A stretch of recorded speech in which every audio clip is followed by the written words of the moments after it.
Chapter 51. Yihong, did you find anything? In the silent night, Zhou Xiaohua suddenly whispered. A gust of cold wind blew on the back of her neck. Xiao Yihong shivered and looked around carefully. I just felt a little cold. I didn't find anything else. Is there any problem? Although she has a healing ability, she is also very deep in the field of danger detection. She shouldn't have noticed anything at all. Zhou Xiaohua frowned. Are you sure? Xiao Yihong hesitated. Yes. Yes. Zhou Xiaohua's deep pupils still stared at the surroundings, not missing the slightest movement.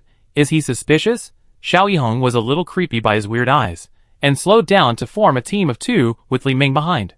At this time, Li Ming had a gloomy face. The cold wind blew again, making Xiao Yihong's skin crawl.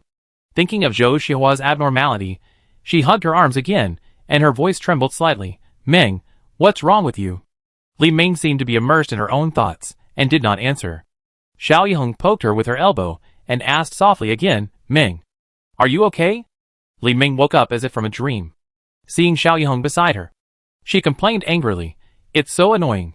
I don't know that the food in my backpack was stolen by that ungrateful person. Why did he steal my food? He even dared to steal Sister Ming's things. He is so bold. Xiao Yihong breathed a sigh of relief. Fortunately, it was not a big deal. Someone else can take things from you. You must have forgotten where you put it. Li Ming muttered. How is it possible? I care the most about food. I remember every detail clearly. It must have been stolen. The two continued to patrol forward. And suddenly their steps stopped in tacit understanding. They moved their heads stiffly and looked at each other. The night light on the protective shield shone down from above. The face was half shadow and half bright. Combined with the two people's eyes wide open in surprise, there was an inexplicable sense of terror. Li Ming took a step back, stroking her throbbing heart, and complained, Sister Yihong, don't scare me. Now is not the time to care about these things. Xiao Yihong pulled her and walked forward quickly, in a hurried tone. Let's go and report to the captain. This is the first time to steal something from the Flying Tigers. It can only be a very high ability, so they are in trouble. Zhou Xiaohua felt the same way at this time. He temporarily called together a patrol team and issued an emergency notice. 2 people in a group. Patrol outward 100 meters. Report any danger in time. He looked serious, and everyone's heart skipped a beat. But they all tacitly did not ask. Now they were in the dangerous forest, and danger was everywhere. They had already prepared for a fight. Everyone was highly focused and patrolled carefully. But only 2 level 3 monsters appeared all night, and the danger was not high. The patrol team eliminated it effortlessly, until the sky gradually brightened. Zhou Xiaohua's worry did not dissipate. His illusion last night was not false. The danger level was definitely beyond his expectations. But why was he so calm? He could not help but frown. He could not figure it out. At this time, Xiao Yihong walked in front of him and handed him a cup of hot water. Captain, maybe you are nervous. Drink some water first to calm down. Zhou Xiaohua thanked him, lifted the glass mask of the radiation helmet, drank the water quickly, and then put on the mask. The hot water came from the water dispenser of Taiyuan Shelter. The boss said it was from natural and pollution-free spring water in the mountains. The spring water was sweet and delicious. After heating, drinking it into the stomach brought endless warmth. After drinking a cup of warm water, Zhou Xiaohua's mind became much clearer. Perhaps he was really nervous. The garrison began to regain its vitality, and everyone came out of the tent to prepare for the start of the day. There was a big battle to be fought today, and the day's calorie supplement was at this time. So the food distributed today was particularly large. A barbecue pork bun, a vermicelli pork bun, a white flour steamed bun, a fried dough stick, an egg and a bottle of soy milk. And after eating, each person put a Snickers bar in their pocket. After eating, they were ready to set off. There were 40 people left, divided into 2 teams, led by Zhou Xiaohua and Zhu Ku, the 2 team leaders. The 2 teams are not far apart, so that if one team encounters a problem that cannot be solved, the other team can rescue it in time. Each mutant beast in the dangerous forest has its own territory. The higher the level, the larger the territory. As veterans who have been in and out of the dangerous forest for many years, each team can infer the level of the monster based on the hair dropped on the nearby land, the depth of the footprints, and the feces discharged by the monster. Find out the level of the monster, and then decide whether to fight or not according to your own situation. Each team has a large number of intermediate mutants. It is not a problem to deal with a level 3 monster. It may take some effort to deal with a level 4 monster. It will be a bit difficult to deal with a level 5 monster. However, everyone bought a lot of satisfactory weapons in the weapon shop, which made them more powerful when fighting against monsters. On the first day, everyone gained a lot. At 6 p.m., the team returned to the camp. They gathered in the center of the camp to count the supplies. Among the 25 people led by Juku, there was a low-level space ability user, and his space was almost full. He put all the supplies on the ground, and someone was responsible for counting them. After the counting, they were put back into Wang Xing's space. Today, a total of 10 5th-level monsters, 100 4th-level monsters, and 200 3rd-level monsters were captured, not counting the useful items peeled off from the monsters. The crystal cores alone were worth 220,000, including the sporadic captures during the journey in the past few days. The number of crystal cores is close to 300,000. This is only the first day, and we didn't expect such a high harvest. Everyone is very motivated. As long as we hold on for a few more days, we can enjoy it for a while when we go back. Thank you for your hard work today. At the same time, you must be alert, be vigilant, strengthen patrols, and never take it lightly. Got it, Captain. Everyone responded in unison, and then dispersed. Everyone did their job and didn't need to be told at all. The second day in the dangerous forest was also smooth. As long as they worked one more day, they could return. Everyone was very excited. While stationed in the dangerous forest, with all kinds of supplies produced by the shelter, the living and food conditions were greatly improved. But they were still not comparable to the shelter. The tent was not as comfortable as the thick mattress in the shelter, and they could not wash as they pleased. Several female compatriots kept complaining that they had not taken a shower for several days, and were almost smelly. On the last day, everyone sat down to rest after breakfast. Juku walked up to Zhou Xiaohua and asked, Captain Zhou, it's the last day. Do you want to go there? Zhou Xiaohua thought for a moment and nodded. Yes, I have the same idea. It should be okay for our two groups to go together. They found this place by chance during the second day of hunting. Judging from the traces of the beasts' activities, it was preliminarily inferred that there were at least 10 or more level 5 beasts in it. It was the first time for the captains to face so many beasts face to face, and they were a little conservative.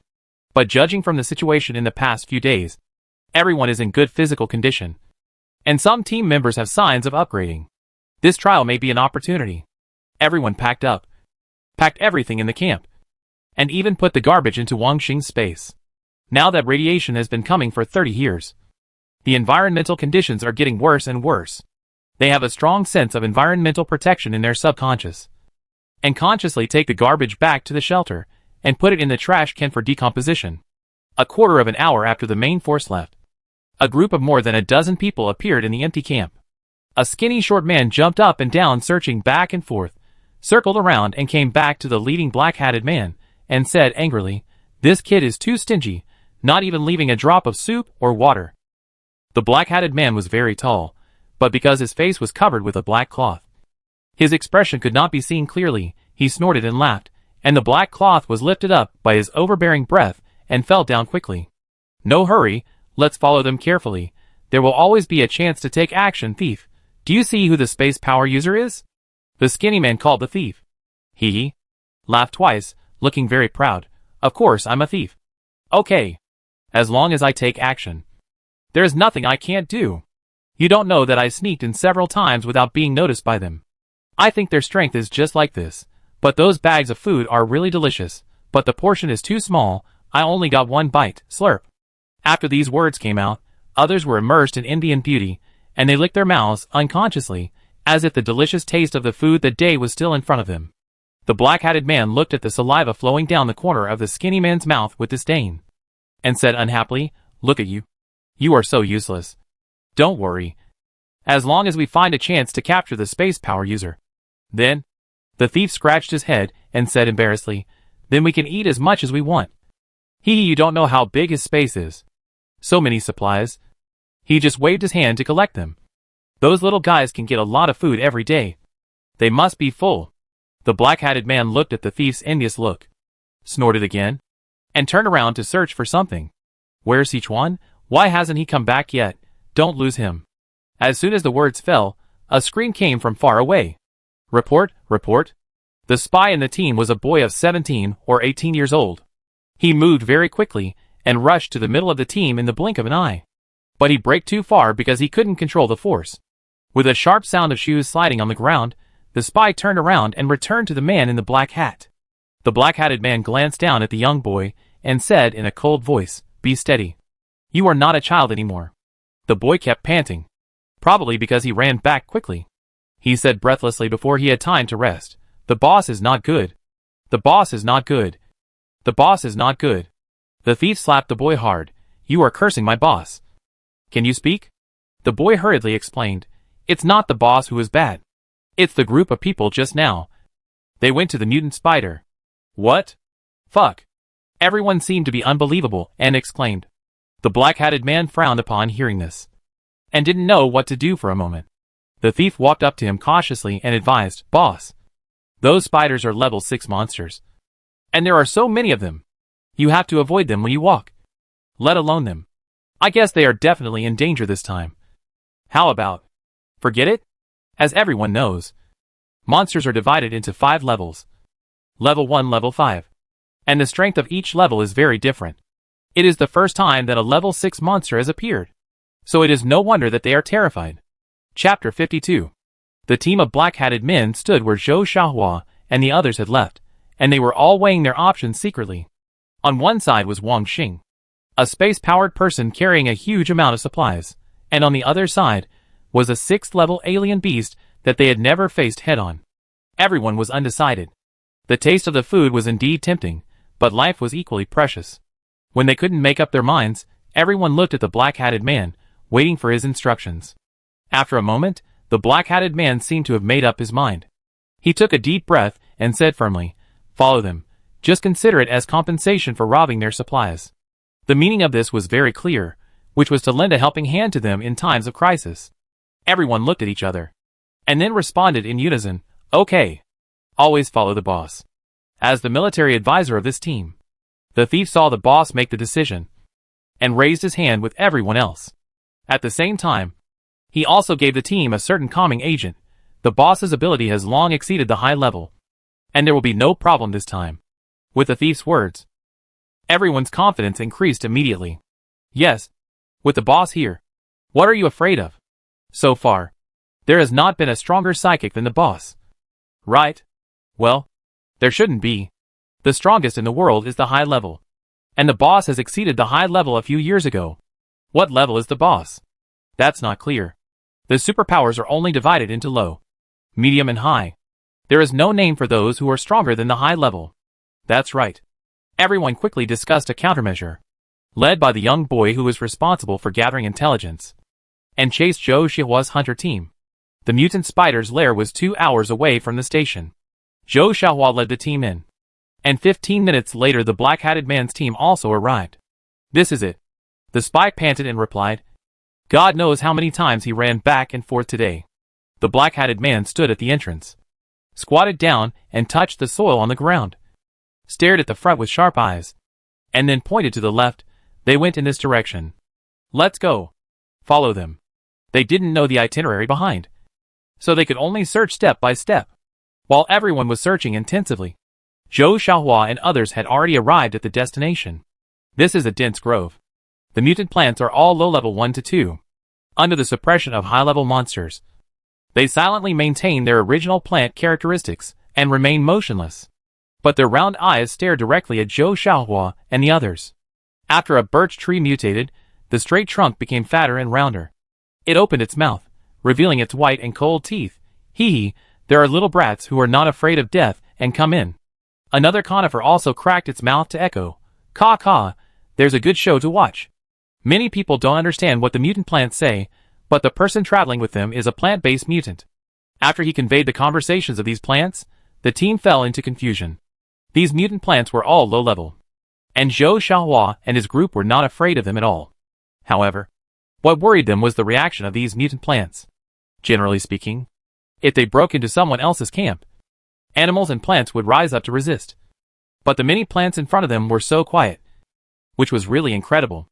Zhou Xiaohua and Zhu could look at each other, and saw worried looks in each other's eyes. After nodding, they took a step back at the same time. Before they could react, a crunch chewing sound was heard, and the sound was loud, as if it was right in front of them. Zhou Xiaohua's face suddenly darkened, and he ordered in a cold voice, "Back off." As soon as he finished speaking, a sharp white steel wire attacked, like a snake with eyes, heading straight for everyone's fatal spot. The steel wire was shiny on the surface, and if you look closely, it is not steel wire, but sharp spider silk. The two captains standing in front reacted first, and they used their supernatural powers to resist while retreating. The spider silk was extremely sharp, like a freshly sharpened hob, but the weapons of the two captains were equally powerful. Zhou Xiaohua used an ivory stick made of 5th-level mutant elephant ivory, and Zhu Ke used a top-quality scimitar produced by the weapon shop. The two weapons and the spider silk intersected, making a sharp sound of clang clang clang, and Zhu Ke's knife even produced sparks. Despite this, the spider silk did not break at all, and even showed signs of cutting forward. The two captains suddenly opened their eyes wide, looking at the incredible scene in front of them. This spider silk was stronger than the 5th-level weapon. It seemed that they had encountered a tough opponent this time. The two of them instantly burst out with superpowers, and blue light radiated from the inside out, extending from their arms to the weapons. Then they counterattacked, and the spider silk was finally repelled, and everyone saw the scene in front of them clearly.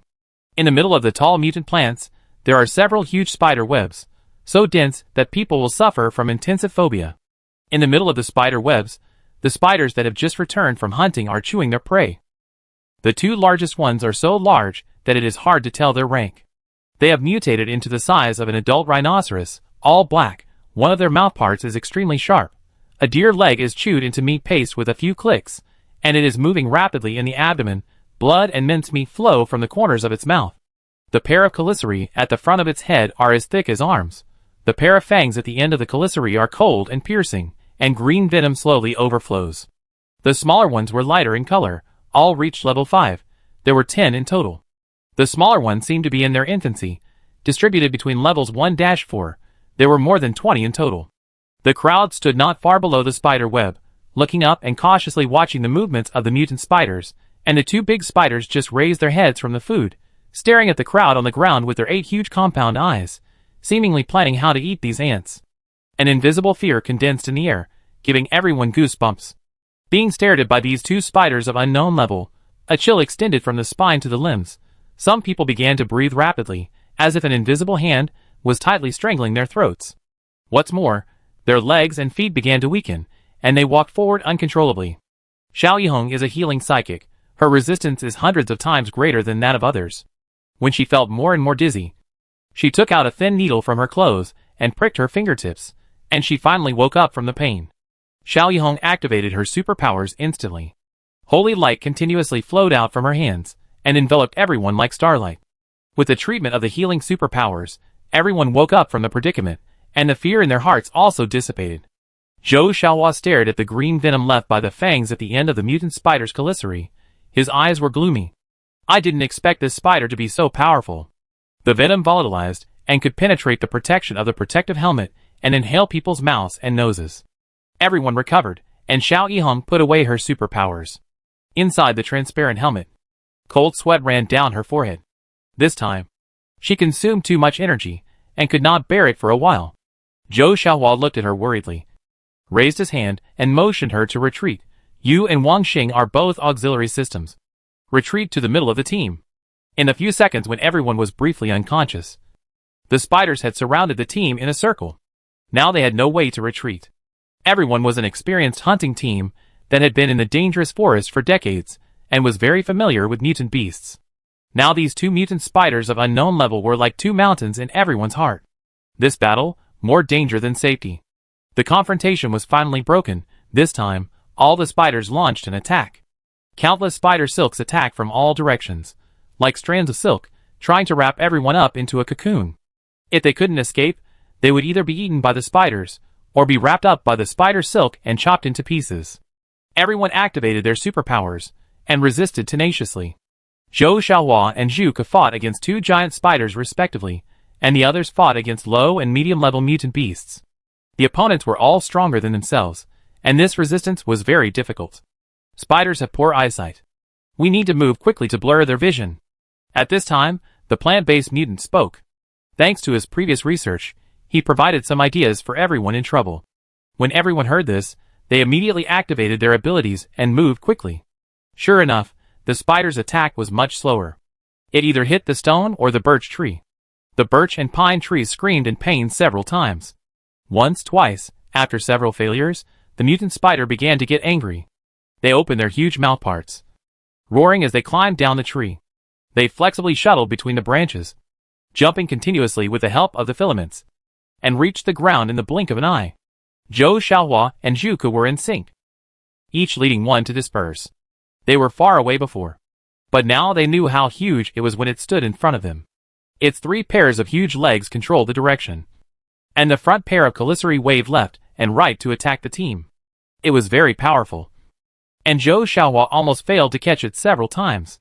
Looking at the huge pit on the ground, and then taking a quick glance at his teammates, who were about to fall below, Zhou Xiaohua's heart suddenly skipped a beat. If he didn't fight quickly, he would be the only one to suffer. When the large mutant spider attacked again, Zhou Xiaohua jumped swiftly, turned over in the air, and landed on the spider's back. He pulled out the sharp knife on his waist and thrust it into the mutant spider's abdomen with all his strength. But he didn't expect that there was a layer of hard scales on the spider's abdomen, and he couldn't penetrate it for a while. Zhou Xiaohua's eyes darkened, and he raised the sharp knife again and stabbed it continuously, this time with a powerful supernatural power. Zhou Xiaohua did not dare to slack off. Again and again, finally the sharp knife stabbed in, and the black disgusting mucus began to flow out.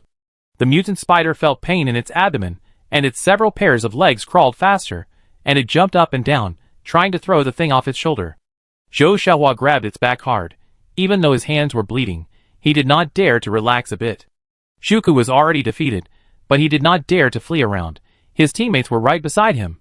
If he did not step forward to block it, several teammates might die. The mutant spider waved its claws, attacking one move after another. Zhuke struggled to hold the scimitar, and was overwhelmed. He barely managed to take the first move. The second move was a bit dangerous, but his palm began to feel numb. The third move made him retreat. The fourth move made him fall to the ground with blood. The next move was right in front of him. He had no time to resist. At the critical moment, Li Ming appeared in front of Zhuke. She made a ball of fire in her palm and threw it at the mutant spider. The mutant spider was caught off guard by the fire attack and began to retreat. Li Ming took the opportunity to quickly retreat with Zhuke. She handed Zhuke to Xiao Yihong and said weakly, "Save him." Chapter 53. The light power was activated again. Xiao Yihong's arms began to tremble, but she still gritted her teeth and continued to release it. Zhuke swallowed a few pills, a hemostatic pill, a universal detoxification pill, a fucanging. The wound recovered quickly. He returned to the battle, and Li Ming fought against the giant mutant spider together. And Xiao Yihong also continued to rescue the next teammate.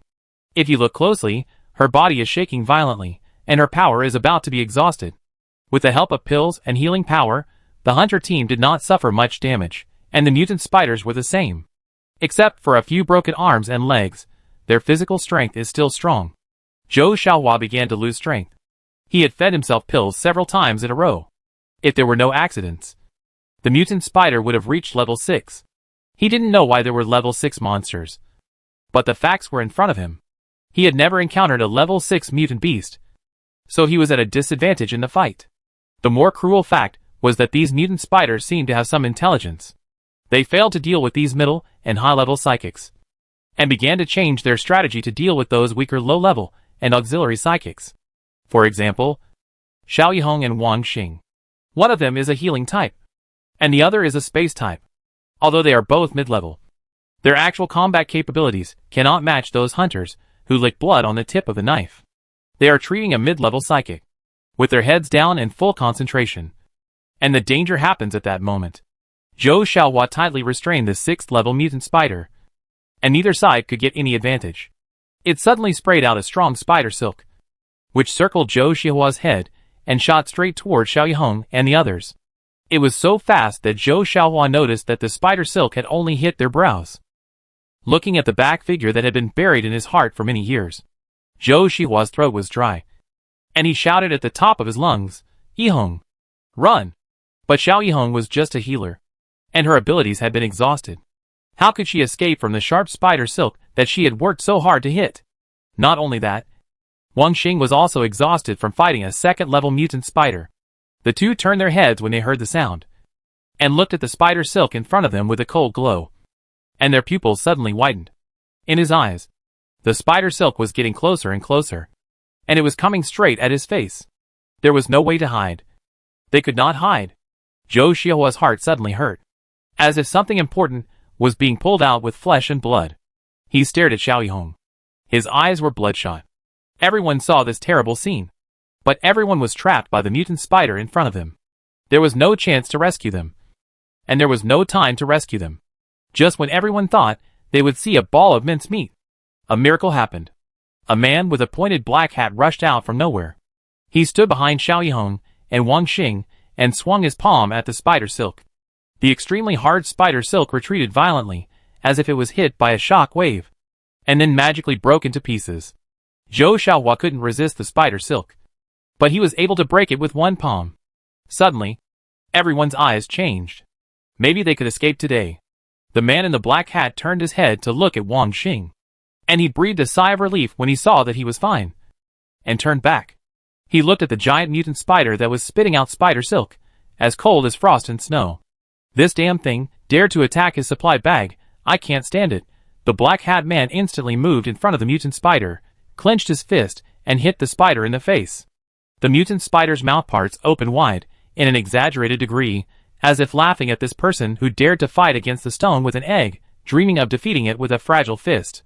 The fist approached rapidly, and the fist turned into an iron fist that was magnified several times before touching the mutant spider, bringing a sharp wind to knock the spider's mouthparts crooked. The mutant spider seemed a little confused. Before it could react, it was knocked all over the place by the iron fist. Zhou Xiaohua stepped aside and stared at the scene blankly. He could only release his superpowers. It was the first time he had seen a body and superpowers merge into one. After more than a dozen punches, the mutant spider was dying. Half of its compound eyes were missing, and the remaining 4 were hanging loosely on its head. The 6 legs were broken, and even the huge abdomen was pierced into a hole by Zhou Xiaohua's sharp knife, and the organs inside were all over the floor.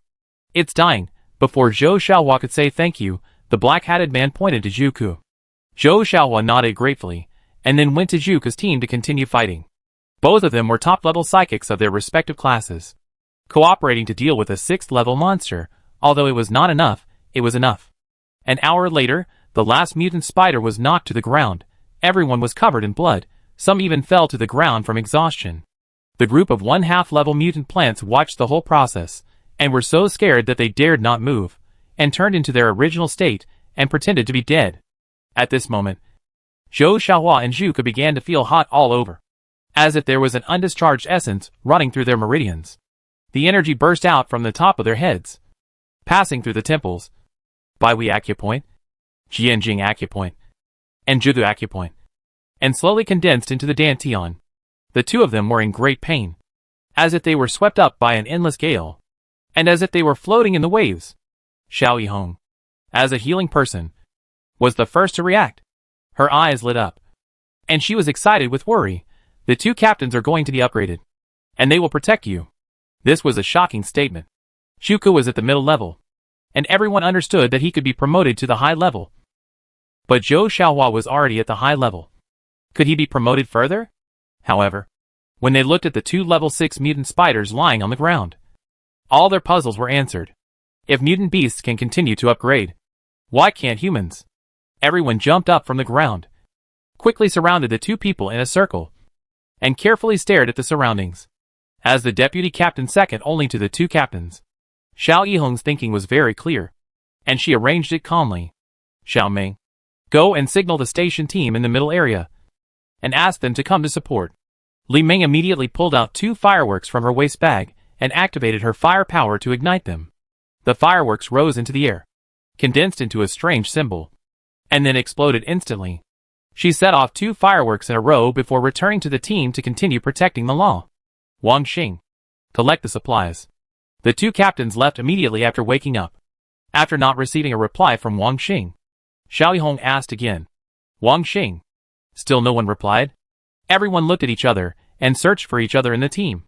But there was no trace of Wang Xing in the team. Not only that, in addition to Wang Xing, the black-hatted man who only appeared once was also missing. Li Ming's face turned cold, and he boldly guessed. I said he was not so kind. It turned out that he came here to rob people. This bastard. As soon as these words came out, everyone's heart was inexplicably frowned. As everyone knows, Wang Xing is a mid-level space ability user in the team. All the supplies they brought from the shelter, and all the prey in the past few days were stored in that space. After working so hard for so long, it's hard not to feel sad that he's gone. For a moment, everyone started discussing privately. What should we do? All these days will be wasted. Yes. Why didn't he stay here? Someone snatched him away. No one was assigned to protect such an important person. It's terrible. Suspicion and dissatisfaction began to spread. The emotions of the crowd were driven to an unpredictable direction by this suddenly disappeared space ability user. Xiao Yihong frowned and shouted loudly, "Shut up." As soon as the words came out, the air suddenly became quiet. Everyone held their breath and dared not speak. Everyone knew that the deputy captain of the Flying Tigers was a gentle and easygoing person. But no one expected her to be so aggressive when she got angry. The Flying Tigers and Zhuge's mercenary team all stood beside her when they heard her words, giving her confidence. Although everyone was dissatisfied, they lowered their heads and did not speak because they were afraid of the strength of this group of people. Xiao Yihong then ordered Xiao Li, "Go and collect the supplies." Xiao Li is another space ability user in the team. Although he is only low level, after each transfer of supplies, his space is still empty now. And these spiders can still fit in if they squeeze in. Xiao Li obediently came to the mutant spider and began to harvest supplies. Xiao Yihong looked around calmly and said coldly, "Captain Zhou is a trustworthy man. He will never give you less than what he promised you." Some people immediately began to feel guilty, and each avoided Xiao Yihong's gaze. In the shelter, Zhou Xihua's character was well known. And in this mutant spider war, he could have escaped without caring about their lives, but he fought hard for their lives. The wounds on his body, big and small, are proof of this. But now everyone is fighting among themselves at the critical moment of his upgrade. They are worse than pigs and dogs. Seeing that everyone was silent, Li Ming approached Xiao Yihong and whispered, "Sister Yihong, what about Wang Xing? Should we save Wang Xing?" Xiao Yihong was torn. Wang Xing was an indispensable teammate. He had been with them for 7 or 8 years, and was a friend and a family member. It was impossible for him to be abandoned. But how could he be saved? The two captains were the most powerful in the team. But the two captains were in the critical period of upgrading. It was unknown whether they would be unconscious or awake after the upgrade. Even if they were awake, their breath was disordered, and they would have endless troubles if they did not adjust properly. As for the black-hatted man who robbed people, he saved people at a critical moment and helped kill a level 6 mutant beast, which allowed them to turn things around and survive. It seems that he is not a bad guy. Xiao Yihong exhaled and said in a deep voice, "Don't save them first. The captains of the two teams will leave when they wake up." Li Ming nodded and said nothing. The captain is not conscious now, so he should listen to the deputy captain. This is a disciplined hunter team, and they have to obey. The hunter team surrounded in the dangerous forest had just killed a level 3 mutant beast, and saw the alarm of fireworks. Everyone looked at each other, and immediately moved towards the direction of fireworks. Everyone is in trouble. Go and help. Yi Qing, who was far inside the shelter, also received a strange message. Ding triggers the side quest. Chapter 54. Triggered side quest. Zhuijia village full of experts. Quest content. Find Zhuijia village and recruit. Quest keywords. Wang Xing, current completion progress 0%. Quest reward. Card draw opportunity *20. This side quest is related to recruitment again, but there are some requirements for the recruits this time. She doesn't know Zhuijia village, but the system gave the keywords, so it's easy. She knows Wang Xing. He is the space ability user in the Flying Tigers. Now they are hunting in the dangerous forest. She will come back and ask him when the time comes. This task was also easy to complete, just like it was given by the system for free. Thinking of the 20 cards that were drawn, Yi Qing was very happy. In total, the Flying Tigers have been there for nearly a week, and tomorrow is the day to return. In the inner area of the dangerous forest, Zhou Xiaohua and Zhu could finally open their eyes. Seeing the movement, everyone immediately surrounded them. "Captains, are you feeling unwell?" Zhou Xiaohua and Zhu shook hands, helped each other to stand up, and said to everyone, "The upgrade went very smoothly, and I am sorry to have worried you." "Really? That's great. Congratulations to Captain Joe. Congratulations to Captain Ju." The superpowers can sense each other, and they clearly felt that the auras around the two had undergone earth-shaking changes, which were all the effects of the upgrade. Li Ming was the most anxious. He kept asking in front of the two of them, "Captain, I'm still a little confused. You are already high level. What level will you be after upgrading?" Li Ming was not the only one who was puzzled. Everyone else looked at Zhou Xiaohua curiously after hearing this. Zhou Xiaohua and Zhu could look at each other and analyzed carefully. Before, we were all trapped in our own world. And we only knew that superpowers were divided into 3 levels: low, medium and high.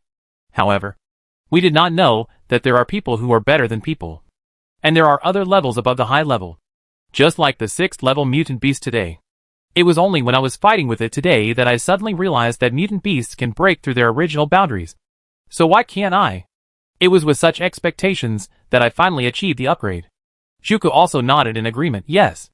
I think if you want to improve your personal level, it is essential to fight against higher level monsters. Captain Zhu is right.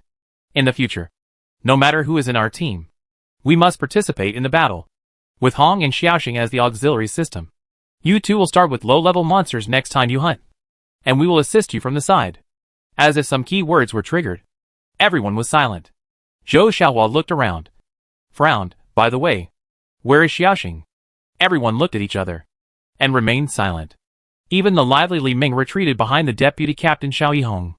The atmosphere suddenly became cold.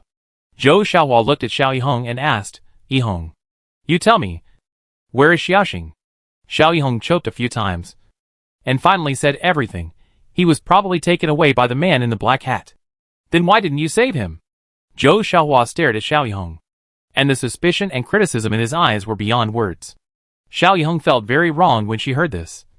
And her eyes couldn't help but turn red. But she still gritted her teeth to suppress the tears that were about to flow out. Did he feel that he had abandoned his teammates? And felt that he was selfish? The air froze instantly. And the air pressure dropped to the extreme. Li Ming couldn't help but step forward to argue. "Captain, what you said is wrong. Sister Yihong did this for the whole team. You know how urgent the situation was at that time. After experiencing a catastrophe, everyone lost their energy. Besides, you and Captain Zhu were about to break through. Everyone was guarding you, and had no energy to pay attention to other things. When we found out, Wang Xing and the black-hatted man were gone. Where could we find them? Besides, the man's strength is definitely higher than yours.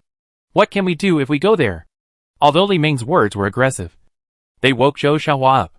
He looked at Xiao Yihong apologetically. "I'm sorry, Yihong. I was just too impatient." Xiao Yihong raised her head. And her attitude became a little colder. "It's okay. The captain is also eager to save people. Xiaoming and I just discussed it. The black-hatted man only captured Xiaoxing. So he should have known that he was a space ability user. Combined with the food Xiaoming lost, they probably captured Xiaoxing just for food. There is no need to worry about his life for the time being." Zhou Xiaohua nodded and wanted to say something, but Xiao Yihong turned around. He choked and then began to instruct everyone. "Xiaohu and I will stay for the time being, and the rest of you should go back to the shelter first. Captain Zhu, we all rely on you to get back." "Okay. Captain Zhou, please be careful." Xiao Yihong opened her mouth, but in the end she said nothing. After Wang Xing was knocked unconscious and taken away by the black-hatted man, he came to a place similar to a rural compound. The village here was rustling, and the roof and sides of the thatched house were covered with wide, thick leaves. Each leaf was 1 meter long and half a meter wide, and from the sharp thorns that were split off from the leaf skin, it seemed that this was once a mutant plant. Among them, in the big thatched house in the middle of the village, more than a dozen key figures of the village gathered. The black-hatted man took off his hat as soon as he entered the house, and carefully took off his black mask and put it in his pocket. Without the cover of the hat, his appearance could be seen clearly, with a high nose bridge, deep eyebrows, especially the pair of sword-like eyebrows raised high, very imposing. This is a very handsome man. The only flaw is that there is a palm-sized blue-black spot on his fair face. This kind of spot is found by many people in the radiation world, and they call it radiation spot. As soon as the man came in, everyone stared at him, and the stranger who was carried in behind him. One of the respected old men, with a cane, said tremblingly, "Xiaoyi, Who is this little brother? Xiaoyi's original name was Zui. He stared at Wang Xing, who was lying on the ground. And his face showed an expectant look. Chief. He has a lot of food. The old man tightened his hand on the cane. And the skin around his eyes was instantly smooth because his pupils were dilated. You mean? Zui didn't say anything. And the old man looked at the skinny short man next to him. Thief. You say? Chief. It's like this. We found a group of guys when we were hunting a few days ago. They all wore brand new clothes, lived in tents that had never been seen before, and had endless food and supplies. I sneaked in and stole a few triangular pieces of food. Everyone tasted a small bite. The taste was so good. The thief licked his lips, as if he was savoring the aroma of the sandwich from the day before. He chewed the small bite for a long time before swallowing it. The old man was still a little worried, but wouldn't it be bad if we caught him for nothing? Another younger team member, the team spies with Sichuan, pouted and muttered, We can't let him go. Our boss saved their lives. They have to repay him in return. The others were afraid that the chief would let the lamb go. So they all supported him. Yes. Chief, good people can't suffer. Don't you often say that doing good deeds will be rewarded? This is our blessing.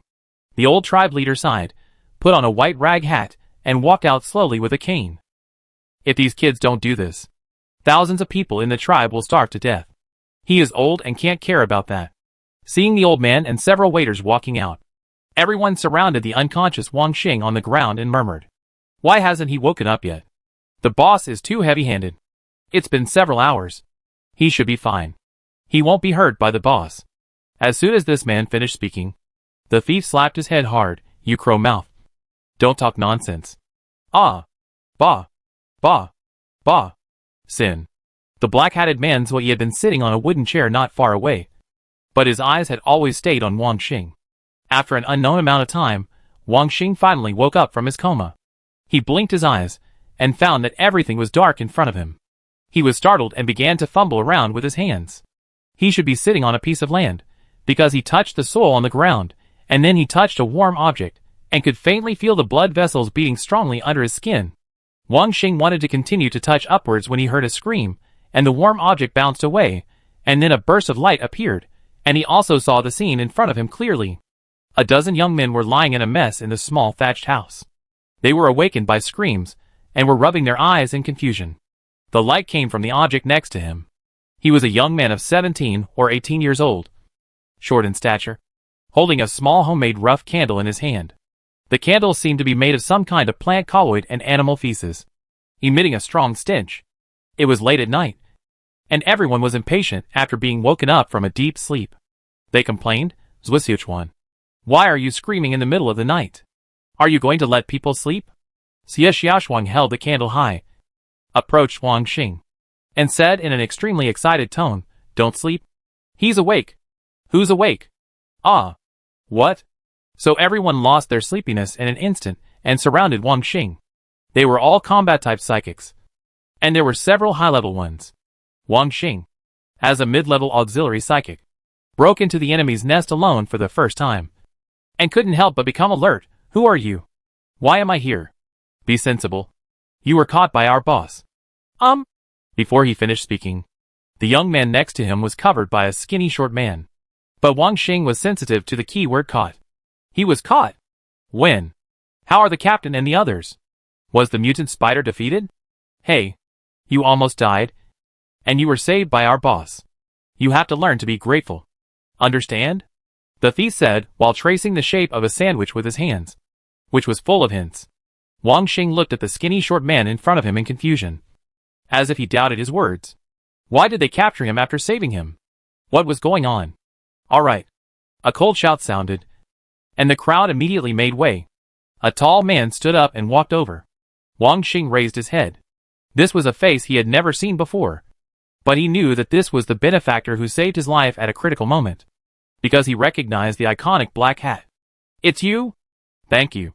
Wang Xing stared at the man's face after he finished speaking. Don't talk nonsense. If you really want to thank me, just hand over the food. We don't owe each other anything. The man had a handsome face, but the words that came out of his mouth were as painful as a thorn in the flesh. What food?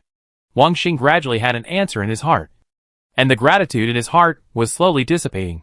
The thief couldn't wait any longer. And couldn't wait to explain, "It's a triangle. It smells especially good when you tear open the package. There is meat in the middle. And it smells especially good when you chew it in your mouth." Wang Xing said coldly, "No more." "What? How could it be gone?" Chapter 55. "Say it again." Zui Yi's face darkened instantly, and his black eyes looked at Wang Xing coldly. Wang Xing mustered up his courage and spoke again. "No more, I finished eating." "What? It's gone now? You're willing to eat and drink so little, are you really going to starve to death in the future?" Su Shintu had a painful look on his face, and was anxiously turning around in his place. The others also looked disappointed, and the light in their eyes suddenly dimmed, as if they had encountered a blow. Zui Yi's face became even colder, and his breath was getting faster and faster. Just when Wang Xing thought he would slap him to death, the man said, "Throw him out of the village tomorrow, and pretend you've never met this person." Then he turned around decisively, and quickly pushed open the wooden door, and walked out of the room. Bang! After the loud noise, the wooden door creaked and slowly closed. Everyone in the room looked at each other, sighed and followed out. Finally, the young man who was seen as soon as he opened his eyes was the only one left in the room. It seemed that his name was Zui Sichuan. Zui Sichuan no longer had the excitement he had before. He glanced at Wang Xing and said weakly, "Go to sleep. I will send you out at dawn tomorrow." Then he blew out the candle, and lay on the ground to sleep again. The air returned to silence. Wang Xing suddenly felt a little guilty. He seemed to have done something wrong. In fact, there was enough food for 50 people in his space for 2 days. But everyone's safety was not guaranteed yet. And he was caught in this weird place. So he had to hide his strength. That man saved his life. And he should repay him with gratitude. Isn't it too chilling to do so? But judging from the situation today, they saved him entirely because of the food in his space. If they didn't have the food, they wouldn't have helped him. But they saved him after all. If it weren't for them, he would have died long ago. After many twists and turns, Wang Xing returned to the starting point. He didn't know how to persuade himself for a moment. He thought about it in a daze all night, and fell asleep in a daze in the second half of the night. When he woke up in the daytime, there was no one in the room except him. "Is there anyone?" he called out. "Is there anyone?" he called out again. Seeing that no one answered, Wang Xing stood up, picked up the protective helmet beside him, put it on his head, buckled it, and walked out. This is a small village, with a less road running through the middle, and you can see it from beginning to end. There were thatched houses of different sizes on both sides of the dirt road, and the thatched houses were covered with uniform huge leaves. There was no one on the road, probably hiding at home or going out. Wang Xing walked along the dirt road, and soon heard a noise. There were old people and children. His heart moved, and he walked over to the sound. At the end of the village, there were 5 or 6 acres of land, and various crops were planted in it. He recognized potatoes among them, and there was also a climbing plant he had never seen before. The green leaves looked very healthy, like a plant without mutation. In the sunshine, they actually grew food without mutation. Wang Xing was shocked. He did not go forward, but stood aside and watched quietly. There were many people working in the fields, and there were also children playing and adults fetching water beside the fields. They were all wrapped tightly in rags, revealing only a pair of dark eyes. Everyone lined up in an orderly manner, taking turns to receive half a bucket of water from an old man with a cane. Wang Xing discovered with his sharp eyes that the old man was a high-level water ability user, and the water he released was extremely clear. Wang Xing guessed that these plants probably didn't mutate because of these supernatural water sources. But at a higher level, they had to grow crops and feed so many tribesmen, and their physical strength was inevitably insufficient due to their age. The older they got, the more the old man's fingertips trembled. He could not hold on any longer. But he did not stop his movements at all. Clear water continued to flow from his fingertips. Wang Xing's eyes suddenly felt like they were being pricked by needles. He was overdrawing his life to feed these villagers. He clearly had no supernatural powers, but he still rushed forward regardless of his own safety. Sure enough, before he could stop it, there was a sound of a heavy object falling to the ground, followed by the villagers' urgent shouts. "Chief, what's wrong with you? Someone is coming. Is there anyone to save the chief?" Wang Xing's first reaction was to go over to check. But before he got close, he was stopped by a group of men. They blocked their hands and looked at the strange face with caution. The man in front of him wore a helmet he had never seen before, wore good clothes, and had a very healthy complexion. He could be seen at a glance that he could eat enough. Unlike them. Who are you? Why are you here? Wang Xing choked. Should I say I was captured? Then, they would not believe me even more. Seeing that he couldn't explain his identity for the time being, he could only anxiously explain his purpose. Let me go. I can save him. Everyone relaxed a little when they heard this. But their concerns were not completely gone. They stared at Wang Xing. Why should we believe you? Wang Xing opened his mouth, but heard an old voice behind the crowd. I know this kid. Let him come over. Several men turned their heads back immediately, as if they didn't believe that the tribe leader knew this strange man. Tribe leader, you must be on guard against others. The tribe leader shook his head, and the silver-white hair wrapped in the headscarf struggled out a few strands. His voice was slow, as if he had exhausted all his strength in one sentence. It's okay. I believe him. I'm an old man who is almost in the ground. What can I deceive? Everyone was hesitant to speak, but still made way. Wang Xing came to the old man under their staring eyes. He turned his palm upwards, and a pill board appeared in his hand. He picked out a pill and handed it to the old man, saying softly, "Take it with water." The old man knew that things were not simple when he saw him take out the pill board. He said tremblingly, "Thank you. Thank you." Then he took the pill and put it into his mouth, drank a mouthful of water brought by the villagers, and swallowed the pill in one gulp. The situation changed in an instant. The old man's pale face instantly faded a lot, and the large spots on his face seemed to fade. Wang Xing handed him a high-grade Fu Kong Ning. If there was a radiation bracelet to detect it, it would be found that the old man's radiation value had dropped by a full 1,000 points. Seeing that everyone looked at him in surprise, Wang Xing took the initiative to explain. This is a radiation-reducing drug, which can reduce the radiation value in the body. Radiation drug? Is this a new product developed by a shelter? Why have I never heard of it before? In any case, this is a rare treasure. But now, he actually took out such a precious treasure for his clan leader. Thinking of their previous suspicions about him, the eyes of the crowd suddenly became guilty. But the more surprising thing was yet to come. Wang Xing then took out a few colorful candies from the space, peeled one and handed it to the old man. You have a little hypoglycemia, you need to add more sugar. The colorful candy was very eye-catching. It was made in the shape of a small watermelon, the color was crystal clear, and it was still emitting light in the sun, under the gazes of the crowd. The clan leader held the fruit candy in his mouth, and immediately a sweet watermelon smell filled his mouth and nose. So sweet, he hadn't eaten such sweet candy for a long time. When he was young, he had seen this kind of candy, but he disliked it at that time, and later he wanted to eat it but couldn't. When several children saw the remaining candies in Wang Xing's hand, they looked at them for a few times and forced themselves to look away.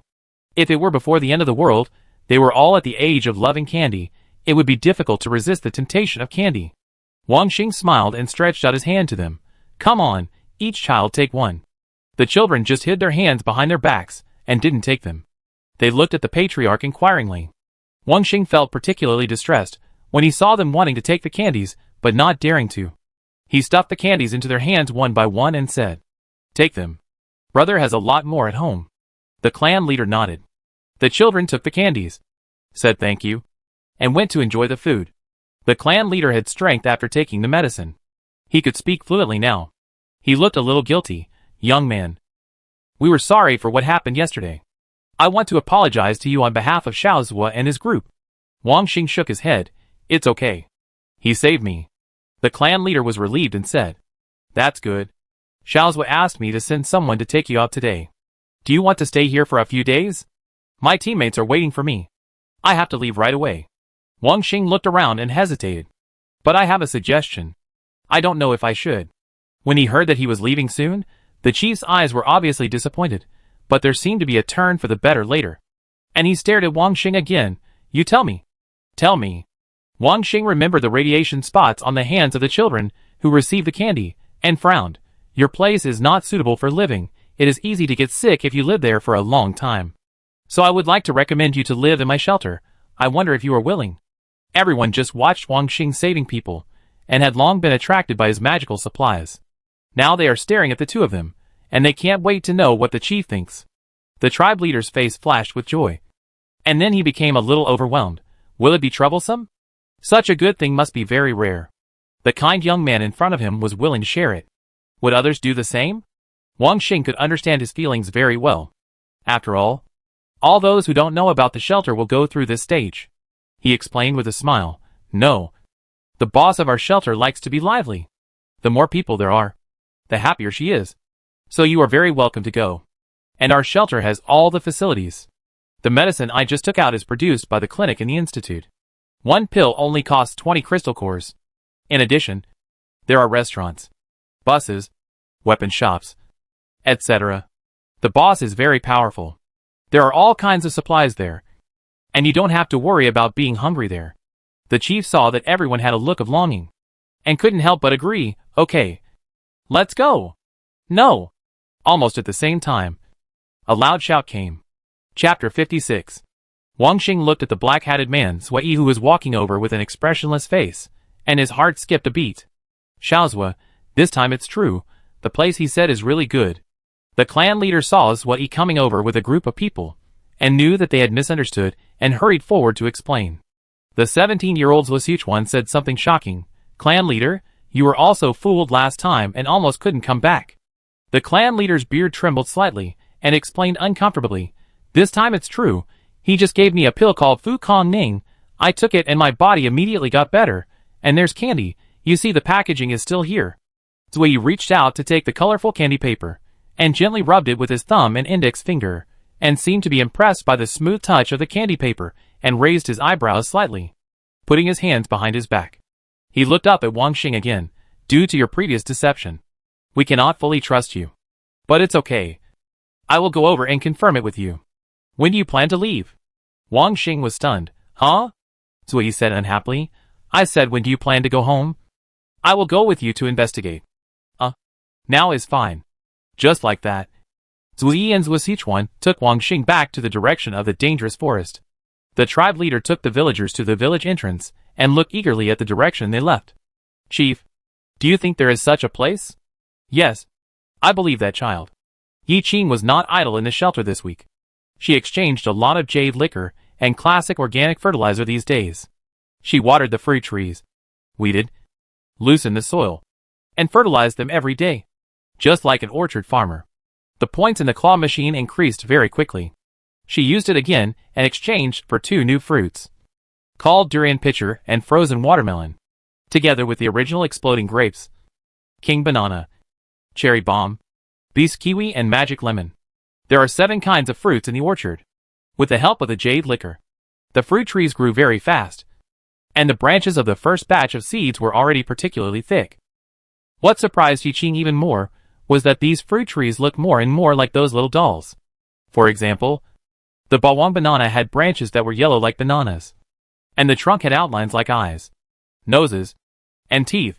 This reminded Yi Qing of a small game he had played before, Plants vs. Zombies. The plants in that game were structured like dolls. So Yi Qing boldly guessed that the plant he planted was as aggressive as that game. But in this case, are the fruits grown from the fruit trees weapons or food? Can they be eaten? Although she thinks these fruit trees are very practical in terms of combat capability, they are fruits that she has been waiting for so long after all, and she hasn't eaten fruit for more than a month. No matter what, the row of fruit trees are thriving under Yi Qing's careful watering. There are only 3 stores in the underground shopping mall, and she is also planning to rent out a part of it. This was proposed by Lin Ji during the weekly meeting. She thinks that the land is located in the basement of the central area of the complex building and buildings 1/2/3, and the geographical location is particularly advantageous. It would be a pity if it is not used. Renting them out as shops, on the one hand, effectively utilizes resources, on the other hand, provides residents with room for development, and also creates more job opportunities.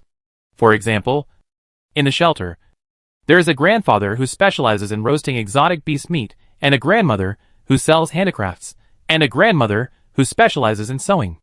Before the music square was built, they would set up stalls on the yellow land in front of the complex building. Now the land at the door is occupied by the square, lawn and garden.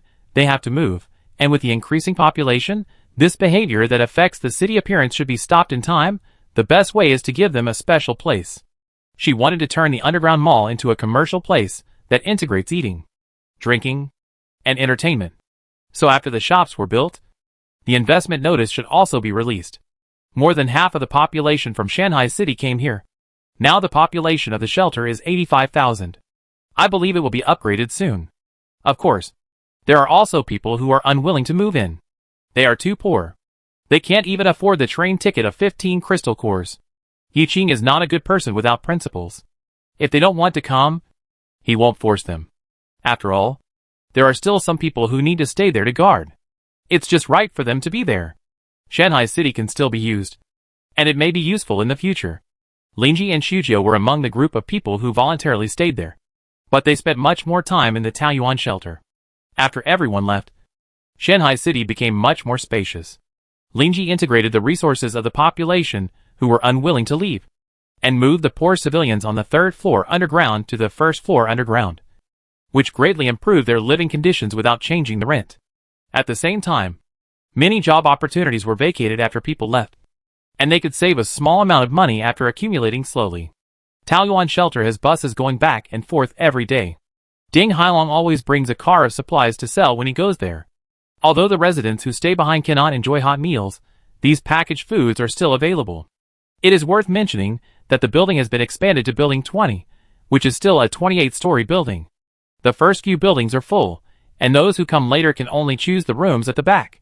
The comprehensive building is the center of the entire shelter. Here are the best resources of the entire shelter: the front desk, the container, the restaurant, the weapon shop, the clothing store, the library, the chess and card room, and the underground shopping mall are all located here. The closer to the complex building, the more central it is, and the more convenience you can enjoy. But who made them come late? Those who come late can only pick up what others have left, which is understandable. There is only one TV in the shelter, which is not enough for so many people. So everyone is looking at the library. The comics, novels, and magazines in it are extremely popular.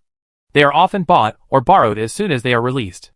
But when it comes to reading, there is another important problem: that everyone's education level is generally not high, and they often flip through the dictionary for a short story. So Yiqing's idea is to build a school in the shelter. The system does not have this facility, but she can design and build it herself. It's nothing more than spending more crystal cores. The study materials can be picked up in the library. The teachers are recruited in the shelter. With so many people, there will always be a few knowledgeable people. The shelter office also needs to be built. Before, everyone would gather in the lobby whenever they had something to do. This seems very unprofessional. If possible, move the small clinic and restaurant out. The first floor of the complex building has too much traffic, and it is often very crowded. She got up early in the morning and rolled up her sleeves to work. Is that all you want to eat? Zhengyi couldn't help asking when he saw her walking away with a custard bun in her mouth. I have something to do. Don't worry about me when you eat. Yiqing left in a hurry after leaving a word. First, build an office. The overall layout of the shelter complex is a triangle connected to a rectangle. There is only one building in the first row, and her bedroom is located on the left side of the entrance of the complex. The office should be as close to her bedroom as possible, so that she can walk a few steps to work. She thought for a while, and chose the location on the open space near the bedroom. Yiqing called up the system panel, clicked on the house section, and began to select the room style. Finally, she chose a 4-story villa with an area of 500 square meters. This villa is off-white, the exterior design is exquisite and elegant, and the decoration is exquisite and stylish. There are no ornamental green plants, but the villa comes with 2 sculptures, which are placed in front, adding a touch of elegance to the whole space. She plans to use this as the government affairs center of the shelter, where internal affairs, foreign affairs, and meetings will be held. There is a lobby, a small meeting room, and a restroom on the first floor. She bought a few sofas and a reception counter and placed them in the lobby. She also bought a large round table and several chairs and placed them in the meeting room. This floor is used for reception. She plans to move the residence application business here. First, Li Yuan and Sam Mao are already busy taking care of the containers. Most of the time, she helps with employee registration. After moving here, part of the business of the complex building will be diverted here, and it will not seem so crowded. There are 3 large offices and a restroom on the second floor. Each of the large offices is over 100 square meters and can be used for office work. In the future, this place will serve as a government affairs center, and some office specialists will be recruited, and they will work here in the future. She bought some desks and chairs and put them in. She counted and found that it can accommodate about 80 employees. There is a small office, a large office, and a conference room on the 3rd floor. Although the small office is small, it is also more than 30 square meters. She specially prepared it for Zunya. As the chief steward of the shelter, his office must be more upscale. So Yiqing added a bookshelf and an exquisite cowhide sofa to it. At the same time, the heads of each section also reserved a place for them. In the office on the 3rd floor, which is more spacious than the 2nd floor, such as Lin Ji, Tang Chao and Su Zhihai. The 1st floor and the 3rd floor are connected by built-in stairs. The most exciting thing is the top floor, which can be used as her bedroom. The top floor of 500 square meters is not all rooms, but half of it is an outdoor balcony. The railing of the balcony is half a person high. Standing there, you can overlook the Monet Garden not far away. Yiqing thought that she would go to the Monet Garden when she had time. Transplant some flowers and plants and place them here. Sit here to drink tea and enjoy the flowers. It was really pleasing to the eyes. No picking of flowers and plants. It will has restrictions for residents. But there are no restrictions for her. The remaining half is her room, which is extremely spacious with 1 bedroom and 2 living rooms. The bedroom bed is a 2.2*2.2 m super bed, so she won't fall off no matter how she rolls around. The bedroom has its own cloakroom, and she also added a row of cabinets to put it in. The restaurant is furnished with a large wooden dining table, and the living room uses a 3*5-meter rotating sofa. A dozen people can sit here for a party without any pressure. At the same time, she placed a long row of bookshelves against the wall behind the sofa. She wants to collect all the books she likes in the library here. The shower room is also twice as big as before. She chose a pink bathtub to go in, so that she can take a good bath in the future. In order to prevent her life from being mixed with work, she removed the built-in stairs from the 3rd floor to the 4th floor and replaced them with outdoor stairs, so that she can go directly to the top floor from the 1st floor. She moved out, and the original room was vacant. Butler Zung now lives in a free luxury suite with 3 bedrooms and 1 living room, so it would be unfair to him. This room was configured for her by the system, and it is not within the sales range, so it cannot be sold. Yiqing couldn't help but think of Sanmao. Sanmao has grown taller, and it may not be possible for her to live with her brothers when she grows up, so it is best to give this room to Sanmao. She plans to ask Sanmao what she thinks after all the settings are completed. Chapter 57. Then began to arrange other facilities. Yiqing first put the restaurant, clinic, and clothing store of the complex building into the system panel, and found a place in the ground mall to put the clothing store in. Then set up a small restaurant and another open space in the complex building. This will be the place with the largest number of diners in the entire shelter in the future. The current area is not enough. She spent some crystal cores to expand the restaurant area. It is also 500 square meters in size, corresponding to the Government Affairs Center. At the same time, the floor is raised to the 3rd floor, and tables and chairs are purchased in batches and placed in it. This restaurant is still light and convenient, mainly selling Cantonese-style morning tea, steamed buns and pastries, and steamed dishes. After that, there are social service facilities such as clinics and schools. According to her previous understanding, most of these buildings and cities are distributed together. Yiqing moved to the system panel, thinking about where to put it. She picked and chose, and finally chose the area outside the government center building. In this way, the entire layout plan is to spread outward with the government building and the comprehensive building as the center. Next to the 2nd row of buildings, Yiqing placed the empty shell building that she had designed long ago. She had no talent for design, so the building structure was extremely simple. A frame partition on each floor was considered a few classrooms. It was still a small 3-story building with an area of 500 square meters. Each floor had 3 classrooms, a small office, and 1 male and female toilet. She placed 3 buildings in a row, and half of the building was used as a preschool and teacher's office, accepting children under the age of 5, mainly teaching pinyin and numbers. 1.5 buildings are used as normal grades. The age range for students is 5 to 15 years old. There are 9 grades here. The difficulty of learning in each grade gradually increases. The main courses are Chinese, mathematics, biology, and chemistry. She refers to the 9-year compulsory education before the end of the world. There is no tuition fee for school, only low tuition and miscellaneous fees. For a century-long plan, Education is the foundation. Whether it is before or after radiation, knowledge has always been something that cannot be discarded. With the advent of the end of the world, it is difficult for everyone to survive. And there is no extra time to popularize education for these children. So many newborns are illiterate. The remaining building is used as a night school for those who work beyond their age and want to learn. As the name suggests, night school is held at night, so that everyone can make money during the day and learn knowledge at night. After setting up these buildings, Yi Qing was exhausted, as expected. It was not easy to do something that she was not good at. It seems that employee recruitment has to be carried out again. Then she came to the comprehensive building, and just saw Zheng Yi standing by the counter with a red book, reading the selected works of. He was concentrating. Yi Qing couldn't help but chuckle at this funny scene. The two characters who originally spanned time and space blended at this moment, unexpectedly. They were quite compatible. The sausages had just been bought by a wave of customers. San Mao was skillfully opening the bag and putting them in one by one. She came to San Mao, looking at her serious little face, and said softly, "San Mao, how is it living with the brothers?" San Mao didn't understand, looked up and answered obediently, "The brothers take good care of me. I like living with them very much." "Then do you like the boss's house? How about living there?" San Mao's eyes lit up immediately, and her little face looked at Yi Qing blankly. I like it." She was the only person in the shelter who had been to Yi Qing's bedroom, which was twice as wide as the dormitory, with wardrobes, beds, sofas, carpets, and everything else. The key is that there. It's really beautiful. Every time she goes in, she can't help but take a few more glances, so she likes it very much. Just let her live there? Oh.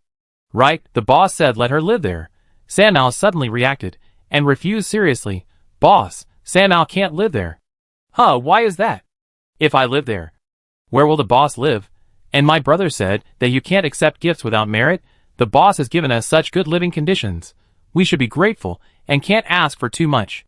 She is so young but understands so many truths. Yi Qing looked at her and nodded with satisfaction. "But the room still needs to be handed over," she continued to induce. "Boss, there is a bigger and more beautiful room next to yours, so this one is vacant. I don't want to waste it, so would you like to help me?" San Mao tilted her head to think about Yi Qing's words. She felt that what the boss said was very right, so she happily agreed. "Then I'll stay here, thank you, boss." Yi Qing smiled and stretched out his hand. "Here is the room key, you go and take a look." San Mao happily took it, and visited her new room. It was really great for her to live in such a big room alone. Yi Qing came to the whiteboard and thought about writing a recruitment notice. Zheng Yi had been looking at Yi Qing since she came. He took the pen from her and said, "Let me write it." Yi Qing nodded and began to say, "The canteen has been expanded several times, and we will recruit 15 more staff members. Several clerks in the government service center will be responsible for municipal services, staff reception, resident applications, housekeeping, etc." Zheng Yi wrote it down quickly and polished it, without Yi Qing having to think about it. "We still need to recruit teachers." Zheng Yi looked over. "Has the institute built a new school?" Yi Qing nodded. "Yes. Teachers must have real skills and good character, and they must not mislead students." Zheng Yi agreed. "Well, I will carefully select them." Just after writing, there was a commotion at the door. A large group of people came back. Yi Qing and Zheng Yi looked at each other and walked out. "Captain Zhu, Captain Xiao, congratulations on your safe return." However, in the face of everyone's congratulations, Zhu Ke and Xiao Yihong just responded vaguely, without showing much smile. Everyone saw that the atmosphere was a little different, and they all kept silent. Seeing Yi Qing coming out, they all politely made way for her. Yi Qing guessed something when she saw Xiao Yihong's strong eyes. She asked with concern, "What's wrong?" Xiao Yihong was the deputy captain. When the captain was not around, she was always a tough and strong representative. At this time, facing the boss's concern, she felt like her heart was touched. Yi Qing was more capable than everyone else. It seemed that as long as she was there was nothing that could not be solved. She was a reassuring presence. Xiao Yihong couldn't help but feel relieved and told him everything. Yi Qing raised his eyebrows slightly. "Wang Xing is missing?" Xiao Yihong frowned. "Yes, or the people who rescued him kidnapped him." Hearing this, Yi Qing looked more relaxed, even a little happy. "Oh, that's okay, you go home and wait, they will be back in a few days." The team members were puzzled by Yi Qing's words, but since the boss said so, these team members must be safe, so everyone dispersed with peace of mind. Xiao Yihong was still melancholy at first, but seeing that everyone trusted her so much, she decided to trust Yuqing and give it a try after all. She brought too many surprises to everyone. Most of the hunting team returned to the shelter safely. Outside the shelter, Wang Xing was hurrying with Zui Yi and Zhuo Sichuan. On the way, they met Captain Zhou Xiaohua, who was looking for people. Although Zui Yi saved their lives, he kidnapped his teammates in the end. Zhou Xiaohua didn't know what attitude he should have towards him for a while. "Captain, let's take a break. I can't run anymore," Wang Xing panted. Zhou Xiaohua retracted his power and stopped. "Okay, I'm tired after running for several hours." Zui Yi in front saw the leader stop and had to stop, but his face was very ugly. "I heard that the shelter was far away. Even if he used his superpowers to the maximum, it would take 2 days. It was his first time to go out for such a long time. He couldn't help but worry about the villagers. But Zhuo Sichuan was young and didn't have so many concerns. He covered his mouth and laughed, "Haha. How can you be so weak as a superpower user? You're exhausted after running for a short time." Wang Xing took a deep breath and looked at him awkwardly. He was a mid-level auxiliary superpower user, and his physical strength was certainly different from that of these strong combat superpower users. The black-hatted man Zui Yi who saved them couldn't tell his level. But Captain Zhou said that he had long surpassed the high level, and his ability was better than his. As for the young man, his ability is speed, and he has reached a high level at a young age, and his physical strength is even better than his. Seeing his teammate being humiliated, Zhou Xiaohua blocked his gaze and comforted him. "It's okay. It's not shameful to rest when you are tired. Oh, by the way, is there anything left in the space? I'm just hungry and need to eat something." Looking at the captain's meaningful eyes, Wang Xing suddenly smiled and happily responded, "There are some." "Captain, wait a minute." Zhuo Yi and Zhuo Sichuan were angry again after hearing this, staring at Wang Xing fiercely. It turned out that what he said before about no food was a lie. He should have been hung up and beaten earlier. As they watched, they couldn't help but drool. "What is this? It smells so good. And the black water has bubbles in it. It looks delicious." The thief had stolen a few pieces of bread from a girl before. They each took a few bites. They knew the taste, and it was unforgettable. Wang Xing seemed to be deliberately trying to piss them off. He was very aggressive. He tore open the Snickers package in front of the two of them, and put it in his mouth. He chewed it with a crunch sound. Snickers contains peanuts, chocolate, and nuts. It tastes very delicious. After eating, he gulped down a sip of Coke and finally sighed comfortably, watching them swallowing their saliva silently and feeling frustrated. Wang Xing felt that life was full of fun. Who let them bully him on purpose? Now he has something to eat but doesn't give them food. They deserve it. Zhuo Sichuan's throat slipped again and again. Finally, he couldn't help but push Zui Yi beside him. His eyes twitched, implying something. Zui Yi touched his rumbling stomach, but still didn't give up his face. He glared at Zhuo Sichuan fiercely. If he hadn't offended them just now, how could he not get a share of food now? The two brothers couldn't help but turn their backs in the end. As long as they didn't look, they wouldn't feel hungry. But the damn chewing sound still reached their ears clearly. Chapter 58. This is the second day since Xu Ke and Xiao Yihong returned with the team. Several leaders of the team sat on the stone chairs beside the music fountain to count the harvest. Most of the supplies are in Wang Xing's space, but the supplies for the outer, middle and inner areas on the last day are still in their hands. This is another advantage of the 3-point line, guaranteeing the minimum profit when encountering great difficulties. The 2 6th level mutant spiders hunted on the last day produced 2 6th level crystal cores. They used the piggy bank on the counter to verify that the 6th level crystal core is worth 100,000 crystal cores each. 2 is 200,000, which is a very large number. When Uranus was kidnapped, there were also many other mutant spiders left behind, basically level 3 to 5. And with these 200,000, there were 400,000 crystal cores. In addition, the two teams stationed outside the central surrounding also harvested 300,000 crystal cores in these days. In addition, the weapon shop also recycles various exotic animal products. They sell animal horns, animal bones, then teeth, and animal poison. Some individual manufacturers in the shelter will also buy some animal skins, animal hair, and other things to make some things. So this time, not counting the things in the Wangxing space, they have 800,000 crystal cores. A total of 100 people went this time. In the end times where the average daily wage is 30 crystal cores, each person can get a considerable amount. Finally, the total is done. I'm not good at math, and it's really tiring to calculate. Zhu breathed a sigh of relief. Seeing Xiao Yihong remain silent, he couldn't help but glance at her. She was worried. Her eyes were full of anxiety. As an outsider, Zhu didn't know anything, but he guessed the relationship between the two after these days of getting along. He pretended to be relaxed and comforted. Don't worry, Captain Zhou is a super high-level psychic, he will be fine. No one named it above the high level, so everyone named it super high level. Xiao Yihong forced a smile, trying to convince herself to relax, but she couldn't help but worry about him.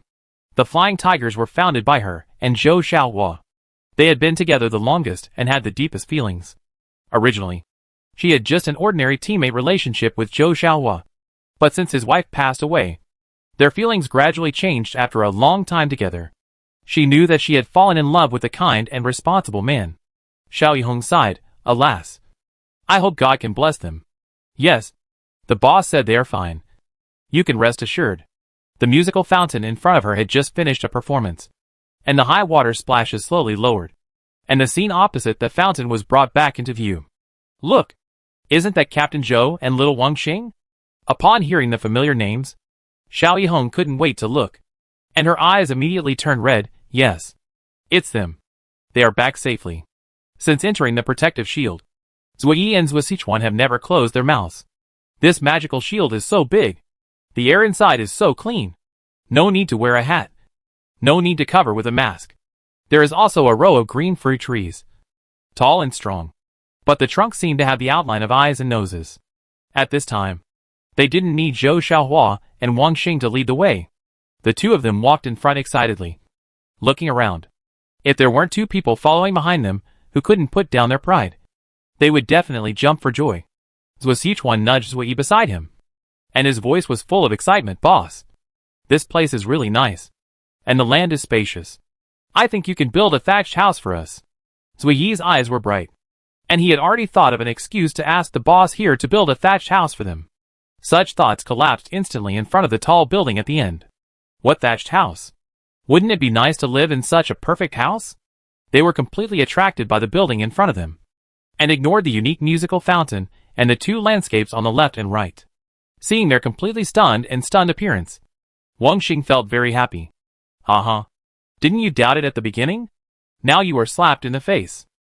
Wang Xing walked slowly from behind to the two people, and asked teasingly, now that we are here, are you still willing to come to our shelter? If you don't want to, I won't force you. Zui Sichuan is a shameless young man, and he immediately laughed happily. Yes. Yes. Brother Xing, you are really a good person. Not only do you not blame us for kidnapping you, but you also introduce us to such a good place to live. Wang Xing nodded, and turned to look at Zui Yi. Zui Yi's mouth was a little stiff, and he finally said uncomfortably, thank you. After that, he turned around hurriedly, as if he had encountered a flood and a beast. Wang Xing looked at this awkward man, and almost couldn't help laughing. Captain Zhou, little Wang Xing, you are back. Zhu Ke and Xiao Yihong walked around the musical fountain and hurried over. When they saw the man in the black hat, they paused tacitly, and looked wary. Who is this? His image was too vivid. Even if he was covered tightly at the time, he could be recognized at a glance. It was also Zui Yi's fault that he was poor. He wore a black suit every day, and it was hard not to recognize him. Wang Xing stepped forward immediately. Oh, this is my benefactor, he just invited me to be a guest. Zui Yi's eyelashes trembled, and he couldn't help but look at Wang Xing for a second. Zhu Ke and Wang Xing were talking about the purpose of the two coming here. Xiao Yihong and Zhou Xiaohua stood face to face behind them, and their eyes met, and everything was self-evident. Recently, a new government service center has been added to the shelter, and the reception business has been moved there. Let's take you there. Wang Xing and Zhu Ke accompanied the two to the government service center, and Zhou Xiaohua followed Xiao Yihong to meet his teammates. Having just finished a battle, there were still many after-sales matters to deal with. This is our complex building. The boss's residence, restaurant, and clinic were all here before. Later, the boss thought it was too small and moved out. Zhu Ke pointed to the 3-story building not far behind him. Look, that's our restaurant. The food there is cheap and delicious. It has the largest flow of people. He glanced up and down at Zui Yi's fuzzy black clothes and said, "But those who have money can also go to the underground mall to eat. There are hot pot restaurants, barbecue restaurants, and milk tea shops there, but the prices are a bit expensive." As if thinking of the sizzling roasted meat slices, Shuka swallowed his saliva. After walking forward for a few minutes, a white exquisite Western-style building appeared in front of him. This also allowed Zui Yi and the others to discover the garden in front of the building. The colors were bright, and the fragrance of flowers was everywhere. It was such a pleasure to live here. Shuko led a few people into the government hall from the steps of the building. It was spacious and bright, and the fragrance of flowers wafted from the wide-open windows, which was particularly pleasant. The reception desk was a frig green cabinet, which was particularly eye-catching. There was a beautiful girl in a black formal dress sitting inside. She stood up immediately when she saw someone coming in. The voice was sweet and polite. "Hello, guest. May I help you?" Zui didn't know how to respond for a moment when he encountered such a situation for the first time, and just opened his mouth slightly. Zui Sichuan was frightened by the suit with aura of the little beauty, and hid behind Zui timidly. No matter how strong he was in fighting, he would also feel timid in an unfamiliar field. Wang Xing glanced at Zui and said to the little beauty, "Hello, I want to apply for residence for them." The little beauty took out a notebook and a pen. "Okay, please." "No, I want to find your boss." Zui said something shocking. Wang Xing and the others looked at him. Even the little beauty twitched her lips. However, she had good professional ethics and was still smiling. "Dear guest, I'm sorry. Our boss is very busy, so we won't disturb her unless it's something important. This is the content of the training given by housekeeper Zeng. Never bother the boss with things that you can solve yourself." Zui Sichuan was also shocked. As soon as he came in, he was suppressed by the powerful aura of the shelter. He was afraid that he would be annoyed and not allowed to enter. Seeing that the boss was not afraid of death and wanted to find someone, the boss was particularly worried at this moment. He poked Zui and whispered, "Boss, bear with it." Zui glanced at him and said firmly, "I want to see your boss. I have important cooperation to discuss with her." Zui Sichuan was almost scared to death by his suddenly loud voice. His eyes were wide open. Just when he was praying that he would not be kicked out, a cold and elegant female voice came from outside the door. "Who wants to see me?" This was the first time Zui and Zui Sichuan saw Yi Qing. Like most people, they were surprised at first sight. How could such a young girl run such a great shelter? This girl has a beautiful and elegant face. Unlike those weak women in the end times, she has a strong aura and can subdue everyone with just a glance. As a super high-level psychic, Zui can't see Yi Qing's level. But it's not that he has no level, but that he is above him. He clearly felt that this person has strong martial arts skills. No wonder a woman can run such a huge shelter. Realizing who he is facing, Zui Yi's eyes are in awe and his behavior is humble. "Hello, boss. My name is Zui Yi. I want to talk to you about cooperation." Zui Sichuan, who had been holding his breath, finally breathed smoothly. Fortunately, the boss was more sensible and let go of his arrogant temper. Yi Qing raised his eyebrows and said, "Okay." Then he sat down on the sofa beside the hall. The beautiful girl at the front desk, who had been watching the boss's movements, led the two guests to the opposite side of Yi Qing and went to the counter to make tea for them. Shuka and Wang Xing left when they saw that they had nothing to do. After sitting down, Zui was still a little nervous. Although he had made a bold statement to cooperate with the other boss, he would still be suppressed by Yi Qing's aura when he really sat in front of the other party. At this time, a pot of crystal clear and fragrant rose tea was placed on the table. The beautiful girl poured tea for them and quietly left. Yi Qing picked up a glass cup and took a sip, then gestured to the two, "Try it. The new rose tea has just been served." Zui and Zui Sichuan were not pretentious. They followed Yi Qing's example, pinched the cup of tea, and handed it to their mouths, blew a breath, and took a sip. As the tea entered their mouths, their eyes lit up. The boss said it was called rose tea, which really deserved this nice name. It tasted light, slightly smooth, and accompanied by a slightly sweet and slightly bitter taste. This balanced taste made the rose tea neither too sweet nor too bitter. The aroma was also very rich, with a light fruity flavor. The brewed tea soup exuded a light floral fragrance, which made people feel relaxed and comfortable. The two took a sip and their eyes lit up. It was the first time they drank such good tea. They didn't want to waste it. They drank several cups in a row before starting today's topic. Chapter 59. Tell me, what kind of cooperation do you want to reach? Yi Qing put down his teacup and looked at the two people opposite him steadily. Zui looked at Yi Qing opposite him calmly, confidently. I know the locations of several other large shelters. If you want, I can introduce you. If you trust me, I can just let me do it. Our team has exploration, superpowers, and we can find more shelters. When he heard about exploration, Yi Qing glanced at the young man next to him, looked at him again, and raised his eyebrows slightly. Oh, what do you want? Zui took a deep breath and said all his thoughts. I want to bring everyone in the village over. We have to live together and not be too scattered, and there are many superpowers in our village. I hope you can give priority to providing suitable job opportunities. Yi Qing didn't expect this request, as expected. After living a hard life for too long, a little benefit is a gift to them. She readily agreed, sure, but let's make it clear in advance. I have my own requirements for recruitment. If you don't meet my requirements, I won't hire you even if you are given priority. Zui was obviously very satisfied with this answer. No problem, just give us a chance.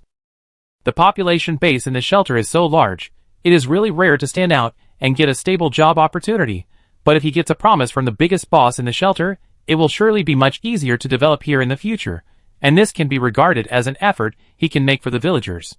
After the discussion, they separated in the government building. Yi Qing suddenly stopped him when she thought of something. By the way, I heard that your village is quite far away. Why don't you wait a little longer? Go to the counter in the evening to find a man named Ding Hailong and tell him that I asked him to pick someone up. He knows what to do. Although Zui didn't know much, he still thanked her gratefully. Yi Qing nodded and walked to the 4th floor.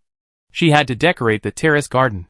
As soon as Yi Qing left, Zui Xiachuan immediately pulled Zui and asked anxiously, Boss, how are you sure she will agree? Not only did she agree to let them come to settle down, but she also gave them priority in job opportunities. This is a deal that is impossible in other shelters.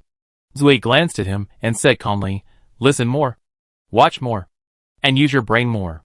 Zui Xiachuan rubbed his head, always feeling that he was being conniving. There were still several hours before the evening, and the two took advantage of the time to admire the shelter. The first stop was of course the comprehensive building. They had seen the counter long ago when they passed by. There were no outsiders around, and Zui Xiachuan looked around happily. He was surprised all the way. Wow! This garden is so beautiful. I have never seen such beautiful flowers. Oh my god! Look at that tree. It looks like the tail of a mutant bird. Ah! There is water spraying there. And there is music. It sounds so good. Along the way, although there were no acquaintances, Zui still had the urge to die. He really wanted to strangle this stinky boy to death. He looked so poor and ignorant. If he had known, he would not have brought him here. The two walked and stopped to the complex building. The entrance was an automatic glass door. It opened automatically when they walked in. The two fearless superpowers suddenly became a little nervous. They walked in quickly for fear of being pinched by it. After entering, they looked back curiously. The glass door began to close slowly only after sensing that someone had left. They breathed a sigh of relief, and then put their minds at ease to find out everything inside. The first impression was that it was exquisite and bright. The ample sunlight shone in from outside, adding a touch of warmth to the room, which would make people feel better inexplicably. There seemed to be some kind of incense in the hall, with the smell of wood, and the elegant fragrance of the incense, which filled the whole space with tranquility and peace. Zui closed his eyes, and took a deep breath, carefully feeling the refreshing feeling. Before he could take a breath, he was pulled by the excited Zui Xiachuan beside him, and staggered. He opened his eyes, with an unhappy look on his face. What's the matter? So anxious. Zui Xiachuan almost screamed, Boss, look, I saw what Wang Xing was eating. Zui felt his heart start to beat non-stop, following his gaze. A tall container stood on one side, filled with various supplies, neatly arranged, quite a sense of fullness and beauty. Zui Xiachuan moved very quickly, even using his special powers, and moved to the counter in an instant. Zui couldn't help but speed up his pace. Li Yuanyuan had only been working for a month, and she was used to this kind of scene. But she still felt excited every time she saw it. She looked at the two unfamiliar faces in front of her with a professional smile. Hello. How can I help you? Zui Xiachuan lay on the counter, pointing at the shelf with one hand. This, and that. Let's have one of each. There were too many things to buy. and Li Yuanyuan used several large plastic bags to put them all in. Zhuo Sichuan held 2 bags in one hand, and said anxiously, Boss? Boss? Pay quickly. Zhuo Yi stood aside, and took out a fist-sized crystal core from his pocket. It was bigger and brighter than the average level 5 crystal core. Li Yuanyuan couldn't help but take a few more glances at this kind of crystal core when she saw it for the first time, and then put it into the piggy bank. 100,000 yuan should be collected. 2,000 yuan actually collected, and 88,000 yuan in change. The two of them were almost scared when they looked at the talking piggy bank. The excitement and nervousness that almost reached their throats only appeared when they encountered a level 6 alien beast. They didn't expect to see it on a piggy bank that couldn't move. After the piggy bank finished broadcasting, it spit out 8 5th-order crystal cores and 8 4th-order crystal cores. Li Yuanyuan put it away and handed it to Zhuo Yi. Our price is very cheap. You don't need such a big one. Zhuo Yi took the crystal core and put it away blankly. There are so many magical things here, and they are sold at such a low price. It seems that they are right to come here. Zhuo Yi followed Zhuo Sichuan with a bag in one hand and sat down on the sofa in the hall. The sofa is super soft, and it can wrap half of the body when you sit down, just like being in the clouds. The two sighed again. Here, I saw Wang Xing eat this, it's crunchy. Zhuo Sichuan hurriedly tore open a Snickers bar, broke off half and stuffed it into his mouth, and handed the other half to Zhuo Yi. It's really delicious. I've never eaten anything so delicious. Zhuo Yi took it and tasted it. His eyes suddenly lit up before he finished eating. Zhuo Sichuan handed him another small piece of bread, followed by green bean paste, biscuits, spicy strips, drinks, candies. They tasted half of each, but they couldn't stand the variety of food, and their stomachs were already bulging after opening only 2 plastic bags. Zhuo Sichuan leaned back on the sofa, his hands resting on both sides, and sighed comfortably. I'm so full. Zhuo Yi also relaxed his whole body, feeling happier than ever before.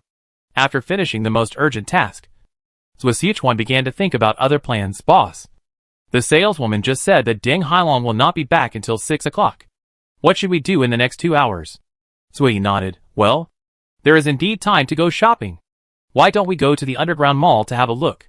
They also remembered that there were several restaurants in the underground mall after they finished eating. So the two of them carried the remaining bags of food to the underground mall. After the restaurant and clothing store moved out, the lobby on the first floor became much more spacious. The stairs leading to the underground shopping mall were located on the side of the elevator shaft. They followed the crowd down the stairs. They thought it would be as dark as other shelters built underground, but they didn't expect it to be so bright, just like the outside. Probably because there were few shops, the underground was very spacious. One of the festive hot pot restaurants was full, and the tender green milk tea shop next to it was also full of people. Zhuo Sichuan glanced around, and walked towards the hot pot restaurant without saying a word. Zhuo Yi hurriedly pulled him. Hey, where are you going? Zhuo Sichuan opened his eyes wide with an incredible look. Going to eat? Zhuo Yi looked at his bulging belly with disdain, and said helplessly, if you eat more, your stomach will burst. Zhuo Sichuan was very reluctant to leave. He had excellent eyesight. He could see the sign at the door of the store even from the outside of the crowd. The tempting 4-square soup base and various side dishes on the sign were tempting his taste buds. He hesitated and suddenly raised his hand. The plastic bag filled with food was also lifted up with a clatter. It was full and heavy, but it felt like cotton in his hand. He pointed at the sign and said anxiously, Boss, that looks delicious. And it won't fill you up. I want to drink it. So he couldn't refuse again. So he had to go forward and line up. Okay. Just 1 cup. Zhuo Sichuan smiled cheekily.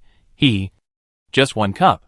Although it was just 1 cup, Zhuo Sichuan ordered a super large cup, filled with various small ingredients. Red beans, bobo, Oreo, milk jelly. He didn't stop until the staff said that they couldn't add any more.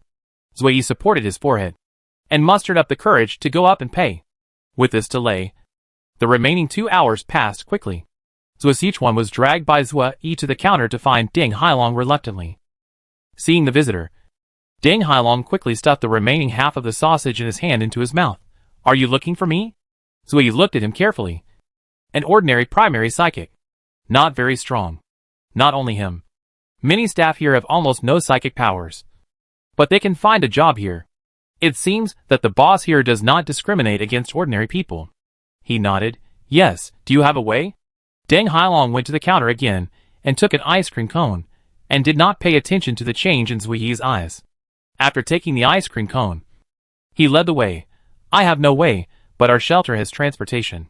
Zui Yi and Zhuo Sichuan looked at each other for a few times, and saw surprise in each other's eyes.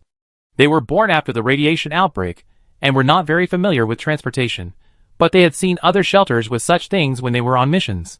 They were all used as treasures, and I had never seen them used to attract customers. Deng Hailong turned his head again. By the way, how many people are there in your village? I'm afraid one car can't carry them all. Zui couldn't wait. It's okay, just take ordinary people. Most of the superpowers in our village can walk. Well, okay then. Chapter 60. That night, Deng Hailong led his men to Zhuijia village, and thousands of villagers from Zhuijia village quickly moved here.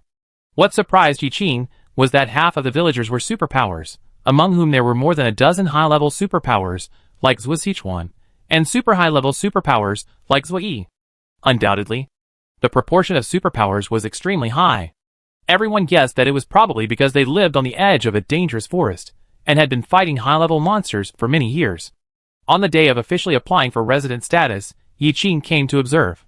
The lady at the front desk registered her name on site.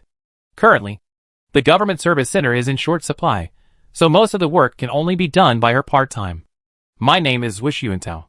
The old man in the lead had a long beard, and his complexion was not good, but he was energetic. The lady at the front desk stopped writing and asked softly, "Which Sun?" "Sun" for smoked meat. She racked her brains to think about it, but still didn't know how to write the word Sun. Being stared at by everyone, she blushed immediately. The boss trusted her and gave her this job, but she couldn't even write her name. Just as she lowered her head and was about to dig out a 3-bedroom apartment with her feet, the old man took the pen from her hand and said kindly, "I am the patriarch of this village. I am most familiar with their names. Let me write it." The receptionist immediately raised her head and said gratefully, "Yes. Thank you." Sure enough, the progress was much faster. The old man knew the full name of the person as soon as he looked up and wrote it down in the notebook in 2 strokes. The number of system residents was also increasing one by one. It seemed that he was not writing randomly. Yi Qing couldn't help but lean over to take a look. Once he saw it, he couldn't stop. This is not a word, this is called calligraphy. The old man wrote in cursive script, flowing like water, writing like clouds and smoke, smoothly and smoothly at first glance. It is the style of a master. Lin Ji's handwriting is also beautiful. The handwriting is beautiful, which is considered upper class in the era of widespread illiteracy in the last days, but to be honest, it is still far from being a calligrapher. But this old man is different. Yi Qing called up the system introduction, and he was even more satisfied after seeing it. There are really many talents among the people recruited today. An hour later, all the personnel were registered, and everyone rushed to the assigned building. They came late, and were assigned to the last 21 buildings, which took 10 minutes to walk to the center. The old man admired his handwriting, and then handed the book to the front desk with satisfaction. At this time, Yi Qing walked up to him. The old man had known that this young girl was the owner of this shelter, but he had not taken the initiative to greet her because there were so many people. At this time, he could not wait to walk up and bow to thank her.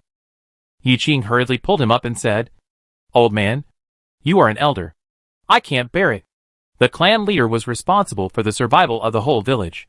He had been under great pressure and could not sleep. At this time, he found a good support and was so grateful that his eyes were hot. "You are the benefactor of our village. You can bear this gift." The clan leader spoke, followed by Zui Yi, Zhuo Sichuan, and the thieves behind him. All straightened their backs and looked solemnly. Seeing their united front, Yi Qing couldn't help but laugh out loud. "If you want to thank me, why not do me a favor?" Chief Zhuo agreed without asking. "Okay, I'll agree to whatever you say, Lord." Seeing that he looked ready to die, Yi Qing said hurriedly, "It's not a big deal. It's just that a new school has been built in the shelter, and there is an urgent need for teachers. I would like to invite you to be the principal of the school, responsible for teacher recruitment, and also give students a few classes." Chief Zhuo's eyes widened instantly. This. How could she be so sure that she could take on the role? He was a university professor before the end of the world, and he returned to the countryside after the city fell after the radiation, and after so many years. Everyone has forgotten what it was like before, but I didn't expect that Lord Yi had such a good eye, and he could see all of his wealth in the first half of his life with just one glance. Having a stable job right away, this amazed others. They all stopped and pricked up their ears to listen. Cheeswa folded his hands, speaking sincerely. City Lord, you gave me this opportunity. I will definitely live up to your expectations. Yi Qing nodded. Okay, Cheeswa can go home and have a rest first, and report back tomorrow. There will be someone to take you to familiarize yourself with the school environment. Okay, then we'll take our leave first. Recently, the news that Taoyuan Shelter is recruiting workers has been widely circulated among residents. Unlike the usual scattered recruitment, this time it is a centralized recruitment, recruiting a large number of people at one time, and conducting pre-job training at the same time, saving time. Zunya conveyed the news to the person in charge of each building, and each building manager posted the notice on the bulletin board in the first floor lobby of his own building. After the news was dispersed, the comprehensive building was no longer harassed by many job seekers, and Zheng Ye's work became much easier. Zhang Xiaoya was a college student before the end of the world, studying urban planning and design, but encountered a radiation outbreak before graduating from college, and then began to live a lingering life. When she was young, she particularly liked the course of urban planning. She felt that making the place where she lived comfortable and livable was a very fulfilling thing. But after the radiation explosion, everything was gone. It was difficult to survive. So how could she have the energy to care about these hobbies? Zhang Xiaoya looked at the post on the recruitment notice board that said recruiting an urban planning designer.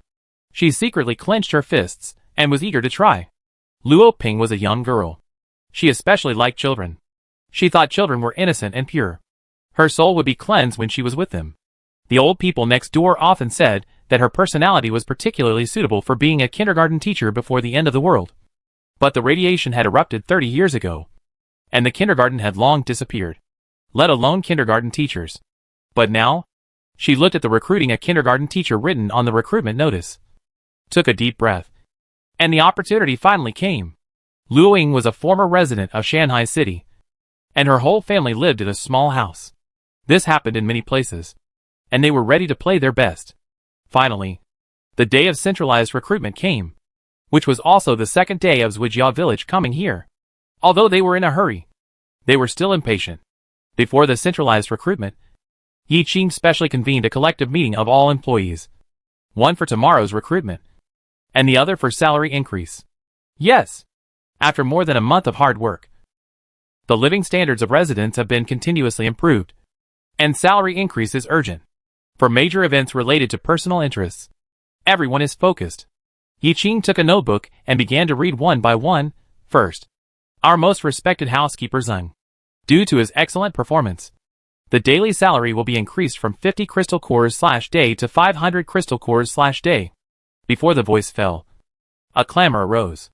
I've heard of salary increases, but I've never seen such a big increase at once. 500.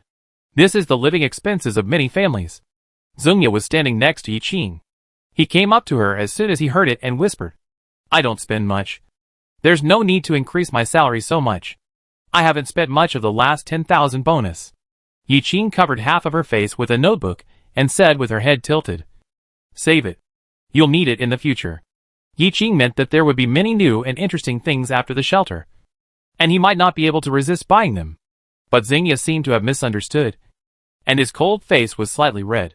Zui Yi's team of superpowers signed a labor contract yesterday because of the cooperation they had discussed before. Today is the first day of work. The team leaders Zui Yi and Lin Ji have the same salary level, 300 crystal cores per day. The team leader of other departments has a daily salary of 150 crystal cores. The lower level service specialist has 80 crystal cores/day, and the general service staff has 50 crystal cores/day. Sanao can recognize a few words, and was promoted to a specialist, and the other friends are too young, and only received a service salary of 50 crystal cores/day. But this is a lot higher than before, and they have to take time out to go to school, so service positions with flexible working hours are the most suitable. As long as they go to school and learn knowledge, promotion is inevitable in the future. The meeting was over, and several department heads, who stayed behind, started recruiting. Yi Qing was responsible for overall control. Zheng Yi was responsible for recruiting administrative clerks. Lin Ji was responsible for economic and cultural clerks. Tang Chao/Su Zhenhai was responsible for safety inspections, and Qian Fei was responsible for medical and health care. Everyone performed their duties, and the combination was harmonious. After assigning the work, Yi Qing sat on the outdoor rattan chair on the rooftop and drank tea, accompanied by a few exquisite snacks. Taking a small bite of the exquisitely carved snacks and a sip of the sweet tea, the fragrance lingered on her lips and teeth. She moved into Zhujiao village yesterday, and the side quests were also completed accordingly. Yi Qing got 20 card draw opportunities. She did not hesitate and exchanged them all during the break. The card draw pool was activated, and the colorful cards slid rapidly from left to right. Amid the celebration of 20 fireworks, cards were drawn from the top one by one and arranged in order. Yi Qing opened all of them. Congratulations on winning a bakery. Congratulations on winning a grilled fish restaurant. Congratulations on winning a Jiangnan coconut chicken restaurant. Congratulations on winning a Starry Sky camp. In addition, Yi Qing also got 2 vending machines and a TV. There are currently 2 TVs in the shelter. One is placed in the lobby of the complex building, and Yi Qing decided to put the extra one in his penthouse, so that he can lie on the sofa and watch TV series at night, which is wonderful just to think about. There are very few self-service vending machines at present. It is not enough to place one in each building. She thought about it, and decided to place one in the building where Zhujiao village lived. They had made great contributions to the shelter, so it was just a small benefit. Yi Qing chose to place the other one in the middle to prevent people in the back buildings from running too far to buy things. Starry Sky Camp is a leisure place built on the top of the mountain, mainly for camping. According to the introduction, the slope is not high, and it takes only half an hour to climb to the top. It can just add an entertainment place for residents. The population is increasing. The places in front of the complex building are often crowded. The 3 food stores are all Yi Qing's favorites. The grilled fish skin is crispy and tender, and the coconut chicken is sweet and delicious.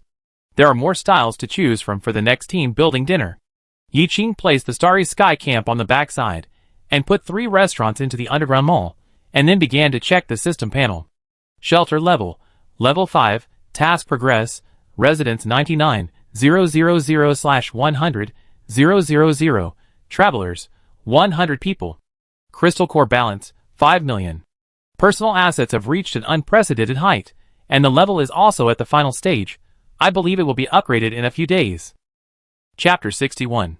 Yang Feng belongs to the Sanhua shelter. Ever since he went to Taoyuan shelter as a delegation, he has been thinking about it. Yi Qing set commission targets for these delegations. Each resident sent will be rewarded with 1 crystal core.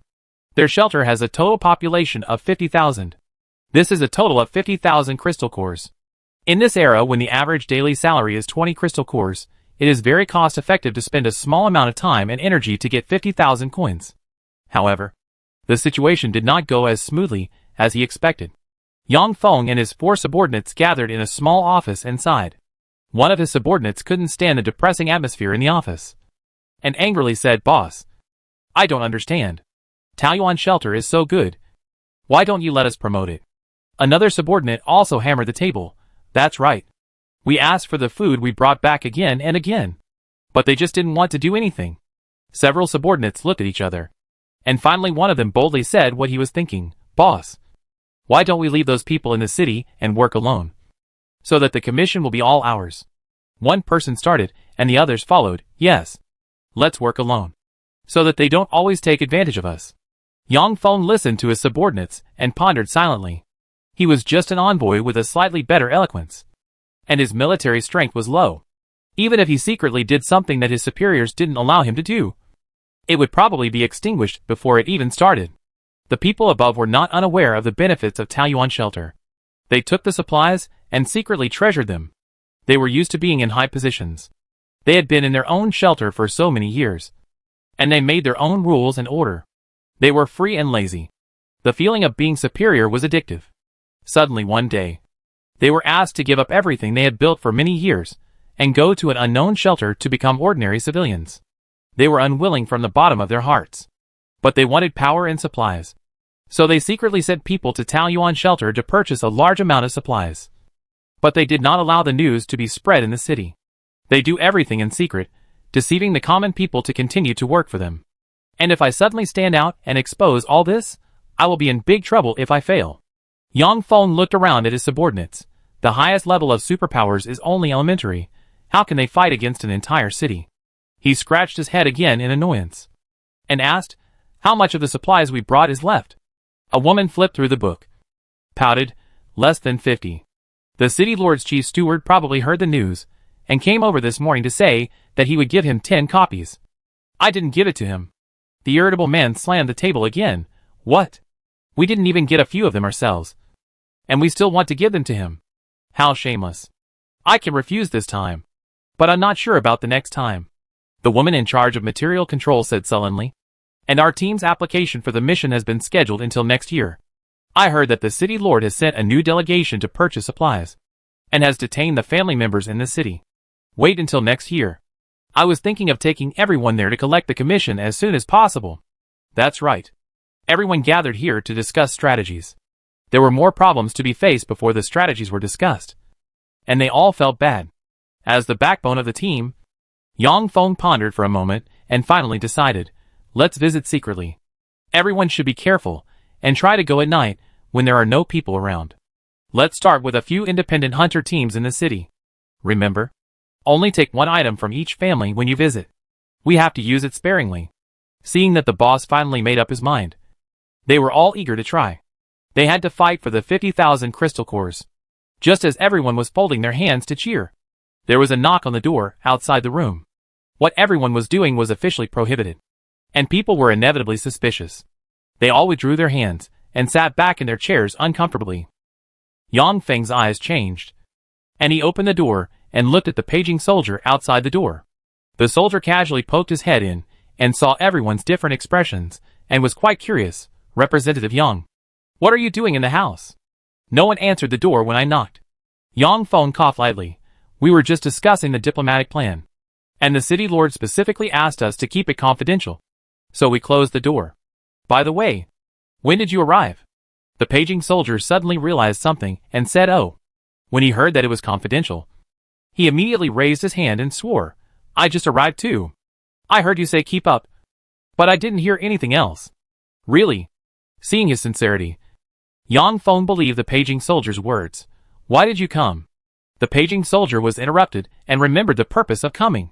He described, "Someone is looking for you at the city gate. I heard that they are from the Taoyuan shelter. The leader is Wei. By the way, aren't you going to Shanghai City this time?" When did the Taoyuan shelter appear? When they heard about the Taoyuan shelter, everyone's eyes lit up instantly. Although they didn't know this person named Wei, they knew their news, which must have been the will of Boss He. Yang Feng suppressed the excitement of his teammates and continued to beat around the bush. "Oh, we met on the way back. It was just a small shelter, not even half the size of ours." The paging soldier obviously didn't believe it. "Huh? Really? I see they are well dressed. There are 3 high-level psychics in a team of 10 people, and the level of one of them is hard to tell. How can a small shelter have such strong strength?" As an envoy, Yang Feng has been lobbying for many years and has excellent speaking skills. He is completely capable of fooling this naive paging soldier.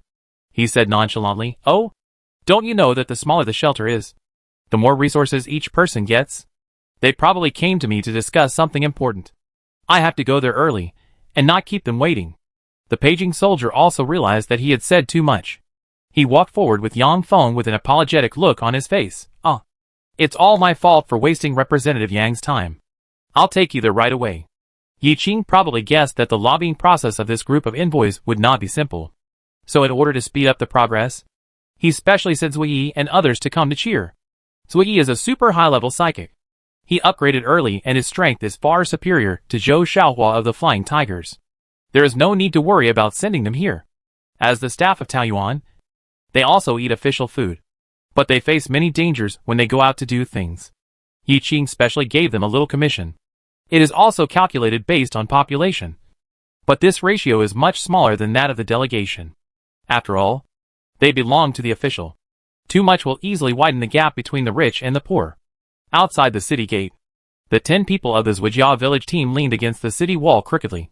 Zui stood in the middle, and Zhuo Sichuan and Zhuo Shitu were on the left and right. Zhuo Sichuan and Zhuo Shitu looked at the dilapidated shelter, shaking their heads and sighing. Although he had only lived in Taoyuan shelter for a few days, Zhuo Sichuan had already considered himself a member of Taoyuan. The many good facilities in the shelter had successfully won him over. Most of the time, He was either reading comics in the library or playing in the chess and card room. Like most residents, Zhuo Sichuan fell in love with playing cards. There were not many people in the team who liked to play cards, but he was often seen sitting among a group of old people with a lollipop in his mouth, looking very imposing. This mission was a long journey. Deng Hailong drove them a distance.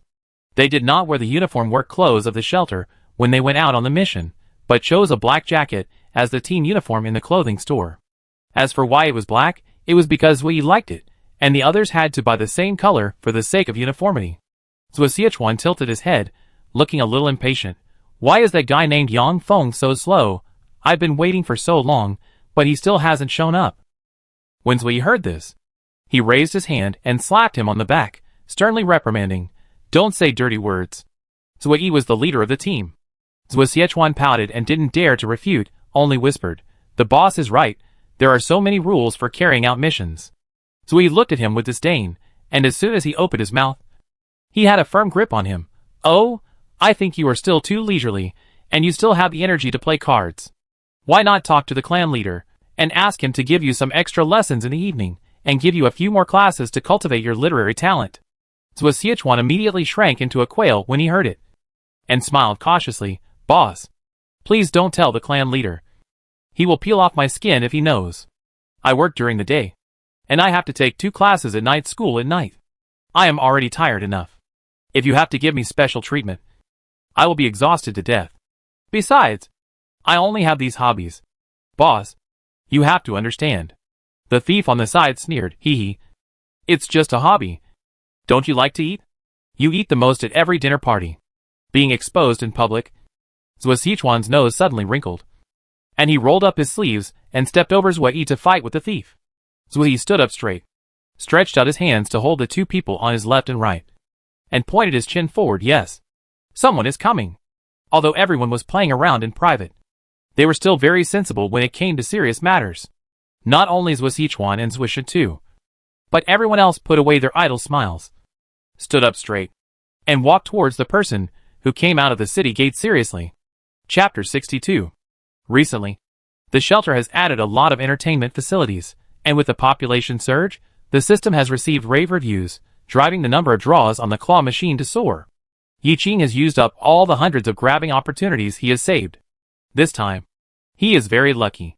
He has obtained 10 new fruit seeds, including durian pitchers, electric blueberries, dumb jackfruits, dragon fruit cannons, etc. Among them, there are many more duplicates of each existing fruit.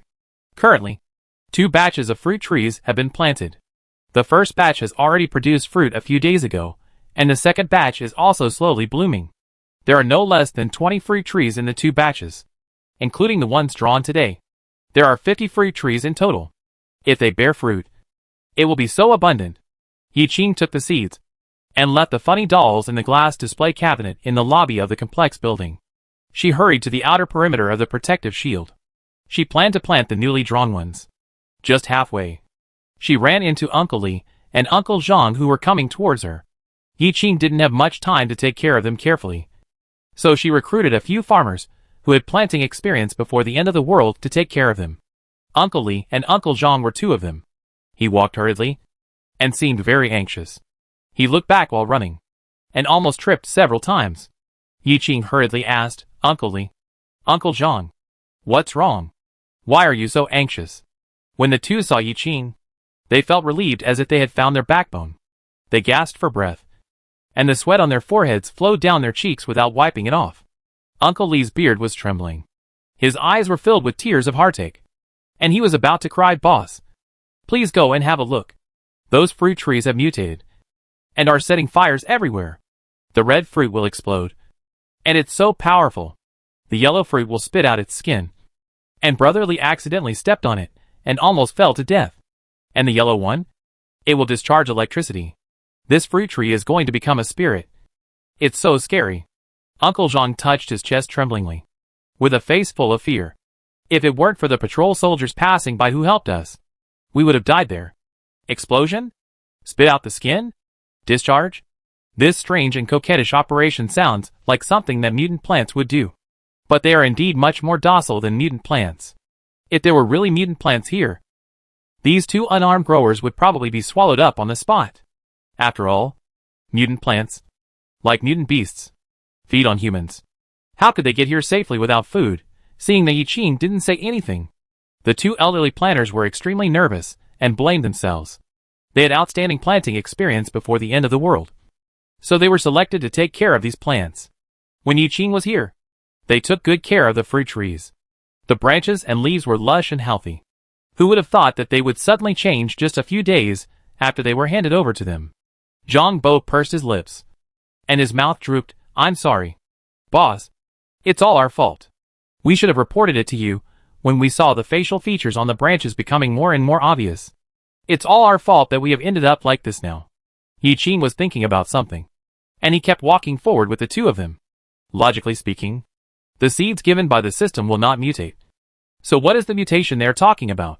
She has already reached a preliminary conclusion in her mind, but it still needs to be verified with her own eyes. The two old men followed Yiqing step by step. When they saw their boss suddenly stop and turn around, they immediately lowered their heads and dared not speak. They were all sinners. They got such a good job, but didn't do it well. Not only did they fail the boss's trust, but they also wasted such good fruit trees. They all knew that there was no fruit in the shelter, and these fruit trees were the boss's most cherished treasures. Not only is it the boss's most cherished treasure, it is also a project that everyone in the shelter is eyeing eagerly. If they do something wrong, the neighbors will spit at them. Thinking of this, the two growers became even more dejected. Yiqing sighed and comforted. This fruit tree is like this. Don't be too harsh on it. After hearing Yiqing's words, the two felt even more guilty. They both thought that this was an excuse for the boss to comfort them. Yiqing shook his head and strode forward. The fruit trees were planted far away. It was just morning here. Apart from the planters and patrol soldiers, few people came. Fortunately, there were few people, and no one was injured. The first batch of fruits planted included 5 kinds of fruits: cherry bomb, exploding grapes, bawang banana, lemon mage, and beast kiwi. The red fruits that Li Bo said would explode were cherries and grapes, and the ones that would spit out the skin were probably bananas. The cherry tree that bore fruit was full of red fruits, one by one, hanging in bunches on the branches, and each cherry was particularly plump. The attractive red color was shining brightly under the sun. The same goes for the lemon and kiwi trees. When Yiqing planted them before, they were only a few meters apart. Originally, they were planted at normal spacing, but they were probably produced by the system. When they grew up, they were larger than normal varieties, and they looked particularly crowded. Perhaps because there were too many fruits, the fruit trees were faintly bent. Some of the fruits fell from the trees under the weight, and as soon as they landed, there was a bang sound. I didn't expect that the power of this exploding cherry was quite strong. A half-meter-high deep pit appeared instantly where it fell. There were already no less than 10 deep pits of various sizes around the fruit trees. Outside the pit, there were many huge banana peels on the ground. The banana peels were extremely smooth. If you stepped on them, you would definitely fall flat on your face. The patrol soldiers were forced to stand on the periphery carefully due to the power of the banana peels, fearing that they would be accidentally injured. The patrol soldiers came to her side when they saw their boss. Yiqing asked with concern, "How are you? Are you injured?" The leading patrol soldier replied, "Thank you for your concern, boss. We are all fine. But I don't know what to do with these fruit trees." The last sentence was quite regretful.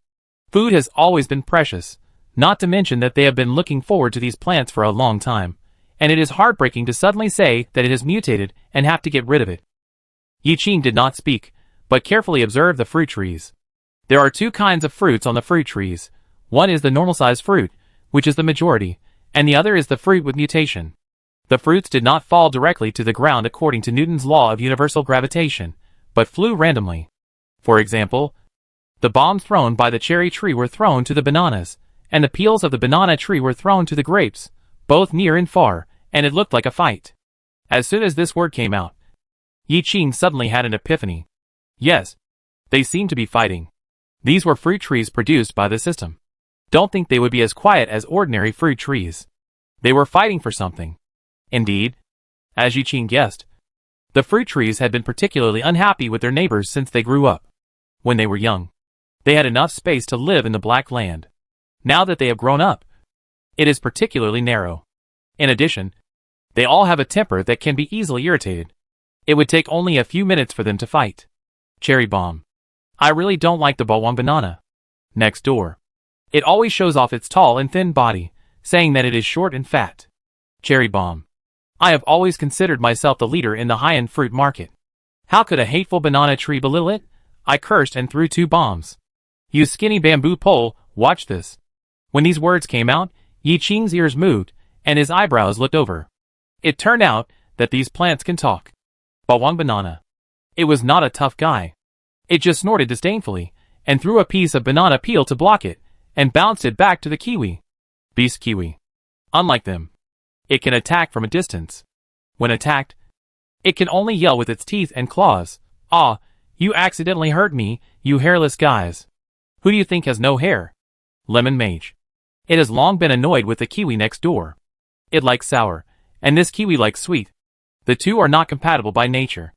In addition, every time Yi Qing feeds Jade liquid and universal organic fertilizer, this wild kiwi is always eager to grab the food. It originally looks delicate.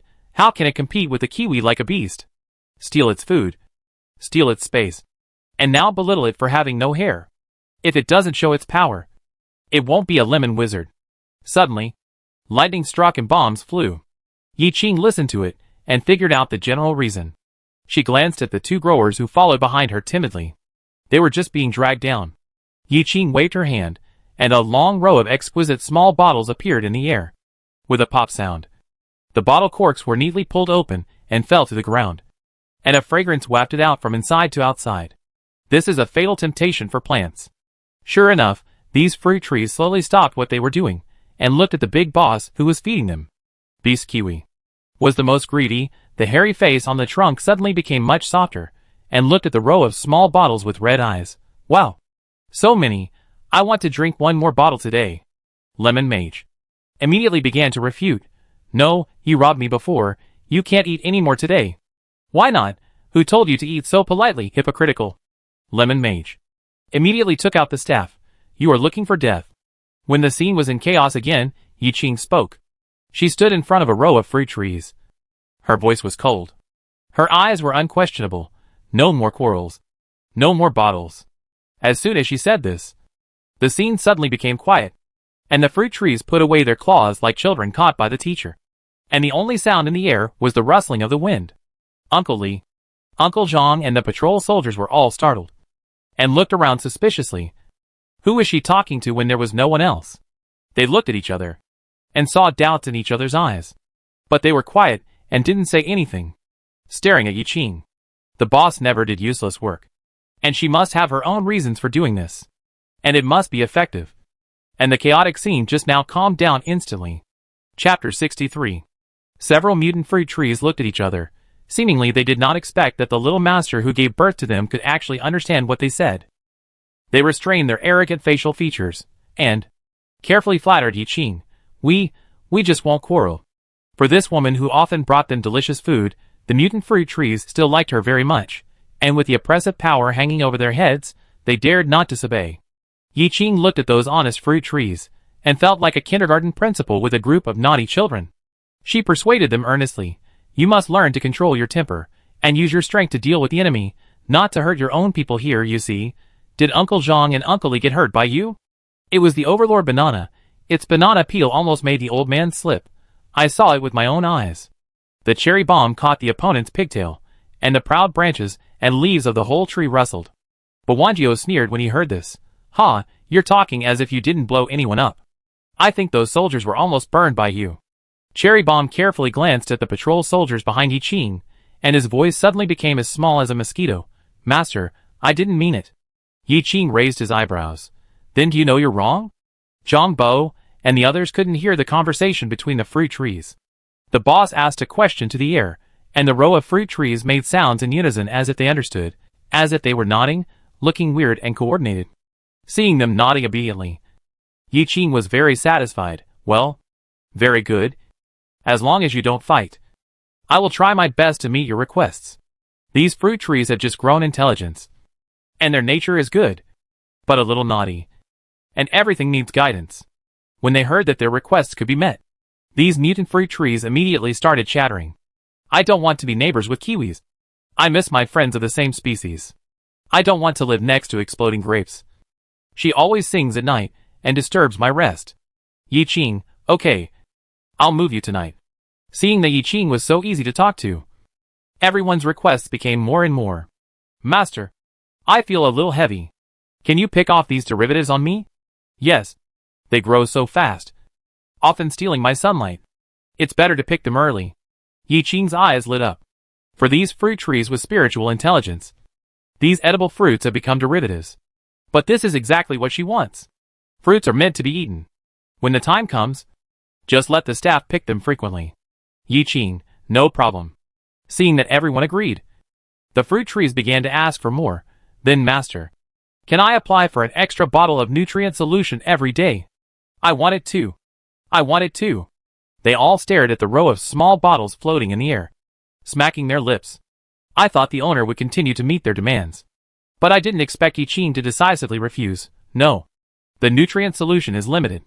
Seeing that they were all beginning to become depressed, Yi Qing turned around and smiled. However, if you can deal with those strange beasts outside, I can reward you with an extra bottle every week. Upon hearing what Yi Qing said, the fruit trees immediately smiled. Uh-huh.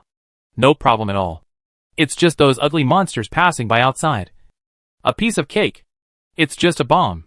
Seeing that these fruit trees were so easy to fool, Yi Qing couldn't help but chuckle. She turned to the people behind her and said, Uncle Zhang, you two go to the station and get some frames to pick the fruits. Remember to tell everyone to only pick normal fruits. Don't pick mutant fruits, or you will get hurt by mistake. Also, the patrol team should find someone to relocate them. Remember to place the same kind of fruit trees together, and keep different fruit trees at a distance. Although everyone didn't know why, they just had to obey. They all took the task and started to get busy. Yi Qing went back to the Government Affairs Center to arrange the buildings. She planned to open a fruit store in the underground mall. As for the location and store layout, she had already arranged for Zhang Xiaoya from the planning department of the Government Affairs Center to design it. The design draft had been received yesterday. She only needed to set it up directly in the system mall according to the drawings. There were only 5 trees in the first batch of fruit trees, but the yield was extremely high.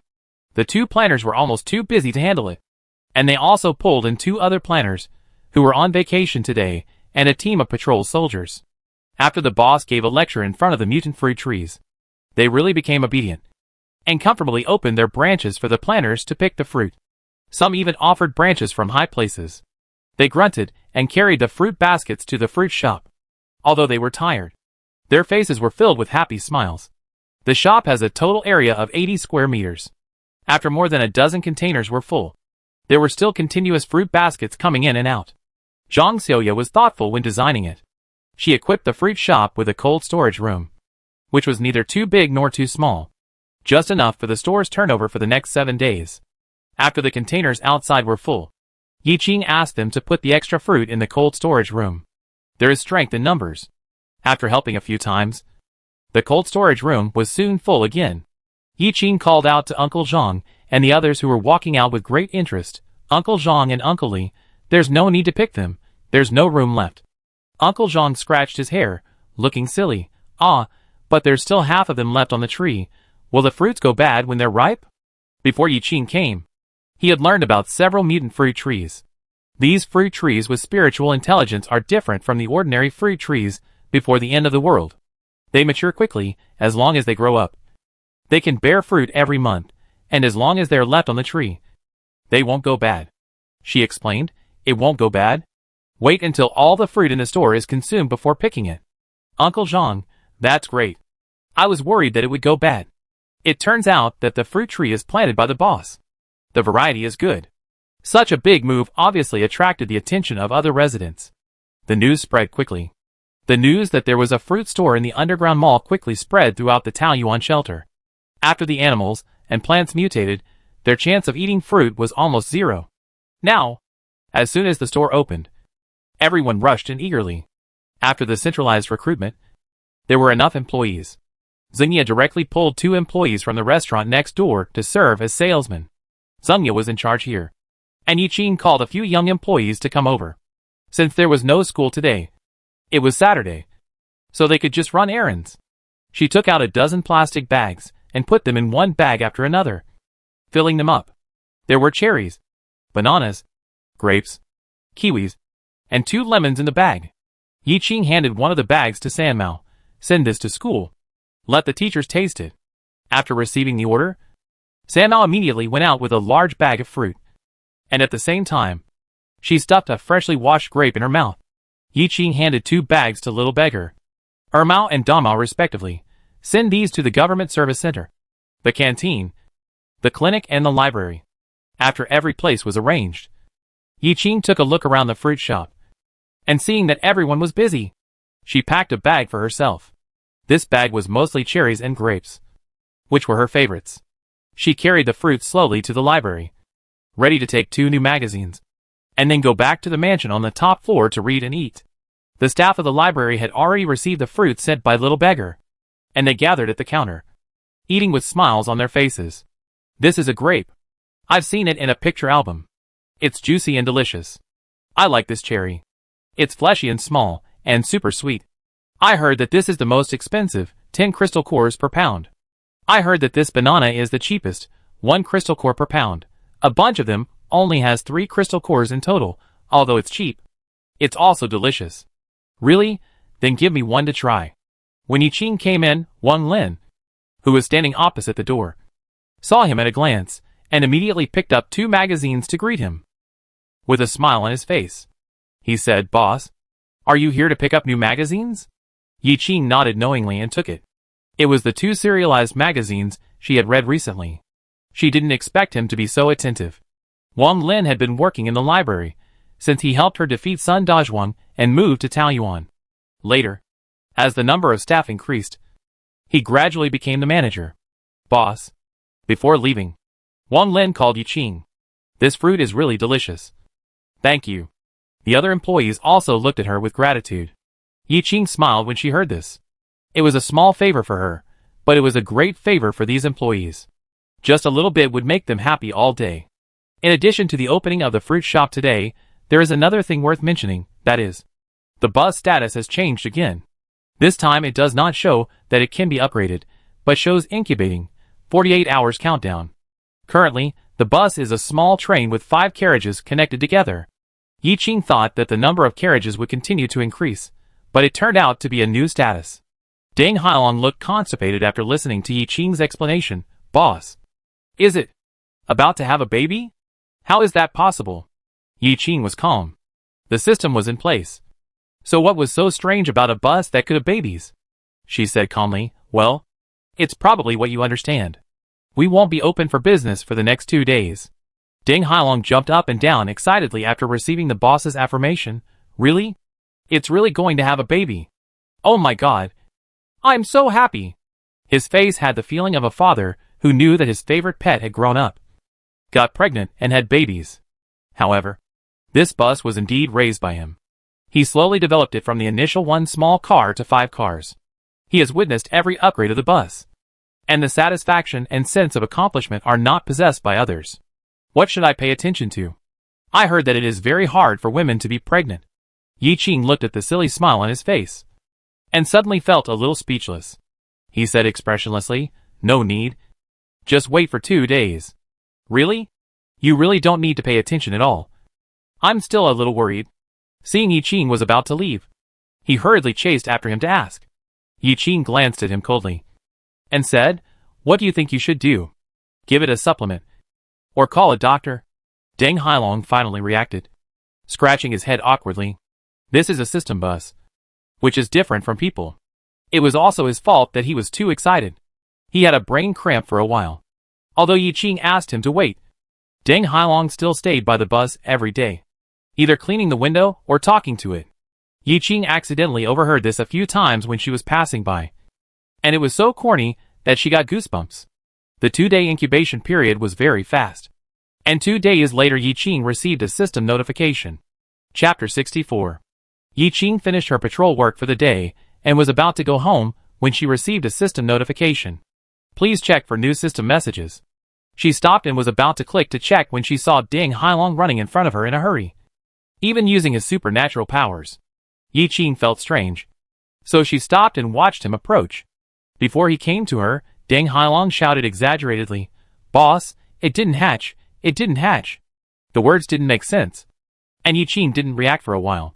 There were too many things in the shelter. And she didn't even think about what happened the day before yesterday.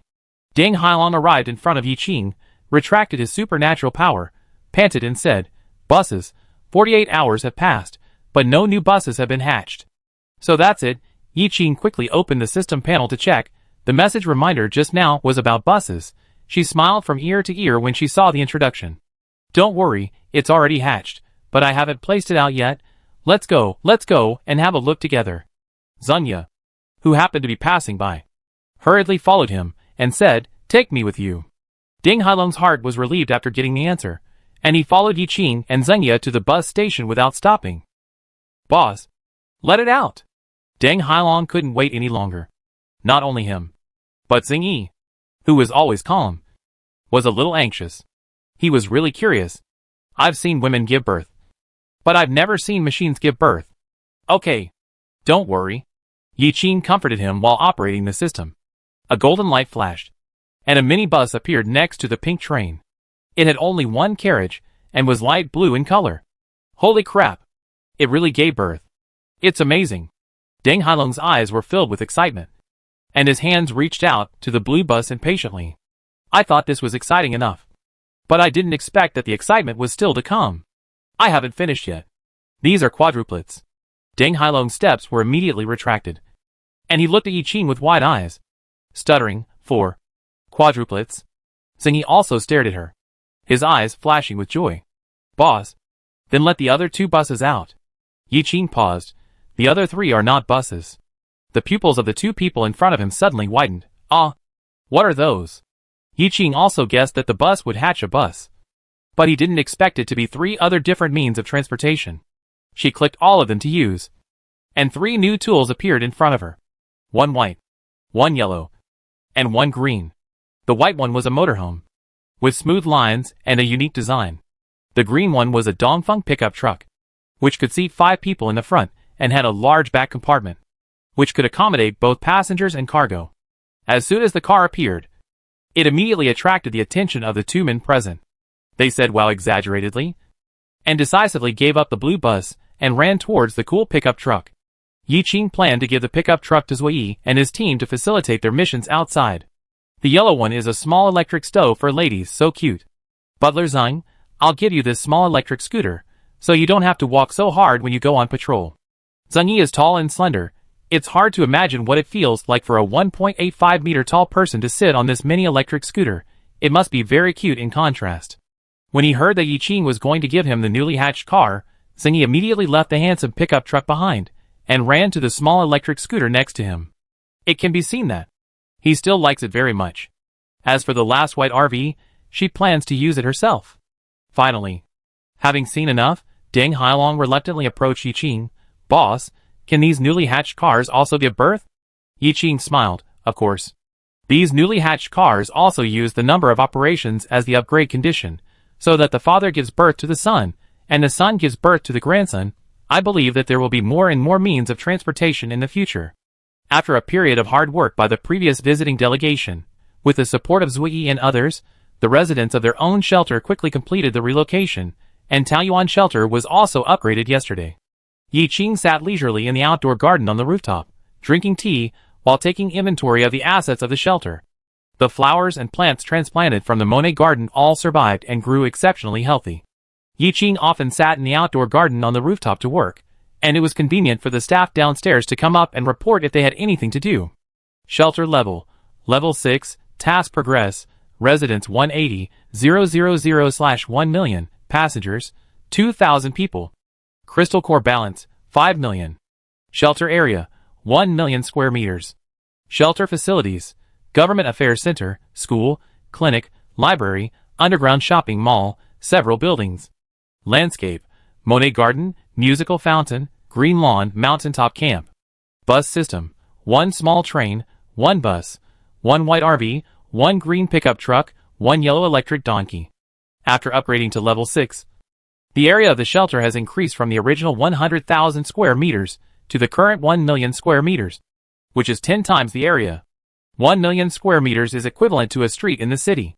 It takes an hour for ordinary people to walk the whole way. We will consider equipping transportation in the future. But the residential areas and leisure places are mainly concentrated in a small area in the center. It is okay for the time being. Several more food restaurants have been added to the underground mall today. The layout of the mall was designed by Zhang Xiaoya from the Urban Design and Planning Department. The mall is neat and tidy. It is worth mentioning that the card draw has added a scenic spot called Cherry Blossom Plank Road. As the name suggests, it is a plank road surrounded by cherry trees. This plank road is circular, with a circumference of about 20 kilometers, and in the middle is a rippling amber. At sunrise, the sun shines on the lake, which is particularly beautiful with the lush pink flowers around it. As soon as it was born, it quickly crushed the mountaintop camp and became the latest check-in landmark of the refuge. Many lazy people took the opportunity to walk on the plank road early, smell the fragrance of flowers, and breathe fresh air. It was so comfortable. The fifth row of the system entertainment section was all lit up. After the original entertainment facilities, Yiqing added a badminton, basketball hall, and cinema to provide more leisure and entertainment places for the residents in the institute. At present, the shelter has reached level 6. Upgrading to level 7 is an extremely high threshold. Not to mention how to find these 1 million people. How to settle them after they are found is another problem. There are 30 residential buildings in Taoyuan shelter, and there are 50 buildings that have not been used. It is not enough to put more than 1 million people into these 80 buildings. Just when she was having a headache, she turned to the prop card of yesterday's upgrade reward. There are 3 cards in total. Subsidiary binding card. Any shelter can be bound to Taoyuan. After binding, the shelter will be used as a subsidiary town of Taoyuan shelter. Residents in the city will automatically become residents of Taoyuan shelter. The main town and the subsidiary town share resources. The main city implements decentralized management of the subsidiary town. Subsidiary towns can only operate within a certain range. Resource sharing means that she only gets 1 copy of the building facilities, such as only 1 protective shield, and another example is the newly opened restaurant. If it is placed in the underground shopping mall, there will be no extra ones to be placed in the subsidiary city. Even if the main city supports the subordinate cities, the resources will be shifted. The principle that the main city is the central area has always been unbroken. It is conceivable how Taoyuan will become a popular target in the future. But the most important thing at present is to find a new refuge. For this reason, the Voyager plan began to be born, and the first batch was led by Zui. The Taoyuan refuge is located in the center of the continental plate. The current exploration site is also dozens of miles away. The east, south, west, and north have not yet been involved. Previously, they were worried that they were too far away, and that their supplies and safety could not be guaranteed. But now, with the help of the newly hatched vehicles, the explorers can go further. The vehicles are bound to the system, and as long as there is money in the balance, the fees can be directly deducted without worrying about the power problem. The supplies can also be accompanied by space-based psychics. For this operation, Yiqing also specially recruited a special psychic voice transmission. They will be away for at least a week, and at most 10 days or half a month. It is inconvenient to communicate without a medium, and at this time, the voice transmission psychic can play a role. But this ability has a drawback. That is, to transmit the sound, you need to obtain a material from the person being transmitted and establish a media relationship with him. After the end of the world, the communication between the various shelters has greatly decreased. It is difficult for them to protect themselves, so there is no need to contact relatives and friends. For the sake of profit, the hunting team will pick teammates with strong combat effectiveness. Therefore, the ability of transmitting sound is very useless. The transmitting sound ability user is a weak woman. She is only a low-level auxiliary system, and can't bring much benefit to the team. This makes her life very difficult even with the ability, and sometimes even brings her embarrassment. She originally had a husband's family. At first, she and her husband treated each other with respect. Although life was hard, they could make do. Helpless, her mother-in-law was too strong and unreasonable, and her husband was foolishly filial. He believed her mother-in-law's words and drove her out. He married another tall woman. I heard from others that the woman her husband married for the second time was strong and healthy. She could do a lot of rough work, She was much better than her who couldn't carry anything. After she left, her life was very difficult. She made a living by processing prey for the hunter team every day. Sometimes, she could still eat a full meal when there was a lot of work. When there was little work, she couldn't even afford the rent of 10 crystal cores a day. Her mother-in-law lived in the building next to hers. When she saw her, she would sneer at her, ridiculing her for having superpowers that were useless, standing in the toilet without taking a shit, saying that she was really blind to fall for such a useless person. But now it is different. Even if her superpowers are useless, they are still useful, and it is a stable job that everyone envies. God knows how excited she was when she saw the recruitment notice. It was simply a ray of light in her dark life. At that time, her mother-in-law and her ex-husband were right next to her. Their faces turned pale, seeing the neighbors congratulating her. They were so jealous that their teeth were about to break. The mother-in-law even wanted to lick her face and greet her. She turned around and left without even looking at it. That feeling was so sour.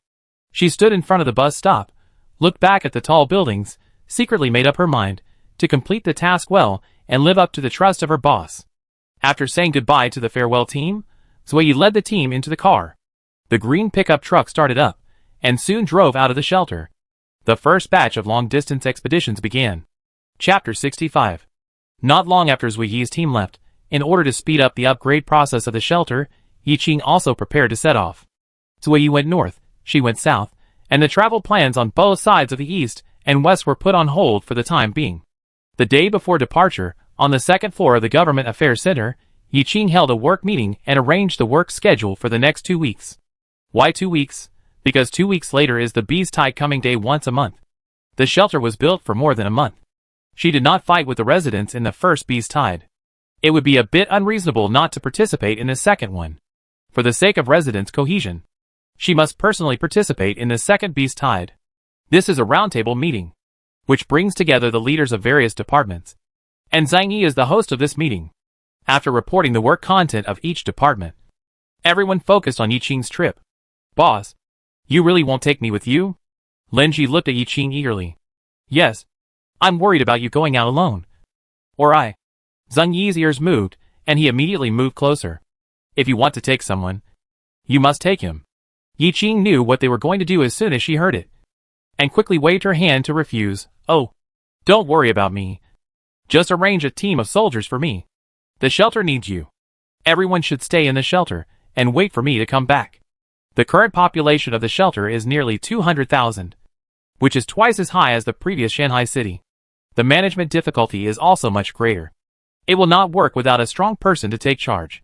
The only person she can hand over full power to is Zhang Yi. After the original Shanghai city moved here, it was not completely an empty city. It had to patrol from time to time. This matter has always been managed by Lin Ji. A group of people could not persuade him, so they had to agree reluctantly. Before departure, Zunya checked the RV from top to bottom, stuffing it with things inside and outside, as if he was afraid that Yiqing would be hungry. The frozen food is packed in the upper layer of the refrigerator, and you can eat it as long as you heat it up. There are some fruits refrigerated below, which have been washed. The toiletries are placed in the bathroom cabinet, brand new. The medicine for injuries is placed in the medical box at the head of the bed. And, okay, it's only 2 weeks, which is enough. Besides, the team also brought a space ability user on this trip. So what do you want to eat? Yiqing interrupted Zunya, who was constantly giving her nagging advice. She was easy to feed, except for the food produced by the restaurant, which needed to be purchased in the physical store. Everything else could be purchased directly in the system mall that was bound to her, so there was no need to prepare so many supplies. But Xingya was like a worried old mother, fearing that Yiqing would suffer when he went on a long journey, and wished to move the entire shelter to her. When Yiqing made a teasing remark, the others who saw him off couldn't help but burst out laughing. Even Deng Hailong, who was always a big-headed person, saw something at this moment. Ha ha ha, Butler Zeng really wants to tie himself to the boss. Deng Hailong finally caught Xingya's joke, and his voice was so loud that he wanted to tell the world. Xingya has always been calm, and after Deng Hailong said that, he felt a little uncomfortable. He looked at Yiqing, and saw Yiqing turned his head to look at him, and couldn't help but look away, and said stumblingly, You have to be careful. Xingya's face was cold and pale, and the blush on the tip of his ear was particularly conspicuous against the background.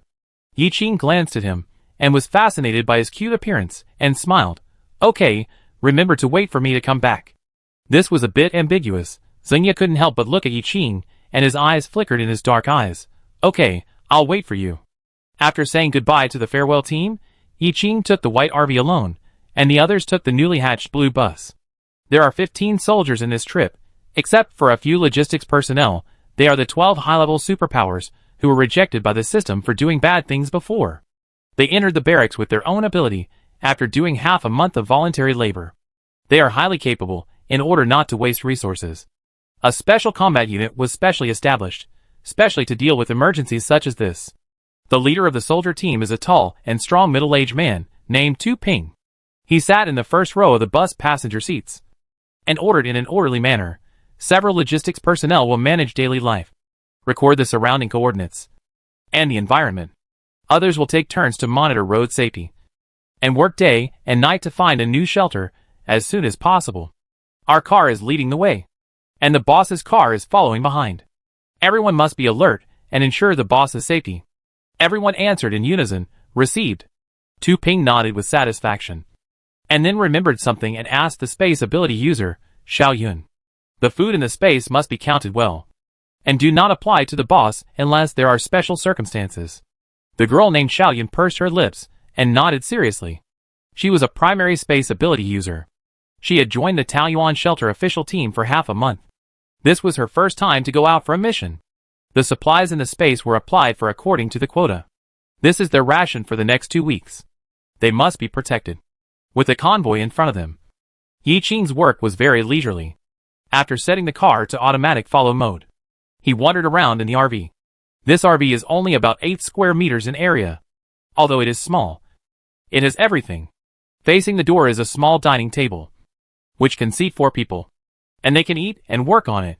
The dining table is foldable, and 2 sofas can be spliced together to form a simple bed.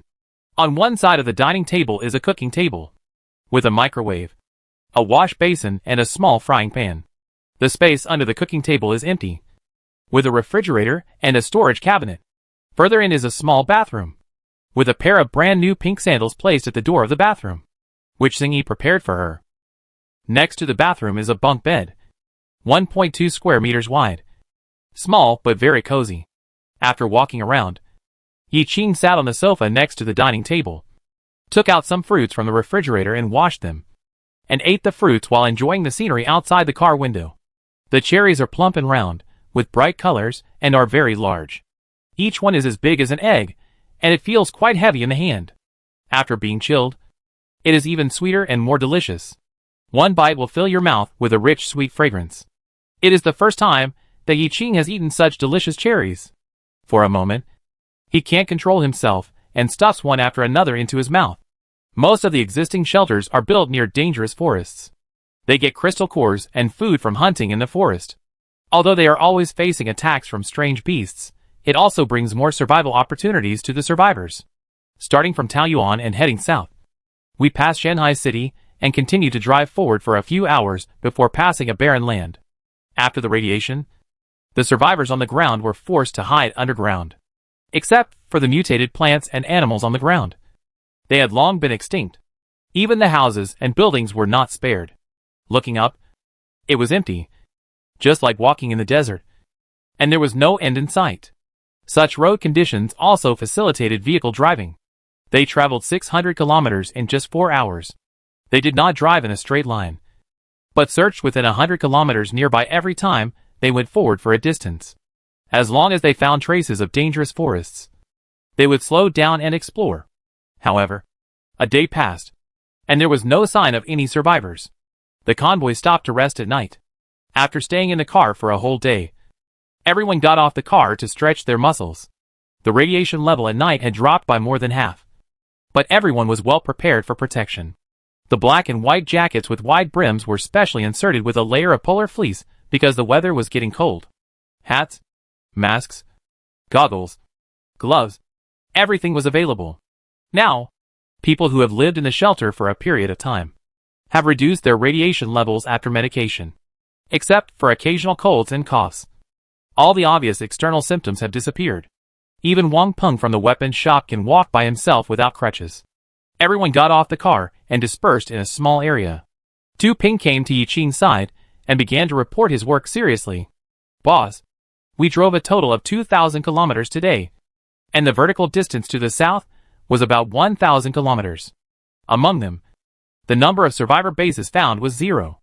There were several suspected ones, and we made records for future exploration. Yi Qing took the detailed record book and nodded with satisfaction. Well done. Everyone has worked hard today. And let's stop here tonight and have a good rest.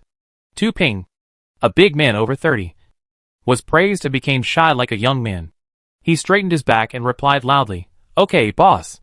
After receiving the instructions, Tu Ping returned to the bus, put away his smile, and made serious arrangements. After dinner, you will have 1 hour of free time. After the activities, prepare to rest. 3 logistics personnel will sleep on the floor of the bus, others will sleep in tents. 2 people in a group, you can't slack off during night patrols, remember it. Others were originally moving around. When they heard it, they raised their hands and saluted. Got it. They had been in the barracks for a while, and had already developed a strict military discipline under the rigorous training. Everyone was doing their own thing. Yi Qing walked around outside for a while, and then went to the RV to cook. She found a pack of instant noodles in a container, put some pure water in a pot and boiled it. Then put the noodles in. Then she opened a pack of meat in the refrigerator, and added a few slices of fat beef. This was the ingredients Xingya packed at the hot pot restaurant. Yi Qing had eaten a few more bites at the previous dinner party, and he had always remembered it. The instant noodle pot was gurgling. Seeing that it was almost time, Yi Qing took the pot handle and put it on the dining table. She was too lazy to put it in a bowl because she was alone. After eating a mouthful of hot instant noodles and then a piece of cold fruit, the alternating hot and cold feeling was particularly stimulating. She enjoyed the meal very much. After finishing her meal, Yi Qing strolled around and returned to bed to prepare for sleep. The weather has turned cooler recently, and the cold wind is blowing outside, but with the air conditioning inside, the temperature is still very suitable. Someone kept patrolling at night, and she fell asleep in a safe environment soon. Chapter 66. The next day, while Yi Qing's team was heading south, a caravan of more than a dozen people drove a carriage to the north in an orderly manner. The horses pulling the carriages had mutated. They were huge, strong and powerful. But what was amazing was that these mutated horses did not attack humans at all. They even listened to the instructions of humans, and pulled the carriages that were several times larger than their bodies. The leading carriage was particularly spacious. There were 2 young men sitting on the stools in the front carriage. They were of similar age, and had very similar facial features. One of the girls pinched 2 fingers, and blew a loud whistle towards the sky. As soon as the whistle was blew, the eagle hovering in the sky swooped down, and finally slowed down and landed steadily on the girl's shoulder. The girl nodded the eagle's head, and said, "Naughty," then took out a few dried fish from the cloth bag behind her, and reached out to feed the eagle. The eagle had a pair of bright eyes, which emitted an inexplicable and strange light, as if it had also undergone a mutation. After it gnawed 2 dried fish, it tilted its furry head and rubbed the girl's cheek. The feathers rubbed against her face, and it was a little itchy. The girl couldn't help but giggled and said lovingly, "You still want to eat? Don't worry. I'll get it for you."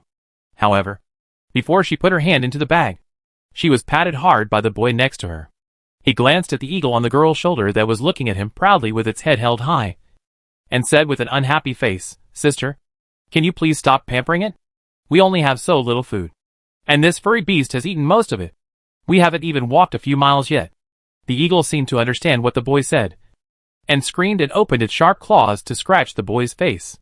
Fortunately, the girl was quick-witted and quickly stopped it. She touched the eagle's head and comforted it in a gentle voice. "Little eagle, brother is doing this for your own good. We are not at home when we are away from home, so we should be frugal with everything." As soon as the girl said this, the eagle immediately put away its attacking posture and behaved like a weak pet. It chirped for a while, and then flew back into the sky and disappeared.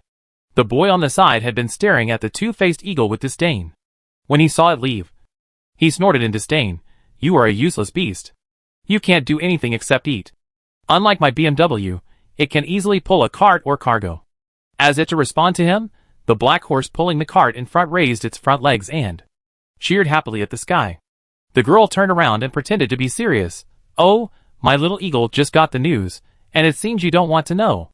The boy immediately grinned and said, "My dear sister, what brother said just now was nonsense. Your girl is the best, although she eats a lot, but she can always play a role at the critical moment." The girl crossed her arms and snorted proudly. The boy held the girl's arm and shook it. "Brother is wrong, sister. Just tell me." As for this mission, the girl did not make too much trouble, and told her twin brother everything the mutant eagle saw. "Is this eagle right? Is it the kind of car we have in the city? Or is it brand new?" The boy asked with a suspicious look on his face. "Of course it's true. How can I lie to you? My little eagle never lies to me. They are in the upper left corner of us and are heading south. They are moving very fast. The brother and sister were born on the same day. They have been fighting since they were born. Every day. They tease each other or quarrel. But they take the mission very seriously. With the tacit understanding of the twins, each mission is completed perfectly." The boy held his chin and thought for a moment. And discussed with his sister, "We are going north this time to explore other surviving shelters. And secondly to sell this batch of goods. We don't know anything about the north." "Why not? Meet them?" The girl nodded and replied, "I think so too. Those who can afford such a valuable car must be rich or noble. And we may be able to exchange some supplies if we find out some information." At this point, the boy was very confident. "Haha. It's definitely possible. Our batch of goods is the first batch of zero-pollution food cultivated by special superpowers for a long time. I guess they have never seen it." The girl was also full of confidence after hearing her brother's words, and was already thinking about what supplies to trade later. Yi Qing had no mutant eagle to detect, and had no idea about their situation. The two teams would have missed each other if they had followed the original route. But the twins had detected the road conditions ahead and turned their direction. Half an hour later, the two teams met, and as if to test each other, no one got off the car first. The twins looked at each other, staring at the two perfect carriages on the opposite side that were twice as big as their carriages. And they were silent for a while. The mutant eagle could only describe it in a few words, but it could not convey what it saw. The eagle told them that the two cars were very new, but it did not expect them to be so new. The color of the car was very beautiful, and it emitted a fatal light in the sun. It had smooth lines, exquisite design, and the paint on the body was as smooth as a mirror. The materials used were very expensive and rare, and people could not help but like them at first sight. After the radiation, many parts in the car factory were corroded. Those that could walk on the ground had been specially treated.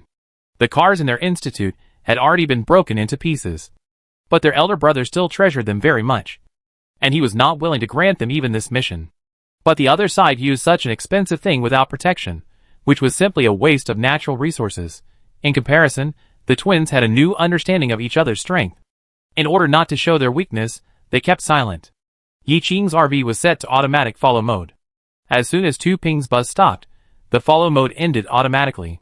She noticed something unusual and raised her head from the book, walked to the driver's seat, and saw the scene on the other side through the car window. Tu Ping happened to notice Yi Qing's action. After receiving Yi Qing's hint, he opened the window of the bus, stuck his head out, and said hello to the other side. "Who is on the other side? Which shelter are you from? Where are you going this time?" The boy blocked his sister behind him and introduced loudly, "Hello, brother. We are from Zhucheng in the south, and are going to the north to do some business." Tu Ping's eyes lit up, opened the door of the bus and walked down, blocking the caravan carriage like a mountain, and bowed. "We are from the central region, and we just happened to come to the south to discuss business. Why don't you sit in our car and have a good chat? Just as if you were meeting a new friend?" Tu Ping is big, with a rough and powerful voice. At first glance, he doesn't look like a good person. He got out of the car unexpectedly and blocked the carriage. He has a barbaric robbery. The boy hesitated for a while, and was about to go down. The sister pulled him, showing a worried look. He smiled, pretending to be relaxed. "Don't worry, I think he is just a high level. Your brother happens to be a high level. We are equally strong and can't afford to lose. Plus I have these batches of mutant wild horses. I don't think they can do anything to me. Then I'll go with you." Looking at the sister's determined eyes, the boy had no choice but to agree, but he was planning to push his sister away immediately if there was any danger. When the twins came down, Tu Ping grinned and extended his hand to guide them. "Please." Tu Ping was big, and his mouth was big too. When he opened his mouth, his silver teeth were exposed, shining in the sun. The girl couldn't help but shiver. thinking that he wouldn't eat children. The boy saw his sister's worry and pushed her out. Why don't you wait for me in the carriage? The girl stepped forward and was parallel to him and said stubbornly, No, I will accompany you if I say so. Otherwise my brother will laugh at me when I go back. The boy choked in his throat and felt like he was slapped in the face. He scratched his head a little embarrassedly when he remembered how he always ridiculed his sister mercilessly. Okay. If you want to follow, follow. Don't get bullied and then go to your big brother to complain about me. Tu Ping's personality was as thick as a steel pipe. He didn't realize that the two siblings were afraid of him at all. And he led the way excitedly. Hey, aren't we going to that car? It's no wonder the boy was confused. Tu Ping got off the bus and took them to another white car. Tu Ping replied, This is our boss's private car. It's very spacious inside. She said she would bring guests here.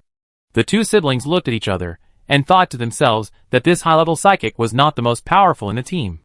There was a more powerful one hiding in this car. They were going to suffer this time. The two were worried. Their eyes were moving around, and they had already planned their escape route. They followed Tu Ping and got into the RV slowly. But they were dumbfounded when they saw the young girl in the car. Is this their boss? He is so young and smiles so gently, and he doesn't look like the same kind of person as that big man. Also, there are so many treasures in this car. Dining table, sofa, small kitchen. I even saw 2 beds. It would be so comfortable to sleep here when on a mission. Tu Ping said, Boss, I brought the people here. Yi Qing. Yes, okay, go to the refrigerator and get some fruits to entertain the guests. After receiving the order, Tu Ping went back to wash the fruits happily, seeing the two siblings who looked similar standing at the door. Yi Qing couldn't help but said, Come and sit down. The two siblings came back to their senses from the shock and walked over to sit down together. Tu Ping happened to wash a plate of fruit and put it on the table. Seeing that they were staring at him, Yi Qing raised his hand and said, Come, let's eat and talk. The two siblings hadn't blinked since they sat down, and they were so stunned when they saw the plate of food on the table that they couldn't speak. Not only was there such a rare car, but there was also food that they had never seen before. The red fruit on the left looked like it had just been picked not long ago. The color was bright, and it exuded an inexplicable fragrance. The purple fruit in the middle was also something I had never seen before. A bunch of them were placed in the middle of the plate. The water drops from the freshly washed fruit had not yet dispersed, and the fruit's skin was very delicate and translucent. Just one look at it, and the two siblings couldn't help but drool. But they both held back their hands and didn't move. Yi Qing took a look, took a cherry and a grape and stuffed them into his mouth, and invited again, You're welcome. There are still a lot of things. Everyone, eat. In the first few days when the fruit was available, Tu Ping ate a lot in the shelter. He would hold a bowl of fruit as a snack after dinner every day. Now he just tasted a few of them. Seeing this, the two siblings' worries disappeared by a large margin, and they could no longer suppress their inner impulse and reached out their hands. The girl took the grapes first. She imitated Yi Qing and threw a whole grape into her mouth. After taking a bite, the sweet juice burst in her mouth instantly.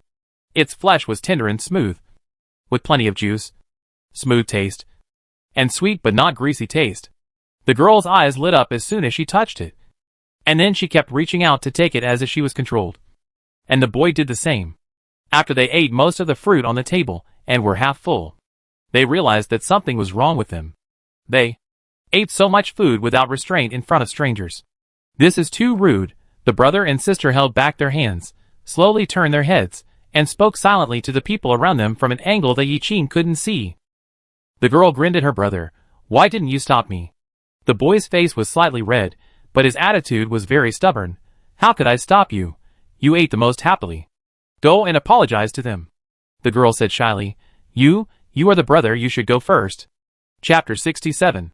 Yi Qing did not ask, but smiled and looked at the back of the two people's heads. After a while, the brother and sister raised their heads, with a hint of embarrassment on their faces, and the brother was instigated to apologize. I'm sorry, this thing is so delicious, we accidentally ate a little too much. We can buy it, yes, we buy it, how much does it cost? The girl also hurriedly agreed, yes, sister. You tell us how much we will pay. As he said that, the boy was about to take out the crystal core from his pocket. Yi Qing reached out to stop him, and kindly eased the embarrassment of the two. It's okay. It was prepared for the two guests. It's our honor that you like it. Besides, there are a lot of similar foods in our shelter. And they are also very cheap. There is no need to apologize for 1 or 2 plates of fruit. Yi Qing said this sincerely, but it seemed particularly irritating in the eyes of the 2 brothers and sisters. There are a lot. 1 or 2 plates. This must be a very rich shelter to grow such delicious food, and to be so generous to entertain strangers. They also have special ability people who cultivate food in their institute. After several years of experiments, the production has recently started to increase. However, they are not so extravagant as to use such precious materials to entertain guests.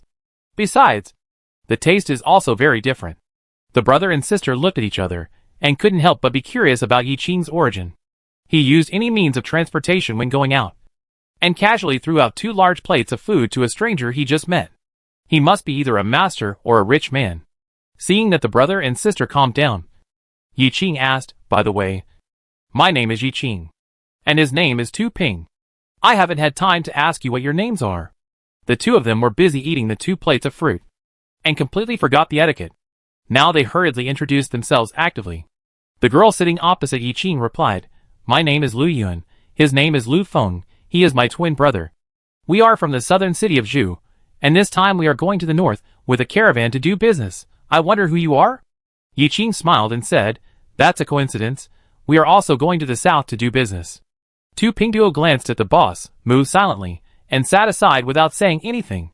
When they heard about business, the brother and sister immediately thought of the food they had just eaten that they had never seen before, and their interest was lifted. "You are also doing business. Are you selling the food we just ate? Fruits are not convenient to carry, so we don't sell them. But we brought a lot of other supplies." Yi Qing then counted on his fingers. Like instant noodles, mung bean cakes, chocolate, biscuits, sausages, candies, etc. There are no less than 100 kinds. Every time Yi Qing mentioned a kind of food, the 2 brothers and sisters in front of him swallowed their saliva. Their eyes were fixed on Yi Qing without moving away, and they could guess how delicious it was just by listening to the name and imagining. But business is like that. There will be some exaggeration. Just believe half of the content. They guessed that Yi Qing had some magical food, but the quantity was definitely not much. After all, it has been more than 30 years since the end of the world. Where can the machine be used to make it? As for the plate of fruit they just ate, it might have been cultivated by a superpower like them. Lu Yun asked, "You can take out so much food. Is your shelter very rich? How big is the area? Is there a large population?" Yi Qing pretended to think, and then he took out 2 booklets from under the table as if he suddenly realized something, and handed one to the man and woman in front of him. "I can't explain it clearly for a while. Why don't you take a look at this? The general situation of our shelter is here. You can ask me if you don't understand anything." Seeing these 2 brand new booklets, the 2 were shocked again, and carefully turned the pages of the book, which made them unable to turn back. The more they looked, the more curious they became. The more they looked, the more shocked they became. If what was said in the picture book was true, then it would be the fairyland that everyone dreams of. "Boss Yi, do you all live in such high-rise buildings?" Before Lu Yun finished his question, Lu Feng on the side put the booklet on his sister's hand and asked, like a curious baby, "Boss Yi, what is the principle of your machine? It looks so high-end. There is also this and this." Lu Yun pushed his brother angrily and glared at him. "I asked first, why can't you wait a little longer?" Lu Feng had no pity for his sister and glanced at her indifferently. "You are slow and have many questions. It will take a long time to ask. I might as well find out first and then tell you." Lu Yun pouted, "Don't brag. You haven't seen it with your own eyes. How can you compare with others?" Lu Feng was so angry that his voice trembled. "You." He glared at his sister fiercely and concentrated on the booklet in his hand. He was also literate, and he could understand it even if he didn't ask. Lu Yun seized the opportunity to ask questions, and asked Yi Qing all kinds of strange questions with a smile on his face. The brochure was not thick, with only a dozen pages showing the shelter's building facilities, living environment, food and beverage, and entertainment in pictures, accompanied by a brief text introduction. The 2 siblings read the brochure quickly, but the introduction on the pictures was too attractive, so they started to read it carefully from the first page. Seeing that the time was almost right, Yi Qing interrupted at the right time. "By the way, you just mentioned Zhucheng. I wonder if you can give me a detailed introduction. This is our first time to do business in the south. We are unfamiliar with the place. We just want to find someone to ask for directions and understand the market. Speaking of Bucheng, the two put down the book in their hands, raised their heads and introduced confidently. Speaking of Zucheng, you really asked the right person to ask us. My brother and I have lived here since we were born, and it has been 18 years now. Zucheng was formerly a mountain tourist city. It is surrounded by mountains on all sides, and the transportation is not very convenient. After the end of the world, it has become a natural barrier. The current population is 500,000. It is estimated to be the largest shelter in the south. Yiqing asked again, do you know much about the city lord? What kind of person is he? Lu Yun and Lu Feng looked at each other. Their eyes were a little guilty for some reason. No, not very well. After all, not everyone can meet the city lord. Right? But I heard from others, just heard from others, that the city lord has noble character, is kind and upright, and is dedicated to the people. He is a good person praised by everyone. That's good. That's good. Yiqing was relieved when he heard it. After all, he is not a fierce and difficult character like Sun Dazhuang. If he is really a good city lord who cares about the people, then this business will go smoothly. As the elder brother, Lu Feng was more cautious. He looked at Yiqing and asked in confusion, I wonder why the boss wants to know about the city lord. Yiqing, to tell you the truth, I came to the south to do business. But it's a big business. Lu Feng asked again, is it the kind of big business that requires the city lord to show up? Yiqing nodded solemnly, yes. If the business is successful, it will be of great benefit to both shelters. But I don't know much about the situation in the south, so I need to learn more about which shelter to cooperate with. The brother and sister looked at each other and tacitly did not continue to ask. When it comes to business, the deeper you go, the more confidential it will be. No one will tell secrets to strangers they just met. Now that it was getting dark, they planned to rest here for one night.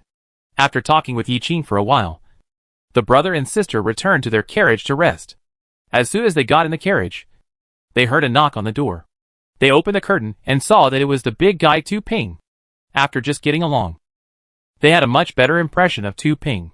The two brothers and sisters smiled and asked, Brother Tu, is there anything else so late?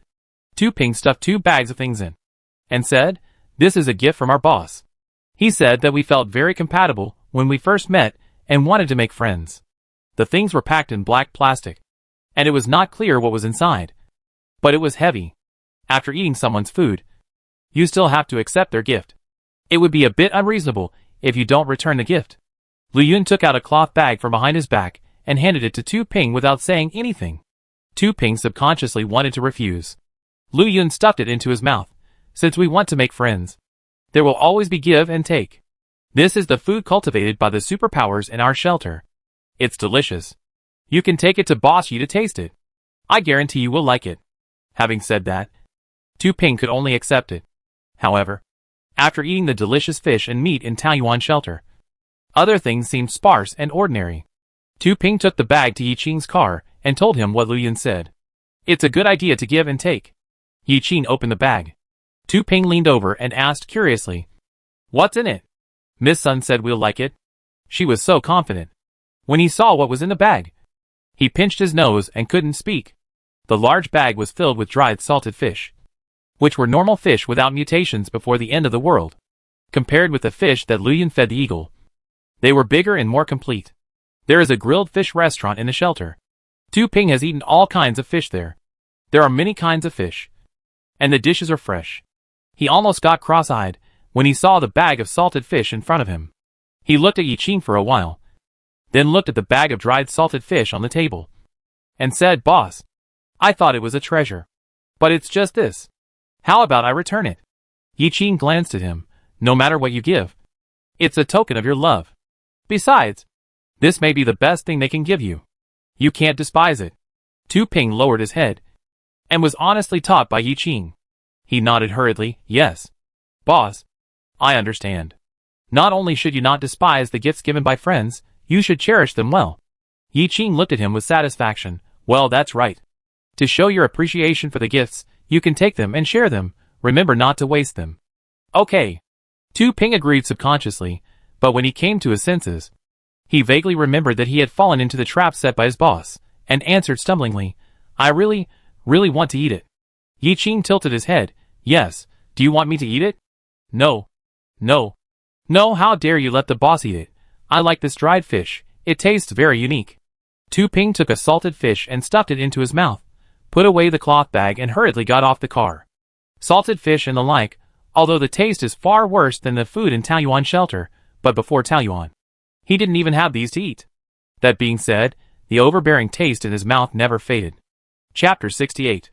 After sending out a bag of salted fish, the brother and sister returned to the carriage and lowered the carriage curtain. The carriage was pulled by a mutant wild horse, and was much larger than an ordinary carriage. Lu Feng placed the 2 large bags of things sent by Tu Ping on the double table in the middle, guessing that they were just some ordinary items. He did not open them immediately. Looking at this bag of gifts, he would think of his sister sending out a large bag of salted fish, although it was a gift in return. But now that he calmed down and thought about it carefully, he felt that he had lost out. Only those who have personally participated in food research and development know how precious food is. In order to produce this batch of artificially bred pollution-free dried fish, they and those superpowers stayed in the experimental field every day, made various attempts, racked their brains, failed again, and finally tested out a method. The only fish left in the world are mutated, containing a lot of radiation, which is extremely harmful to the body. They found that in order to completely eliminate the radiation, a large number of crystal nuclei need to be purified step by step. The first generation of fish had high radiation content, and they would be infected or even eaten if they were just slightly close to them. The second generation of fish became more docile, and the radiation of the third generation of fish was greatly reduced. In this way, generation after generation, day after day, year after year, it took a lot of manpower and material resources to finally breed the first batch of pollution-free fry. The fry then began to reproduce slowly after careful care, and it was only recently that they were gradually mass-produced. However, the reproductive systems of the mutated fish were all damaged to a certain extent, and the output rate was extremely low even if they were mass-produced. This project was established when the brother and sister were 15 years old. When the idea was first proposed, almost no one agreed, and there was no public funding. The crystal cores used for purification were all borrowed from their eldest brother's resources and collected by themselves. After the product was developed, they owed a lot of crystal cores. They planned to use these salted fish to exchange for some crystal cores to repay the favors they owed. The development period was long, and the first batch was sold at a correspondingly high price. The city and nearby shelters consumed a batch, and they planned to sell the rest to the north, one to make money, and the other to promote foreign trade exchanges. Thinking of the hardships he had endured before, Lu Feng couldn't help but sigh. He glanced at the empty bag of supplies, and felt even more heartbroken. He covered his chest and said painfully, "Sister, can you use your brain more when making decisions? Some of the food we got with great difficulty is gone. I know I have to give a gift in return, but I can't just give a big bag directly. We only have a few bags in total. You should at least save it." Lu Yun understood the importance of these dried fish to them. Now he came to his senses and blamed himself. He was at a loss and stammered, "Then, what should I do? Otherwise, I will shamelessly ask for some back. I think Boss Yi is also generous, and I don't think he will care about these things." Lu Feng had this idea before, but it was really embarrassing to ask for the things he had given away back. If their identities were exposed, not only them, but the whole Zhucheng would be laughed at. This thing must not be done. After thinking clearly about the key points, Lu Feng could only silently endure it. At worst, they would not eat it on the way, and save it all for the crystal core. Seeing his brother's gloomy face, Lu Yun felt guilty. He glanced at the black bag on the table that had not been opened yet, and his eyes lit up. He stretched out his hand and opened it while saying, "Don't be unhappy. Second brother, come and see what Boss Yi has sent us." Lu Feng's gloomy heart was relieved a little. He turned his head weakly to look at his sister's actions. Businessmen are the most stingy. What good things can they have? On the top of the black bag was a booklet. They had just seen this in Yi Qing's RV. It was nothing special. Both the brother and sister were calm. The booklet was removed, revealing the contents underneath. "Hey, what is this?" Lu Yun stared and took out the first package. He wrapped it in white plastic film, folded it neatly, and the fabric looked brand new. The two looked at each other's washed-out clothes, and finally smiled. There were 2 pieces here. Lu Yun handed one that was obviously much larger to his brother, and he couldn't wait to put on the other. Hers was a pink jacket. The fabric was smooth and delicate, and it was very comfortable to wear. Lu Yun excitedly twisted his body left and right to show off. Look. It's nice. Lu Feng supported the shaking carriage and pretended to be angry. Okay. You've never seen the world. Although he said so. The corners of his mouth were bent high.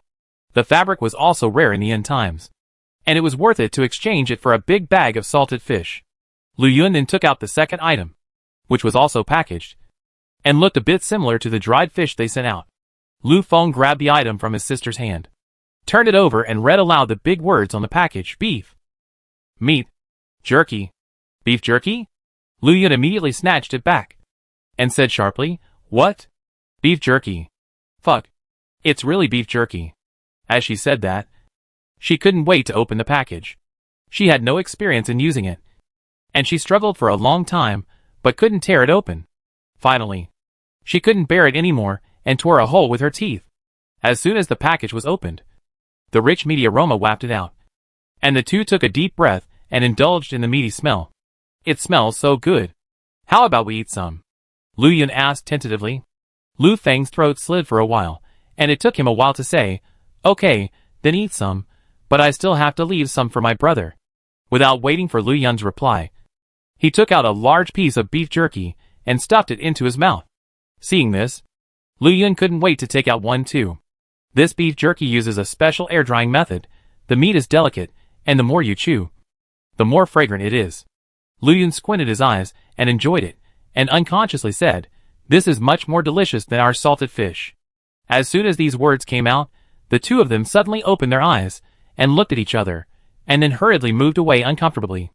Just now, he felt that he had suffered a loss by giving someone salted fish, but now it really hurts to be slapped in the face. It's the same dried meat, but once you eat basias, no one will want to eat their dried salted fish, because it smells too fishy. As if to break the awkwardness, Lu Yun went to take the last item in the bag. She had experience, and she immediately read the description on the package, mung bean cake. So this is the mung bean cake. The boss said. What she said was true. I thought it was an exaggeration. Another rare material that had never been seen before. Lu Feng roughly understood Yi Qing's strength, and went to open another plastic bag. Bread, ham, corn candy, chocolate, Snickers, wafer biscuits. The last item was taken out, filling the entire table. The brother and sister were so surprised that they were speechless. Now they were silently digesting the news slowly. After a long while, Lu Feng said, I think our plan may need to be changed.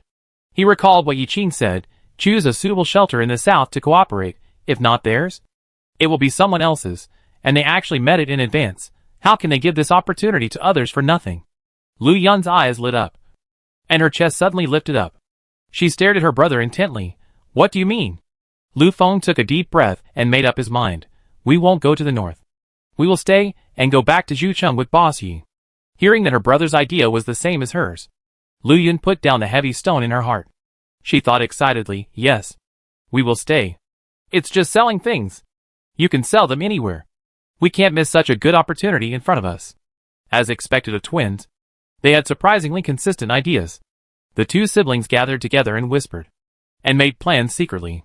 On the second day, Yi Qing had just gotten up and finished packing when she heard a knock on the door.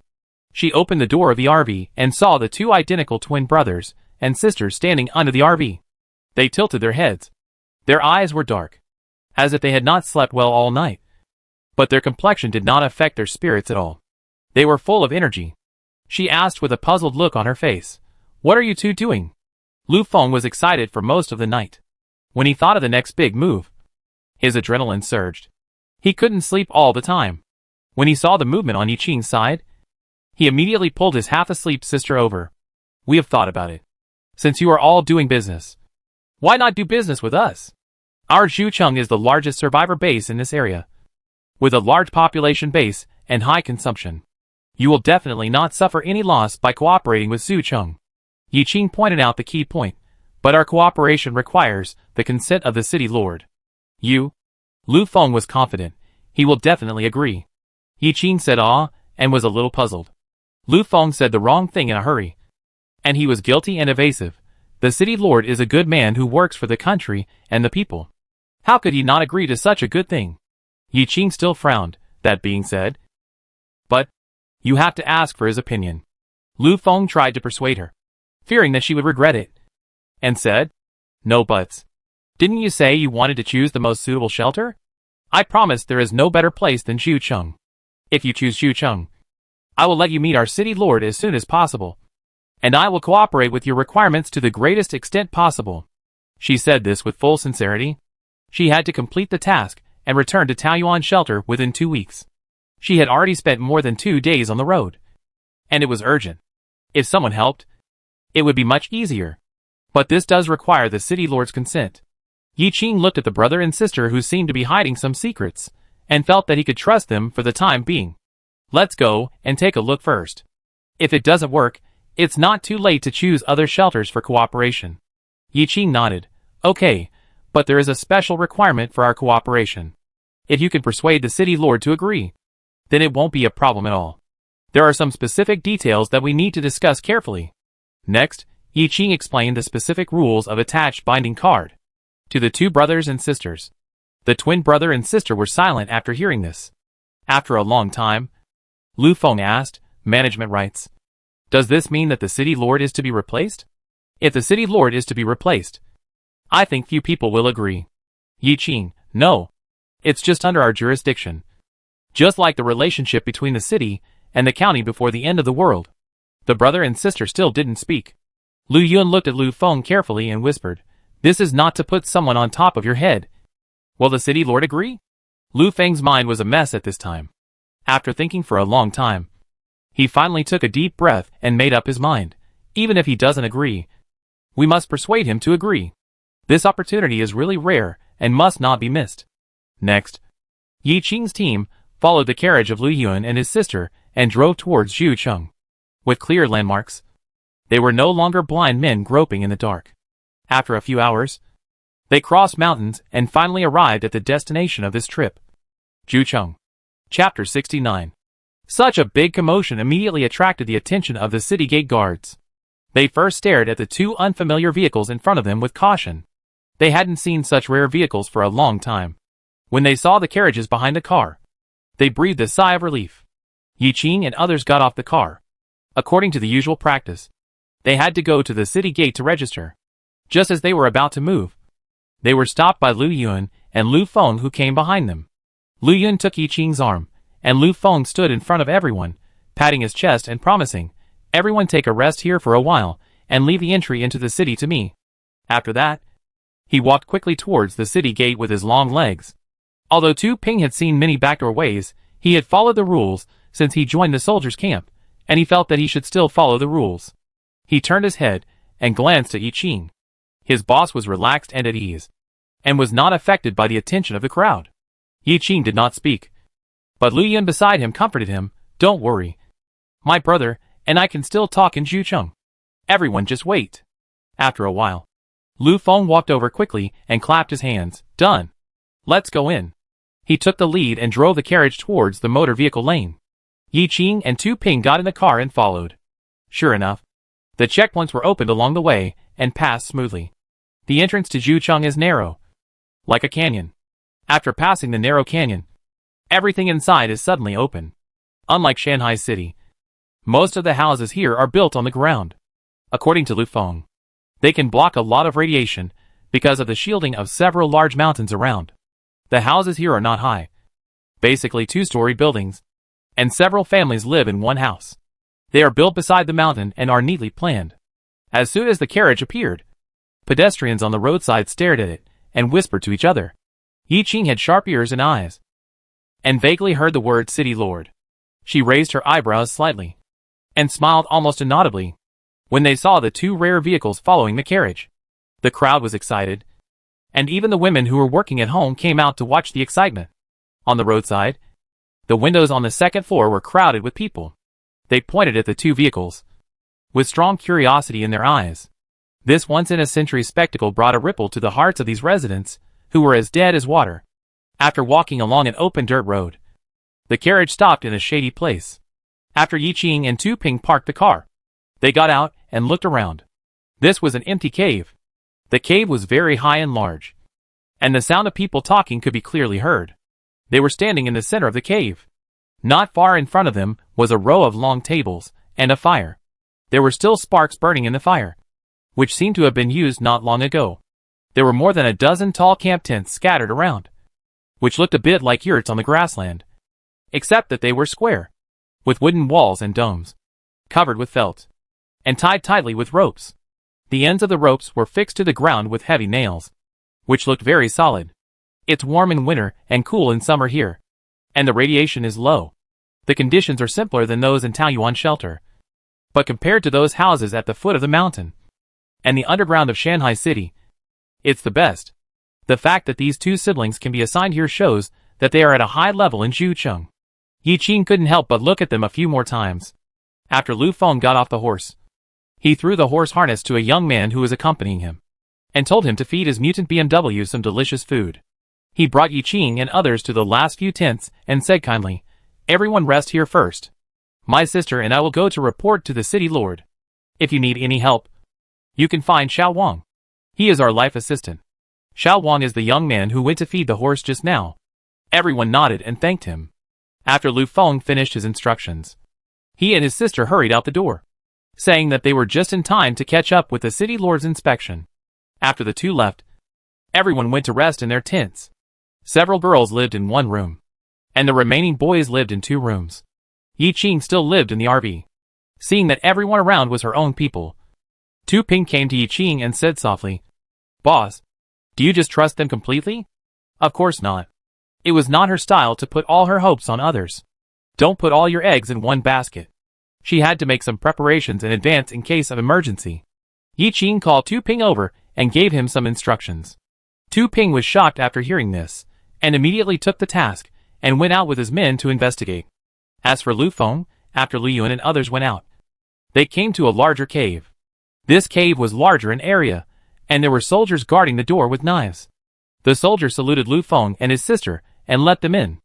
After entering, the two of them walked around to a house with ease. This place looked like an office.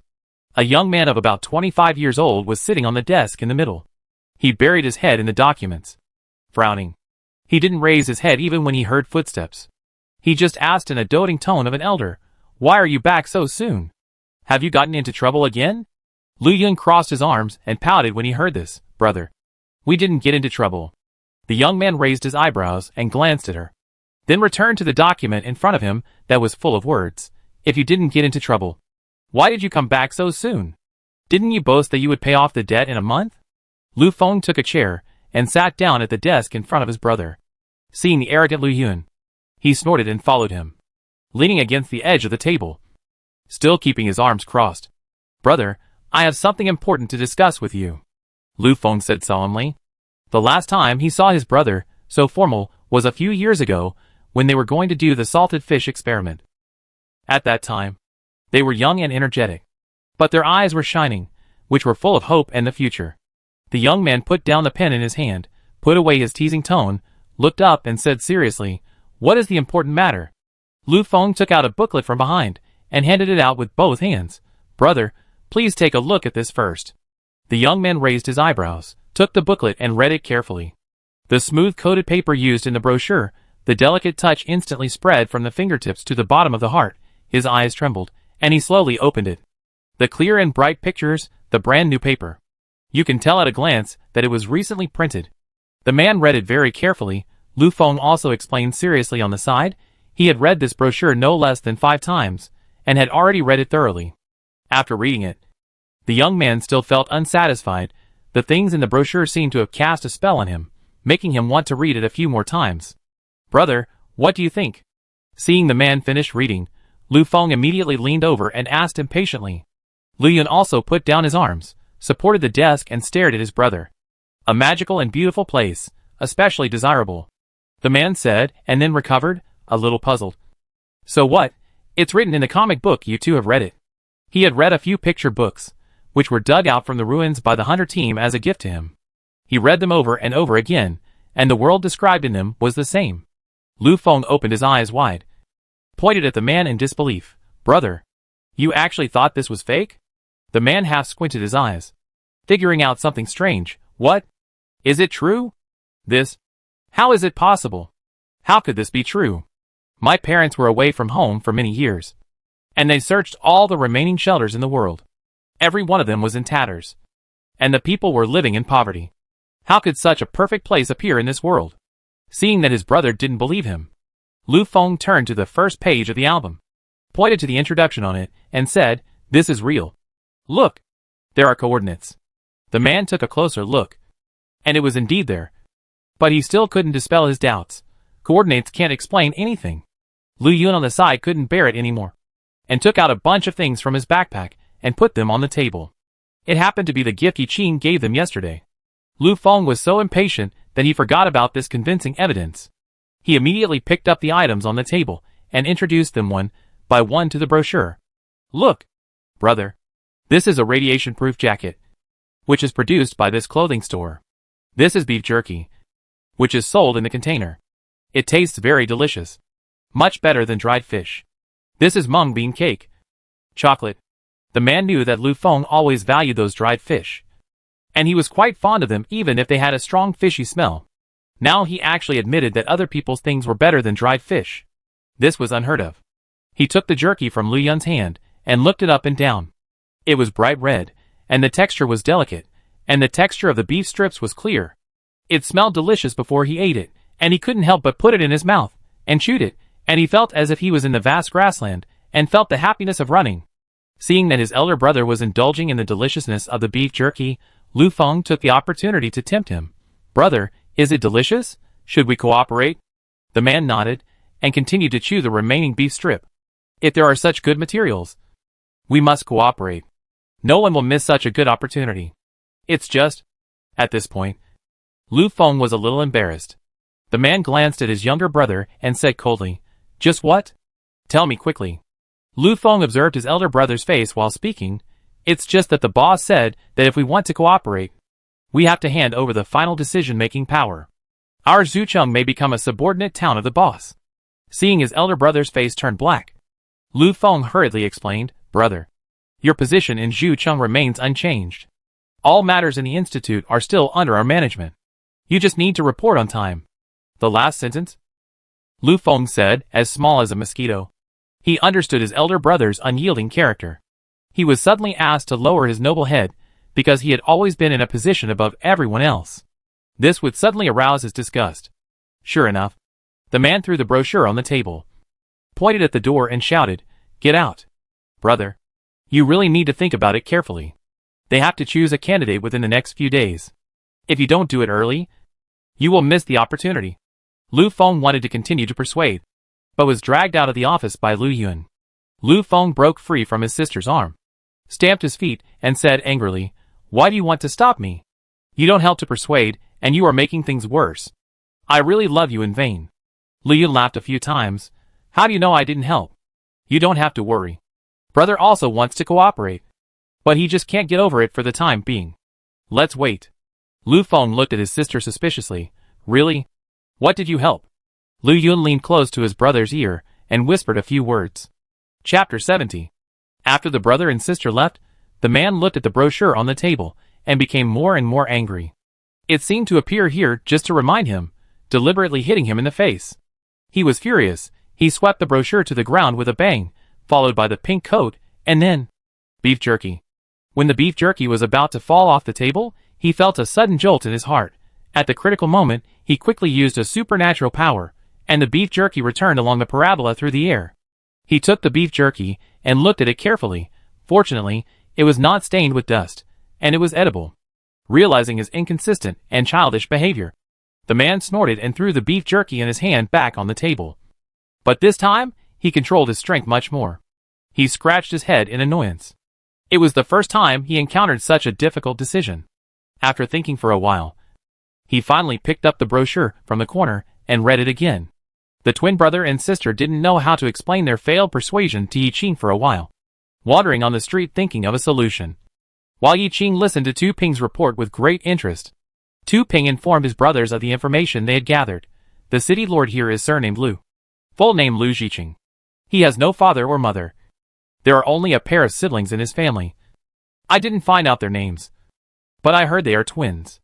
"Boss, you knew they were." Tu Ping thought of the boss's behavior a few days ago, and suddenly understood. Yi Qing took a sip of chrysanthemum tea, not completely sure. Just guessing. Tu Ping was impressed. They were a group of rough men who only knew how to do rough work. They had been together for such a long time. But the boss had guessed everything about them. And he didn't even touch the door. It was really shameful. Have you heard about other shelters nearby? Yi Qing glanced at Tu Ping and guessed about his thoughts from his expression. Tu Ping immediately put away his guilt and got down to business. There are 15 shelters that have communicated with Zhucheng, and only 5 of them have frequent exchanges. The distance is basically about 100 kilometers. 100 kilometers was the distance between 2 cities before the end of the world. Now there is no transportation and everyone has to walk. So the exchanges are naturally greatly reduced. But with tools, it takes 2 hours to go back and forth. Are all the other refugees here? Have you found out their addresses and information about the members? Tu Ping straightened his back. I have found out everything. Our logistics guy Xiao Zhang is really smart. He exchanged a bag of mung bean cakes for all the information about the innkeeper. There are currently 7 other refugees staying in Zhucheng. There are delegations and caravans. We have roughly got their residences. Yi Qing nodded with satisfaction, called Tu Ping over and whispered the next task. Pick the 3 largest refugees. First do this, then do that. Tu Ping pricked up his ears. The more he listened, the more he found it amazing. He couldn't wait to do it. Before leaving, Yi Qing specifically reminded him, remember, be open about your actions. The more people know, the better. If you don't have enough supplies, you can ask me for them. Tu Ping grinned and said, got it. Boss. They don't know how to come up with a plan, but they are good at exaggerating. The next day, Lu Yun and Lu Feng went straight to their eldest brother's office early in the morning. Lu Zhiqing was holding a morning meeting after his inspection. After waiting for the meeting to end, everyone filed out. They were no longer surprised to see the twins appear again. They smiled, said hello, and then left. But their teasing could still be heard from a distance. See, these 2 siblings do nothing all day long. They finally made some dried fish. They said they were going to sell it the day before yesterday, but they went out during the day and came back at night. Alas, the city lord dotes on these 2 siblings. If it were my child, I would definitely lock them up and beat them. That's right. Do you think these 2 people are really born from the same parents as the city lord? Why don't they look alike at all? Haha, good bamboo can also produce bad shoots. They thought they were speaking quietly, but they didn't know that the Lu family siblings were all high-level psychics, and these words were heard word for word. This was about their twin brother and sister. But even the city lord brother teased them, secretly accusing him of being too doting and having no education. Lu Yun had a bad temper, and when she heard this, she was furious and wanted to rush over to argue with them. Lu Feng pulled her, raised his eyebrows and signaled her. Lu Yun carefully glanced at her eldest brother standing behind them. The eldest brother was not angry, but the serious corners of his mouth hinted at his dissatisfaction, thinking that she was clearly contributing to the shelter, but was misunderstood by others. She felt a sense of grievance in her heart. She choked and stammered, I'm sorry, eldest brother. We are not playing around. And we didn't make a decision casually. We just want to do something to convince them. Doesn't Big Brother also want the residents of the city to live a stable and happy life? This is really a good opportunity. Opportunities can never come again. After hearing his sister's aggrieved words, Lu Zhiqing's heart softened, and the serious expression on his face was restrained a little. Big Brother certainly knows what you think. But what does it matter if I know? People outside will only look at the results. If the results are not good, they will overturn all your previous efforts. Lu Feng knew that this group of people were talking about the previous dried fish project. The R&D test period consumed a lot of manpower and material resources. The final result was good. They were also trying their best to earn the consumed crystal cores. But they met Yi Qing just after setting out. She didn't have a better opportunity. This is the best time to prove himself. He wants to achieve this cooperation and slap those people in the face. Let them know that Lu Zhiqing is not biased towards them. And they are also capable.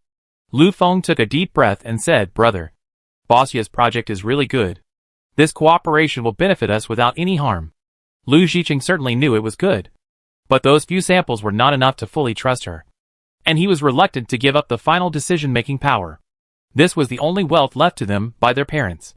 How could he face his parents in the afterlife if he gave it up like this? Lu Zhiqing frowned. Will giving up the management rights still be our refuge? No, At that time, we will be meat on the chopping board, and we will have to do whatever they say. You go and talk to Boss Yi again. I can give you a bigger share of the profit. Lu Feng opened his mouth to persuade him. Lu Ziqing shook his sleeves and turned back to the office, speaking with regret. You must learn to deal with business. You must fight hard. Whoever can endure to the end is the winner.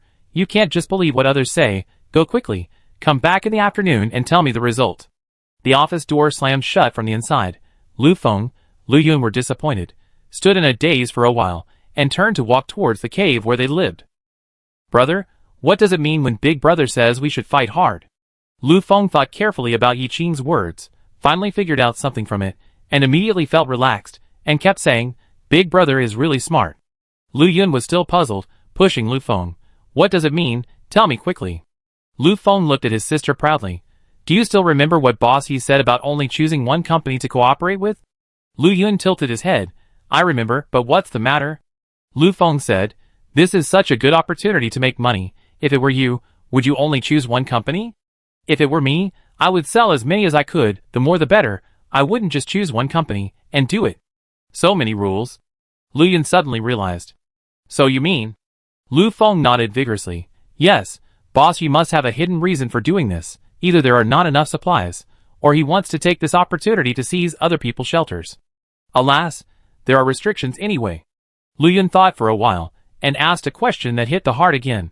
If there is a hidden reason, then how can we guarantee that she will only choose our family and not others? Lu Feng looked at Lu Yun as if he was a fool. Our shelter is the strongest and the largest. If she doesn't choose us, will she choose someone else? He paused, and then said, And the most important thing is, we met her first, not others. Didn't Boss Yi say that time is tight, and she has to go back 2 weeks after being out? She has been out for 4 days now. Let's keep the news secret from other people in the shelter. Let's keep it like this, and make her anxious. In the end, she can't wait any longer, and has no choice but to choose us. Lu Yun laughed out loud when he heard it. Ha ha ha ha. So this is how you compete to see who is more ruthless. The method is really good. Big Brother is worthy of being the Big Brother. He hit the point with one sentence. Lu Feng walked quickly. Well, they have only been here for a day, and they must not have reacted yet. We have to plan well to prevent people in other shelters from seeing them. Lu Yun quickly followed. Yes. Let's go and test Boss Yi's opinion now. The two hurried back to the cave camp where they lived. When they arrived at the door, they saw the big guy Tu Ping smiling and escorting a mustache man out. The man was not tall and wore a white robe. He had a cloth bag on his shoulder. He looked like a traveling merchant. None of this mattered. What mattered was the familiar black plastic bag in his hand. The familiar logo. The familiar bulge, which was exactly the same as the gift Tu Ping had given him that day. The brother and sister felt a stab in their hearts. An inexplicable sense of panic came over them. They stared at the corners of their mouths, wanting to hear what they were discussing. But it seemed that they had said everything they should have said. They only talked about some irrelevant topics, such as when will we meet again? The things are really good. Think about it, and so on. Combined, the result was somewhat biased in a direction they dared not imagine. No way, don't do that. Finally, when the mustache man left, the two of them hurriedly stopped Tu Ping, who was sending someone back. Brother Tu, who was that just now? Tu Ping didn't look like a liar. He told us everything. He is from the West City shelter. He came to discuss business with us. The boss is very optimistic about him. Lu Feng's voice was trembling. City. West City? How come it was contacted so quickly? Tu Ping seemed not to see Lu Feng's thunderstruck face, and continued to dig his heart. Not only that, we have also contacted the South City, East City, North City, the first, and the second shelter, and they have all agreed to discuss cooperation with the boss today. Alas, there will be another one in half an hour. I have to prepare gifts first. I won't say any more. After that, he hurried back to the tent, mumbling loudly about this and that, as if he was really preparing gifts. The brother and sister stared at each other blankly, and saw the despair in each other's eyes. They were supposed to compete in ruthlessness. But before they even started competing, they were slapped to the ground by the other party. Lu Yun was extremely anxious, and looked at Lu Feng at a loss. Brother, what should we do this time? Chapter 71. What to do? He has a headache when he hears this sentence now. Lu Feng scratched his head irritably, with an impatient look. You ask me, who should I ask? Lu Yun and her twin brother are used to quarreling. As long as there is something that does not suit her, she will get angry, She pushed Lu Feng hard, and said angrily, "Why are you yelling at me? Didn't you say confidently that I must not be prepared for anything? Where is your arrogance?" Lu Feng was beaten by his sister, and he didn't dare to fight back, while dodging and stiffening his neck. He retorted, "How could I know that he would move so quickly, under normal circumstances? Wouldn't he be confused and have no reaction? Come over." Lu Yun, normal situation. Normal situation. Then can't you consider abnormal situation? You have to think carefully before doing things. If this thing is not done well, those old guys will definitely complain about us in front of the eldest brother. It's a small shame for us, but it's a big shame for the eldest brother. Lu Zhiqing is not only the head of their family, but also the head of the entire Xucheng. As the mayor of the city, he works diligently, and is deeply appreciated by the residents. However, with these two unpromising brothers and sisters, every time he does something, it's a big deal, but the result is not satisfactory. They were now having a headache when they thought about the salted fish that had not yet paid for itself. The two stood at the entrance of the cave. This place happened to be in the windward. A gust of cold wind blew. Both of them couldn't help shivering. Lu Feng hugged his arms tightly, and said in a negotiating tone, "Why don't we go and talk to Boss Yi again, and see if we can find a compromise?" Lu Yun sighed. "There's no other way, go ahead, and try your best." The cold wind was howling outside, but the RV was warm as spring. Not long after Tu Ping sent the guests away, there was a slight knock at the door. Yi Qing walked over, and opened the car door. Seeing the two twin brothers and sisters standing under the car, they didn't seem surprised at all. "Come in." It wasn't the first time for the two siblings to come in, but they were still surprised by the decoration inside the car. But today they didn't spend too much time admiring it. After sitting down, they went straight to the point. Lu Feng felt the residual warmth of the seat with his buttocks, glanced at the brochure that Yi Qing had put away, and pretended to greet him, and said tentatively, "Boss Yi, a guest just came." Yi Qing glanced at the two brothers and sisters who were sitting upright, and smiled. "Yes. The merchants from the shelter in the west of the city are very interested in our cooperation." Lu Feng was indeed anxious. Has Boss Yi made a decision? Their shelters are not as big as our Xucheng, and they are messy inside. Their leaders are not as wise and powerful as our city lord. Yi Qing said with regret, "I know this too. I originally favored you the most, but I heard that your city lord doesn't seem to be very willing." Lu Yun hurriedly explained, "No. I don't know who you heard the gossip from. Our city lord is dedicated to the people, and is very much looking forward to this cooperation." But Lu Feng received Lu Yun's look for help, and immediately replied, "It's just that our city lord has some concerns and considerations of his own." Yi Qing blinked her eyelashes. "Everyone, if you have something to say, please speak up. We will definitely solve it for you if we can. Cooperation. Both parties will feel comfortable only when they get what they want." Seeing that Yi Qing was so easy to talk to, Lu Feng did not hide it. "It's about handing over the management rights that Boss Yi said. Our city lord is worried that if he hands it over, the development of Xucheng will not be under his control. Although the residents' lives are not rich enough now, they are safe and happy. Who knows what kind of murder and arson the new manager will ask us to do in the future." Lu Yun also followed up, "Yes. Boss Yi, you are a businessman, and we can't make things difficult for you. It's just that we don't know much about the character of this person who takes over." She didn't say the rest of the words, but Yi Qing probably guessed it. She chuckled, "I think you may have misunderstood me. I promise that Xucheng is only a subsidiary town of Taoyuan Shelter in name. Except for some issues of principle, all other matters will still be managed by the original city lord." Lu Yun still didn't believe it, and even rolled his eyes at Yi Qing. "Boss Yi, you don't understand. Once the ruler holds power, he can't let go of the interest in his hands. Besides, how can you guarantee it? You are not the city lord of Taoyuan Shelter. You are not the city lord of Taoyuan Shelter." Yi Qing couldn't help but twitch his eyebrows. How can he tell her that he can make the decision without revealing his identity? Everything is uncertain when he is away from home. It is better to cover his vest tightly. She hesitated, and made up a lie. "Well, the mayor of Taoyuan Shelter is my student, and she listens to me very much." The brother and sister looked at Yi Qing suspiciously, and they didn't even need to hide their doubts. "Really? You can be a teacher at such a young age?" Yi Qing straightened his back and said confidently, "Why not? Being a teacher depends on ability, not age." This is true. Although the conservative officials who follow the eldest brother are quite old, they are indeed not qualified to be teachers. The brother and sister were fooled into believing most of it.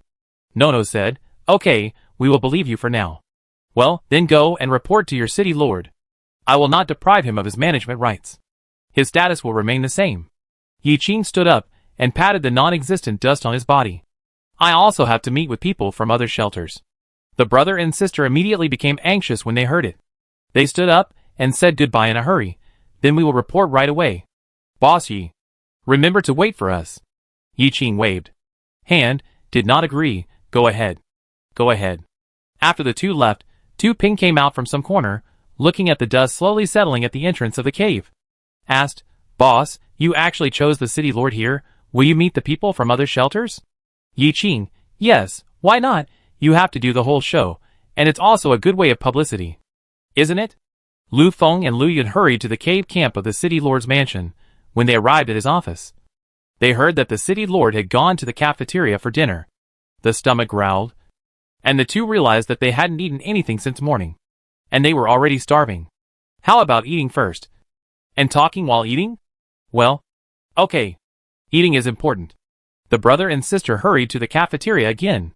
This cafeteria is a place for civil servants to eat. There is no limit on the amount. If you go too late, there will probably be no broth. Fortunately, the time is just right, and the two of them got the last bowl of fish soup.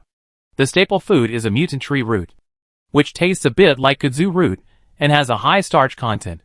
They walked around the chaotic restaurant with their plates in hand, and finally found their eldest brother in a corner. He sneaked around and took something out of his pocket. Lu Yun put the plate in front of Lu Jiqing, leaned over half of his body to look at his eldest brother. "Brother, what are you hiding?" Seeing that his younger brothers and sisters had discovered it, Lu Jiqing simply stopped hiding it and took out a fat bread from his pocket. Seeing this, Lu Yun and Lu Feng couldn't help but curl their lips. These were the things that Lu Yun deliberately left in his office yesterday. They didn't expect that the eldest brother looked down on it on the surface, but secretly treasured it. Lu Jiqing tore open the plastic packaging of the bread, divided the long bread into 3 pieces, kept the smallest piece for himself, and gave the remaining 2 pieces to his younger brother and sister. "Eat it." The twin brother and sister smelled the aroma of the crispy flour, and their gluttony, which had been hungry for the whole morning, was immediately aroused. They took the bread and chewed it. Lu Feng was a bold man.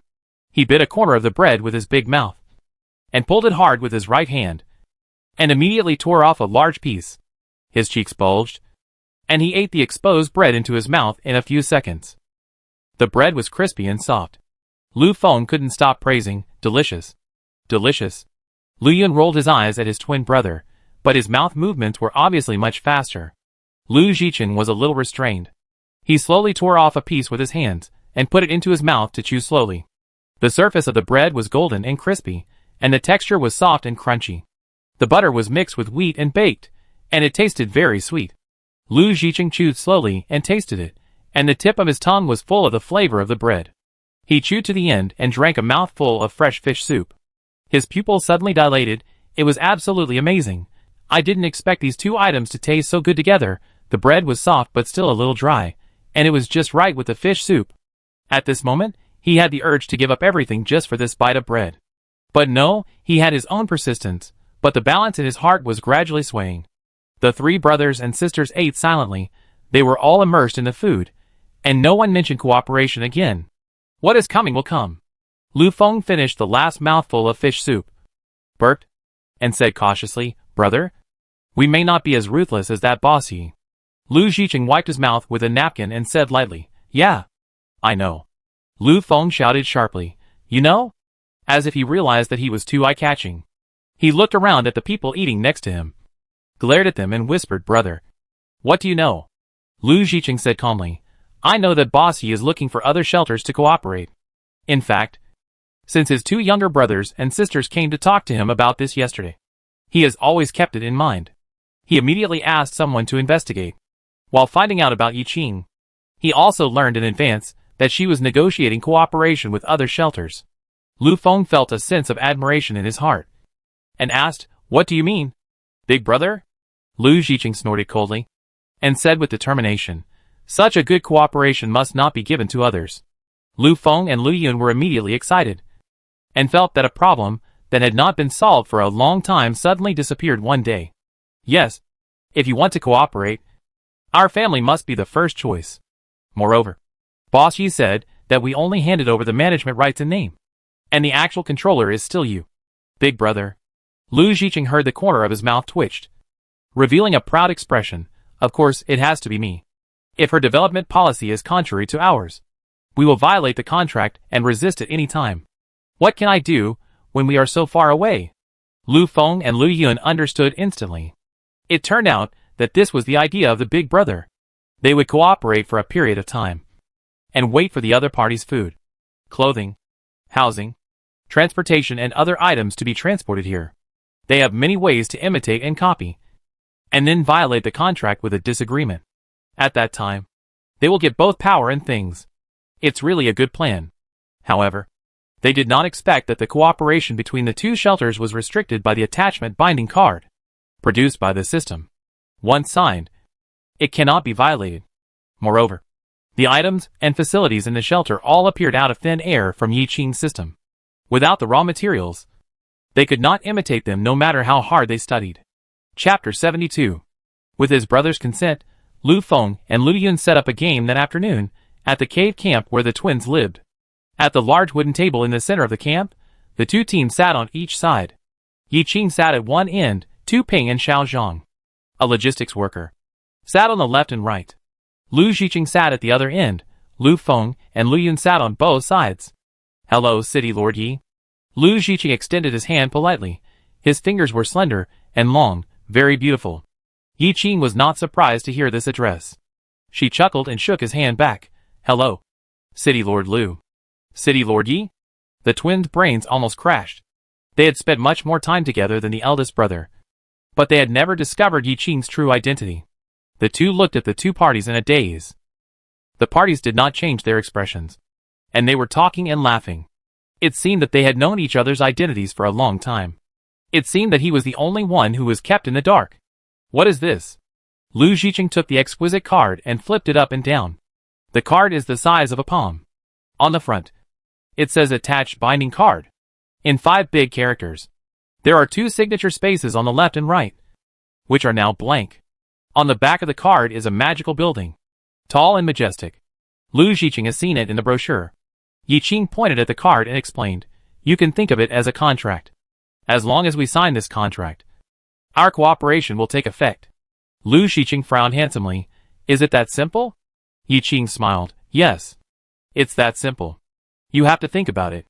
Once you sign the contract, the rules will be immediately generated. It will be too late for you to regret it at that time. Lu Zhiqing looked at the small card and twitched his mouth. Using a card is like binding yourself. Isn't it too fantastic? He secretly tried it with his supernatural power. It was just an ordinary small card. There was no spiritual supernatural power added. So there was no magic power like a contract. Tu Ping and Xiao Zhang, who were watching from the side, couldn't help laughing when they saw him like this.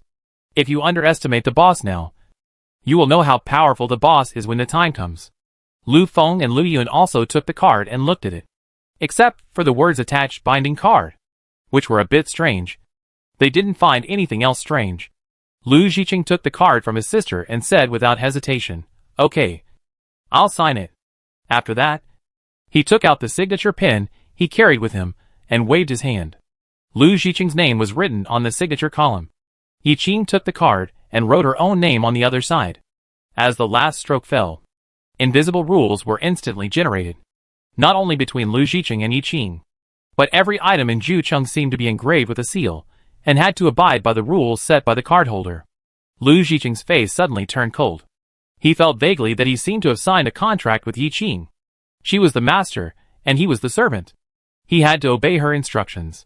He tried to break the contract, but the rules were so strong that he couldn't resist at all. After a cold sweat, Lu Zhiqing relaxed.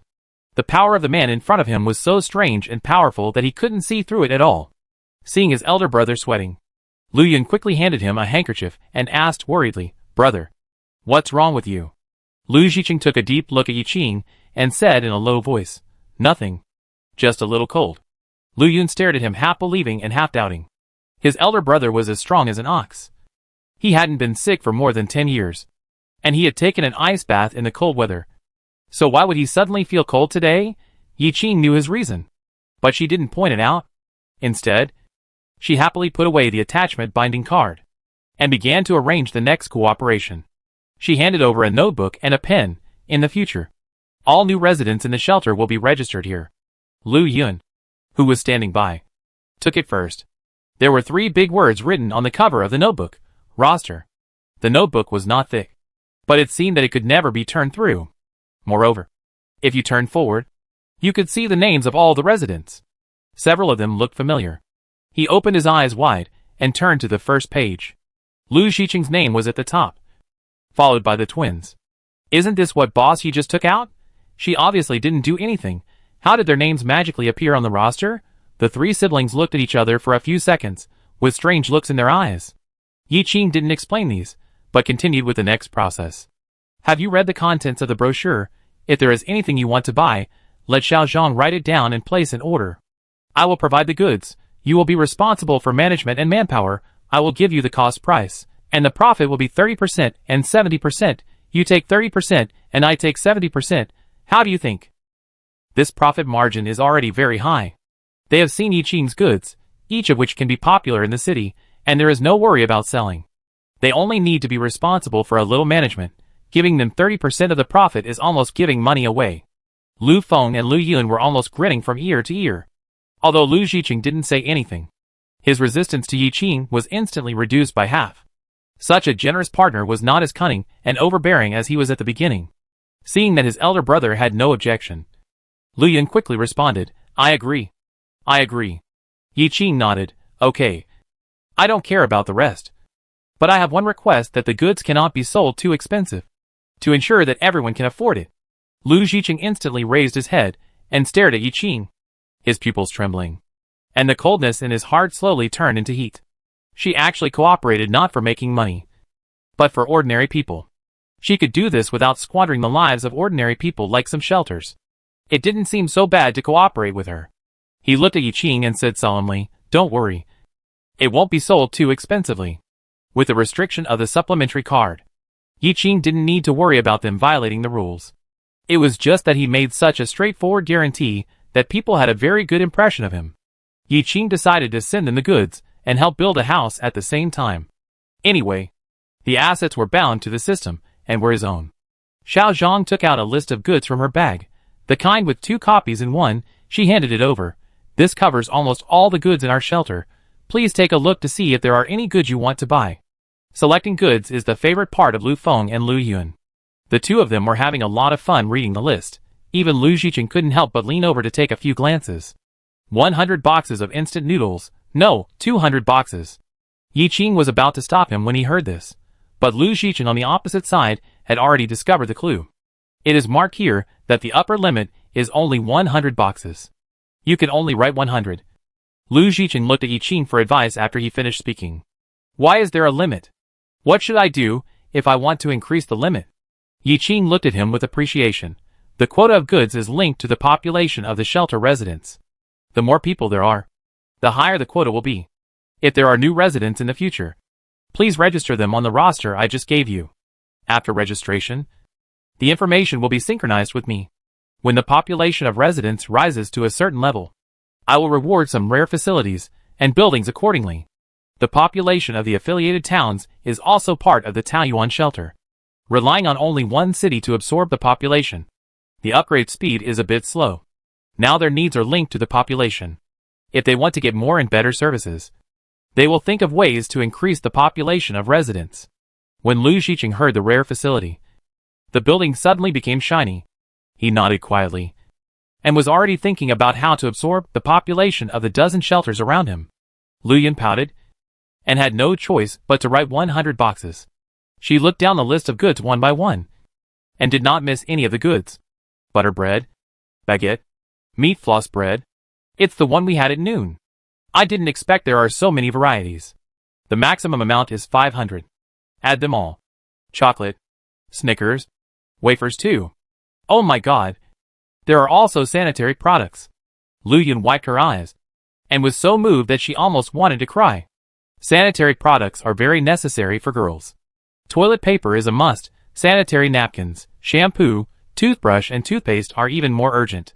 As a girl at the top of the food chain, Lu Yun's sanitary napkins are made of rags, not to mention those ordinary girls, almost back to the primitive age. Many times, they have to be washed and used several times after use. She once accidentally got a pack of sanitary napkins before the end of the world, and the comfortable feeling of wrapping is still unforgettable. She excitedly filled up all the sanitary products according to the maximum amount, and finally took a look at it with satisfaction. Next was the clothing category. The list only had names but no pictures. Lu Yun selected some of them according to his feelings. It was already an hour later when he finished selecting everything. Xiao Zhang took back the invoice and quickly calculated and reported a number. According to the cost price, the total is 200,000 crystal cores. So much. Lu Yun and Lu Feng said in unison. Xiao Zhang nodded. Well, why don't you calculate it yourself? Lu Yun shook his head. Haha, no need, we did buy a lot. This price is already very cheap, but... She looked at her two brothers, and then said to Yiqing aggrievedly, It's just that boss Yi, we don't have so much money for the time being, I wonder if we can buy on credit. She and Lu Feng owed a lot of crystal cores for developing salted fish. Although her brother was the city lord, all expenses were officially recorded, and he couldn't come up with so much money in a short time. I thought Yiqing would be embarrassed. But she agreed without even thinking, no problem. But you have to use the piggy bank I gave you to collect and pay. It will divide the income on the day of the transaction. 30% will be given directly to you, and the rest will be credited to my account. No problem. After seeing so many magical treasures of Yiqing, a piggy bank is no longer a rare sight. They naturally think that this is another space magic of hers. Well, okay. That's it for today. After returning, Xiao Zhang will sort out the list of goods and send it back to the shelter. You can receive the goods tomorrow. The goods will be delivered once a week in the future. Okay. Everything will be arranged by Boss Yi. Then, happy cooperation. Happy cooperation. Everyone dispersed one by one. Xiao Zhang communicated with the voice transmission psychic of Zui Yi's team, and told her the coordinates and product requirements. The voice transmission psychic then transmitted the message back to Taoyuan shelter. Zhengye ordered people to prepare the goods for loading that night after receiving the news. Deng Hailong was very excited because it was the first time to carry out such a long mission. He took several brothers on the train, each of them took turns driving, and they would reach this new landmark before noon tomorrow. In fact, Yiqing could directly take out the goods from the system mall after binding it to the mall, but she couldn't always deliver the goods in person in the future, so it was better to follow the normal process from the beginning. A large part of the mission was completed. Yiqing was very relaxed. Unlike her, the three brothers and sisters of the Lu family participated in such a magical cooperation for the first time, and they were so excited that they couldn't sleep all night. They tossed and turned in bed, looking forward to tomorrow's arrival. Chapter 73. After so many days, Yiqing opened the system panel for the first time, and there were several unread messages. When she opened it, the system sound began to broadcast. Ding! Congratulations on successfully using an affiliated binding card, and owning an affiliated town, Zucheng, and receiving 20 card draws. Shelter level, level 6, task progress, residents 550,000/1 million, travelers, 8,000 people. Crystal core balance, 7 million. After binding Zucheng, the 300,000 people of Zucheng all belong to Taoyuan shelter, plus the new population added in the past few days. The current population is 550,000, and the task progress is more than half. When I contacted Zui Yi and the others yesterday, his progress was a little slow. He had just connected to a suitable shelter, and the population was over 200,000. If the binding was successful, the progress of the task would surely be much faster. After listening to the system report, Yiqing stared at the crystal core balance for a long time. It felt great to have money. You could spend it as you wanted without worrying about being wiped out by the system. After a good night's sleep, the next morning, there was a voice outside the RV. Perhaps it was too excited. Even if the voice was suppressed, it was inevitable that one or two words would break. Yiqing had slept enough, so he took the opportunity to get up, washed and dressed, and walked out of the RV in a refreshing manner. Good morning, Boss Yi. How did you sleep last night? As soon as he went down, Lu Feng and Lu Yun came up and surrounded Yiqing. There were only two of them. Lu Yiqing, as the city lord, had a lot of work every day, and said that he would join them after work. Yiqing smiled like the morning breeze, Good morning. Lu Feng. Lu Yun. The temperature has dropped in the past 2 days. And I slept well in the warm quilt. Did you sleep well last night? The brother and sister had 2 dark circles under their eyes. But their faces were not red, and their hearts were not beating. Haha. We slept well too. Yi Qing did not expose it. Seeing Xiao Zhang brought breakfast, he invited them to join him. I just owed the boss 200,000 crystal cores last night. It's not good to eat and drink too much today. He refused, but sat down honestly. Xiao Zhang always took more than the standard amount, even if there were 2 more people. Breakfast was oatmeal with fruit. Oatmeal was a packaged semi-finished product. It could be eaten after mixing with some water and heating it in a pot. Lu Feng and Lu Yun tried another new delicacy. They almost buried their heads in the bowl. They ate 1 bowl and shamelessly asked for another. Xiao Zhang and his friends didn't feel anything, but Tu Ping's big brothers rolled their eyes several times. Yi Qing remembered that this group of people always had a big appetite, and they had 3 bowls of breakfast every day, but today they only got 2 bowls. After eating, the group walked towards the center of the city. Lu Feng and Lu Yun took Xiao Wang, and Yi Qing took Tu Ping and Xiao Zhang. This is the center of our city. The sun is the best, but it's a little bit hot. Yi Qing looked around. This place is very spacious, probably because it is far from the mountains and has few obstructions. There are not many houses nearby, and only a few pedestrians pass by occasionally. Well, not bad. It's big enough. It's totally feasible to build a supermarket here. Supermarket? Yi Qing nodded. Yes. Didn't I say yesterday that I would give you a building? Lu Feng said stupidly. Now, then I'll ask someone to prepare manpower and materials.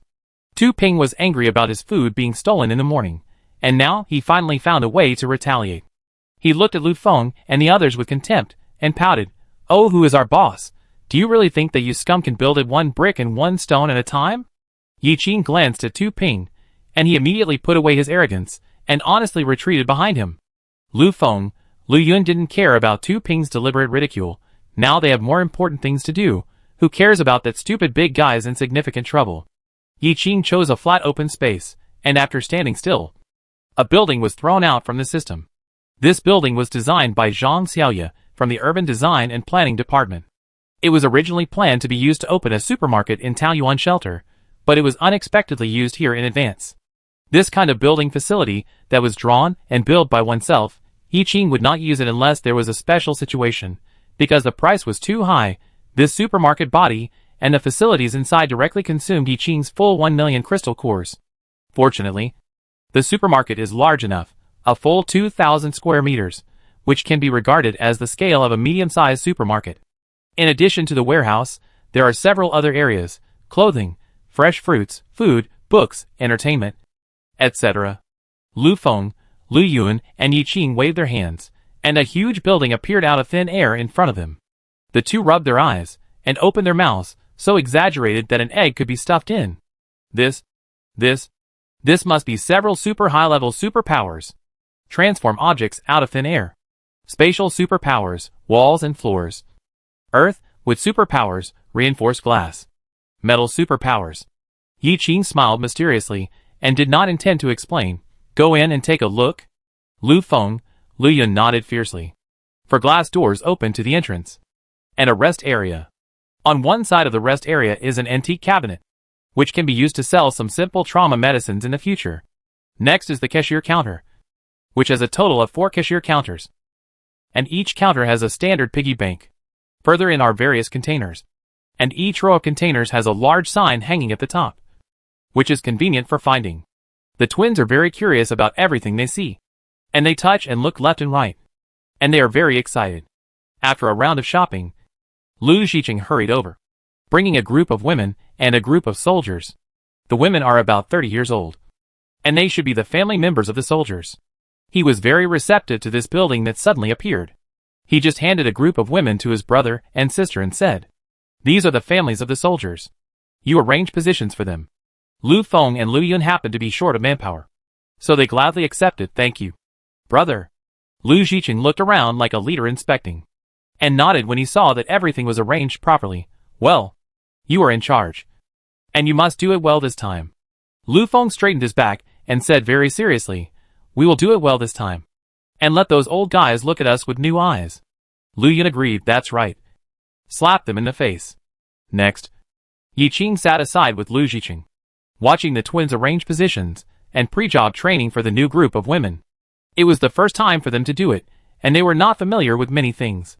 But everything was still in good order.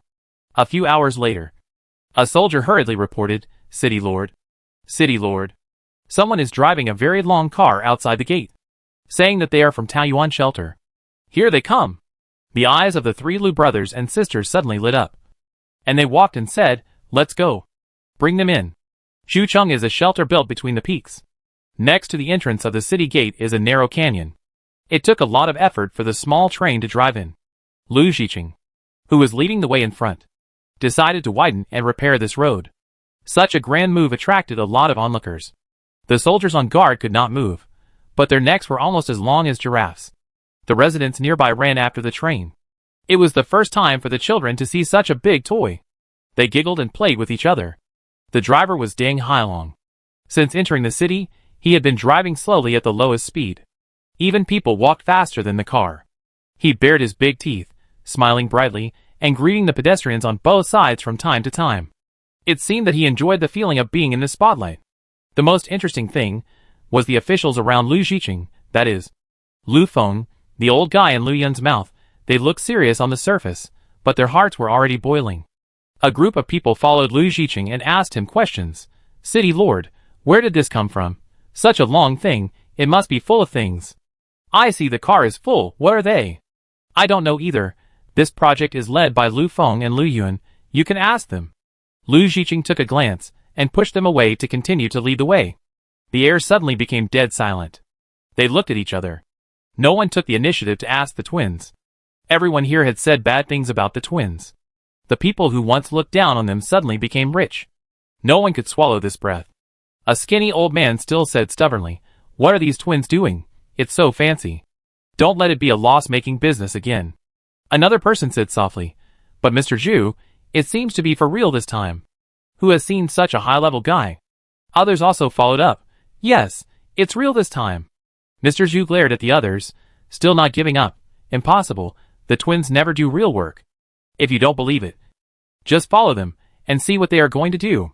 Others did not continue to confront him, but the scale in their hearts had slowly shifted to the twins. Mr. Zhu has always been stubborn. When he gets older, he becomes stubborn. He won't believe it unless he sees it with his own eyes. They came to the supermarket with a signboard. This supermarket has been hung up. It is called Fengyun Supermarket, named after the second characters of Lu Feng and Lu Yun. The people who followed them saw this place, and there was another round of shouting and screaming. The screams resounded through the sky and earth. Zhu Lao and others who had been staring at the scene were so shocked that they were speechless. They looked at each other for a few times, as if to confirm whether this was true. The small train was quite stable. Ding Hailong sat in the front carriage, opened the door, jumped down and ran to Yi Qing to report, "Boss, the goods have been delivered intact." Yi Qing said him and praised, "Well done. Let's go back for dinner." Ding Hailong was as happy as a child when he heard that there was a dinner party. "Okay, go open the door and let them unload the goods. These people can't wait any longer." Ding Hailong looked at Lu Feng and Lu Yun, who were staring at him eagerly. He didn't care about showing off in front of the boss, and went to open the door to let them unload the goods. Ding Hailong brought 5 brothers with him, and Lu Jiqing called a dozen soldiers to help. They were very strong, and each of them carried a pile of goods and entered in a line. The team of women who had been trained in the morning received the boxes and opened them to put the goods on the shelves. The affiliated towns are bound to the main city, and the rules of the main city are also followed. Yi Qing doesn't have to worry about them stealing and occupying. The soldiers who came to help were very excited to see so many novel things for the first time. Their hands and feet were shaking with excitement, and the box of goods on top fell down. This was a box of leftover goods, which was not packed tightly. Once it fell, all the goods inside were exposed. For a moment, everyone who was watching saw the things inside, and the scene was instantly chaotic. "Wow! Oh my God! What is that? It's food. I smell it. It looks delicious."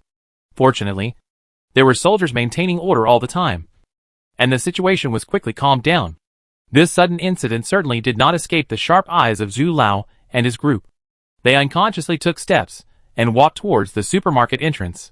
Chapter 74. Hey, what are you doing? What are you doing? Before Mr. Zhu and his group reached the door, they were blocked by Lu Feng, with his hands on his hips blocking them tightly. Mr. Zhu looked at the porters who kept coming in and out, and was very curious. Nothing, just a look. Lu Feng was tall, he looked down at them, and turned his head away, with an arrogant attitude. If you want to look, look away, don't block us here. Mr. Zhu, then let's go in and take a look. Lu Feng glared. No. An old man in gray came forward with his neck stiff. Why not? You are open for business. How can you stop people?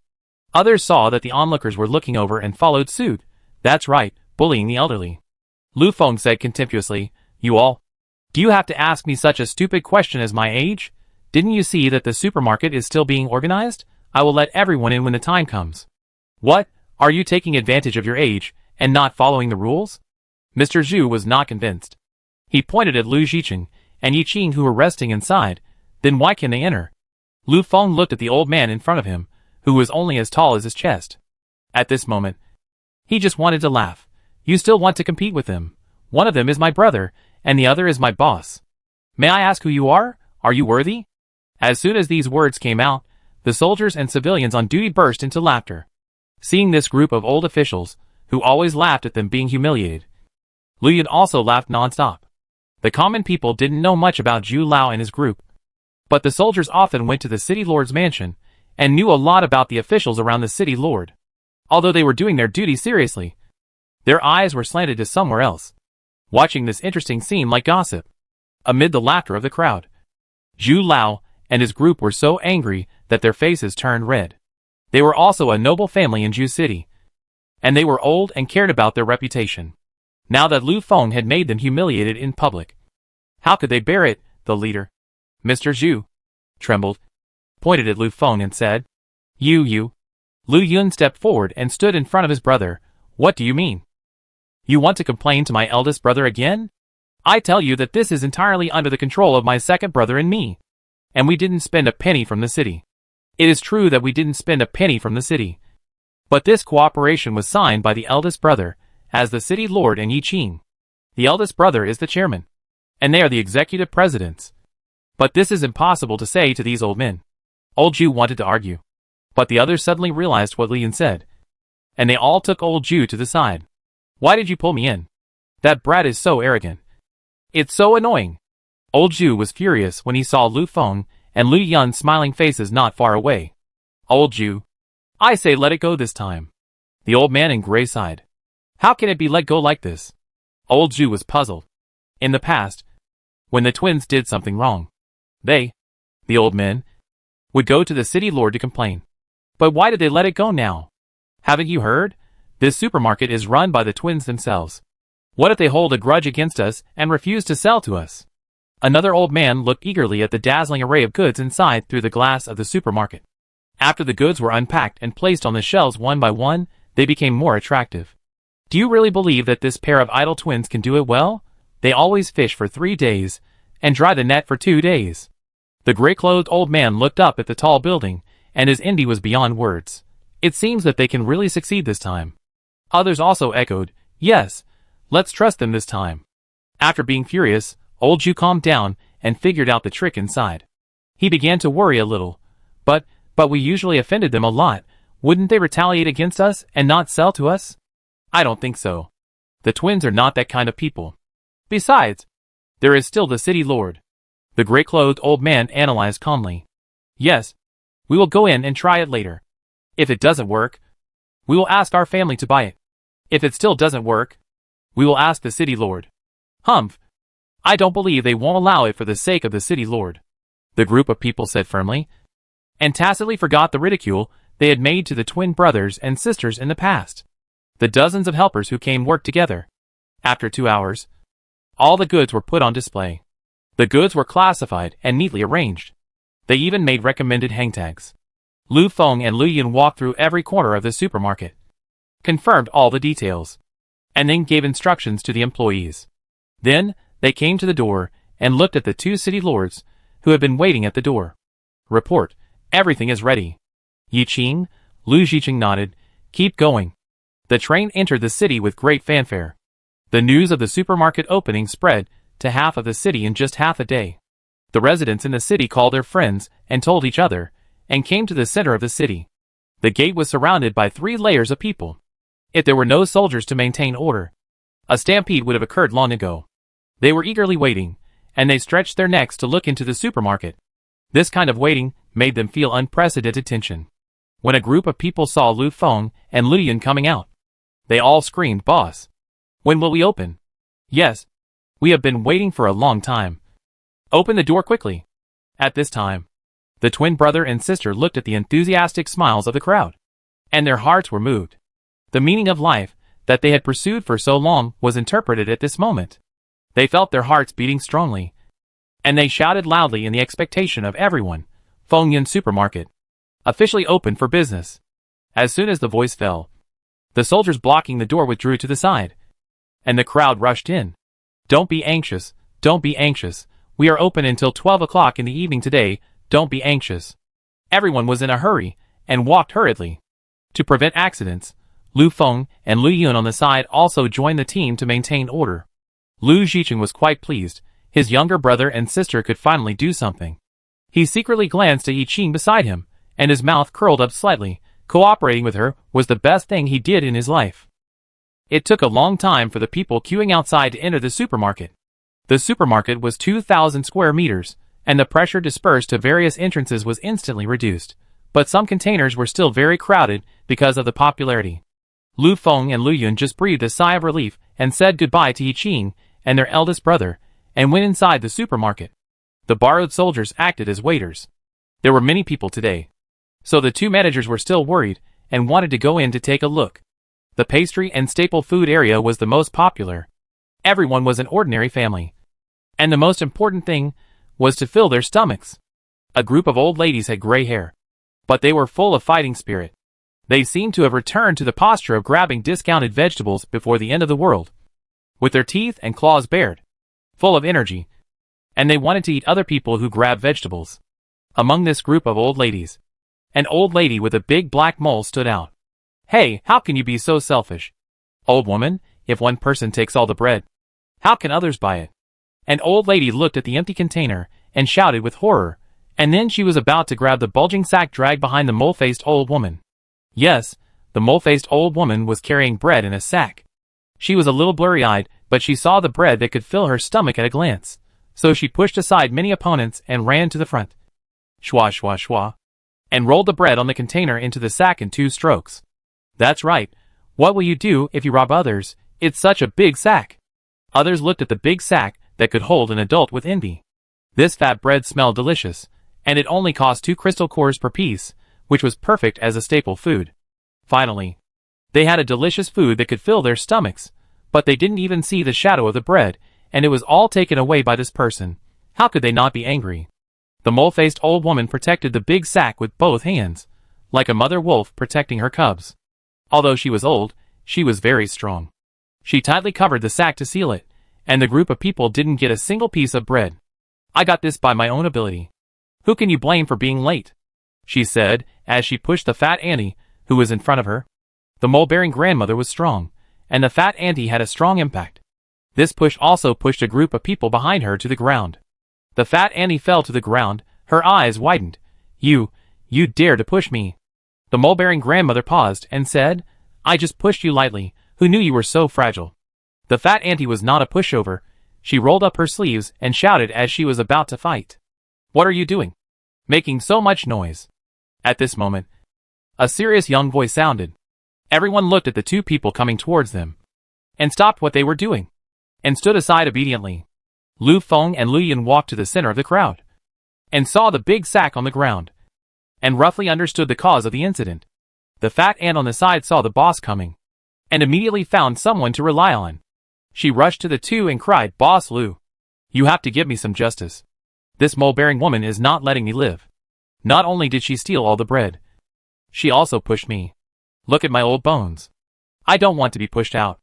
I'll come out." After saying that, the fat aunt's eyes rolled around. Pointing at the mole-bearing woman, "I want her to pay money." "Yes, pay money." The mole-bearing woman was not in the right to begin with, and she was trembling when she saw the fat aunt complaining. She nodded and said, "I didn't use any force. The fat ant pointed at the mole-bearing woman and shouted, yelling, "How can I fall without any effort?" Lu Yun scratched his ears, glanced at the fat ant. "All right, don't even talk about compensation if the skin is not broken." The mole-faced grandmother looked at the fat ant like a fighting cock. "That's right, you still want to blackmail me." As soon as the voice fell, Lu Yun glared at her fiercely. "And you, isn't it clearly written that each person is limited to 2 portions? What are you doing carrying a sack? Feeding pigs?" The mole-faced grandmother secretly glanced at the sign, then lowered her head and shivered to the side, seeing so much food for the first time. She was too anxious, stuffed everything in, and didn't care about the signs. The fat auntie immediately regained her spirits, and raised her head happily and said, "That's right. Even pigs can't eat so much." Lu Feng shouted coldly, "Okay. Follow the rules. Our supermarket will restock once a week, and you don't have to worry about not being able to buy it." The mole-faced grandmother put the extra bread back, and the other women reached out to take it excitedly, and everything returned to normal. Lu Feng rubbed his temples and continued to patrol with his sister. "Oh, it's really a headache. It's just a short time to deal with several such things." Lu Yun comforted, "It's just opened. Everyone is inevitably excited. It will take some time to adapt." Lu Feng sighed, "I really hope it will be over soon." As the two were talking, they saw a group of old men standing in the free goods area in front of them, like thieves. Lu Yun glanced at Lu Feng, blinked his eyes. "Brother? How should we deal with these people?" Lu Feng encountered many troubles just after taking over the supermarket. The supermarket is his business, so how can he have extra experience to deal with these gossiping old men? He glanced at the old men who turned their heads away and pretended not to exist, and sighed again, "Forget it. Our good life is the biggest slap in their face." "Lu Yun, you're right. We are very busy. How can we have time to deal with them?" When Mr. Zhu saw Lu Feng and Lu Yun and left without making things difficult for him, he felt strange for a while. "Didn't you see us?" "No way. There are so many of us." Mr. Zhu was full of mixed feelings at this time, thinking of his contempt for the twins in the past. He felt extremely ashamed. He exhaled a breath of turbid air and said, "Find a time. Let's go and apologize together." Chapter 75. On this day, the people of Zucheng returned home with a full load. Lu Feng, they could not afford the fish developed by Lu Yun, but the goods in this supermarket were really cheap. Even a few-year-old child could buy 1 or 2 pieces of bread to eat, and they had decent food on their table for the first time in a long time, and the whole Zucheng was full of joy. After a day's business, Lu Yun put a pile of crystal cores on the table and counted them, while Lu Feng recorded the accounts one by one. 50,000 crystal cores, a full 50,000 crystal cores. The profit was divided into 30% and 70%, the Lu brothers and sisters 3, Yiqing 7, and the piggy bank deducted Yiqing 70% and spit out the rest to them, which means that they made nearly 120,000 today. It seems that Zucheng's consumption capacity is still very strong. For example, the chatterbox old men around Lu Yiqing, they started out talking a lot, but in the end, each of them bought no less than 3,000 crystal cores worth of supplies. Bread, instant noodles were no big deal. The snacks and clothes were put into the boxes as if they were free. They had saved a lot of money in their old age, and they had nowhere to spend it on weekdays, so they finally got the chance to buy a lot. The group of old men seemed to have found the fun of shopping, and happily wandered around the supermarket for an entire afternoon, even commenting on the women's products cabinets. Lu Yun touched the pile of crystal cores tenderly, and pushed it to Yiqing. "Boss, we still owe you 200,000 crystal cores. Let's pay you back 50,000 for now, and I'll pay you back the rest after I make money in a few days." Yiqing waved his hand and lightly swept over the crystal cores, and the crystal cores disappeared immediately. He chuckled and said, "Okay, wait until you go to Taoyuan shelter to purchase goods, and then return them to me." "What? Are you leaving?" Lu Feng and Lu Yun were shocked, and even Lu Yiqing looked at Yiqing with regret. Although they had only been together for a few days, they cooperated very well.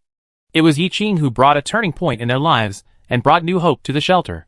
They had not gotten to know each other better, but they were about to separate, and they couldn't help but feel a little reluctant. "Yes, the monthly beast tide will come in a few days. I have to hurry back to the shelter to make arrangements." Yiqing saw their worries and comforted them. "The supermarket needs to restock every week. You can come with us when the time comes. We will have many opportunities to meet." The Lu brothers and sisters were so anxious that they forgot about this. when they heard Yiqing talking about the restocking and thought about the magical shelter. Their disappointment was immediately swept away. They became more excited than before. Really? Can we go too? Yiqing smiled and said. Of course. We are all in the same shelter, so we can enter at will. Lu Yun couldn't help but head. Yes, we have been assigned to Taoyuan shelter. When the time comes, you must have a good meal and visit all the attractions in the brochure.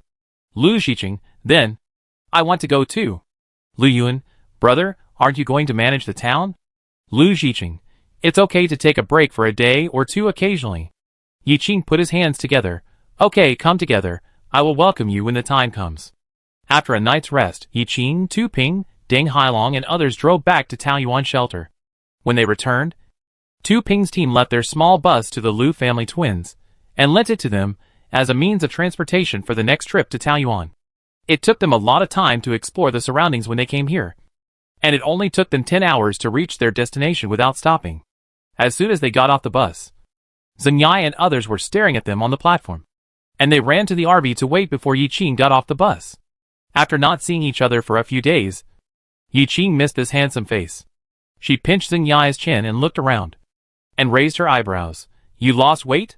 Although it was a teasing tone, Zheng Yai's handsome face still blushed.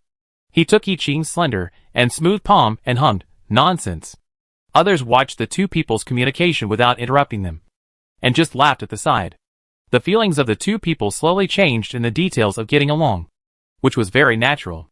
No one thought it was strange. Zhu Cheng is progressing very smoothly with Yiqing's support, but the shelter that Zui is in charge of is a little stagnant. He sent a message through voice transmission, requesting support for weapons and goods, saying that he wanted to help him survive the beast tide.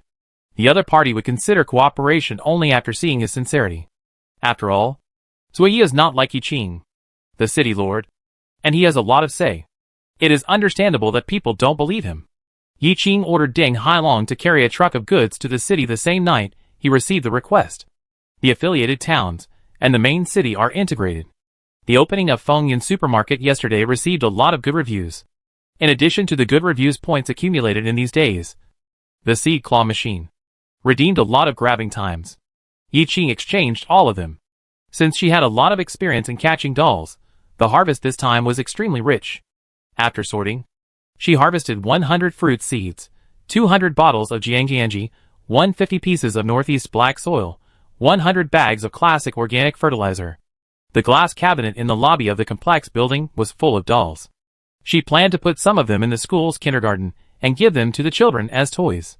The new batch of fruit seeds is more than a dozen varieties. In addition to the original ones, the shelter has nearly 30 kinds of fruits, which is extremely rich. Among this batch, Yiqing is most looking forward to two tropical fruits, durian and jackfruit, among which durian has always been her favorite. Thinking of the fragrant and sweet taste, she swallowed her saliva fiercely. She would use the most nutrient solution and organic fertilizer for this durian tree to make it grow at the fastest speed. After Yiqing handed this batch of seeds to the planters, she told them to plant them immediately.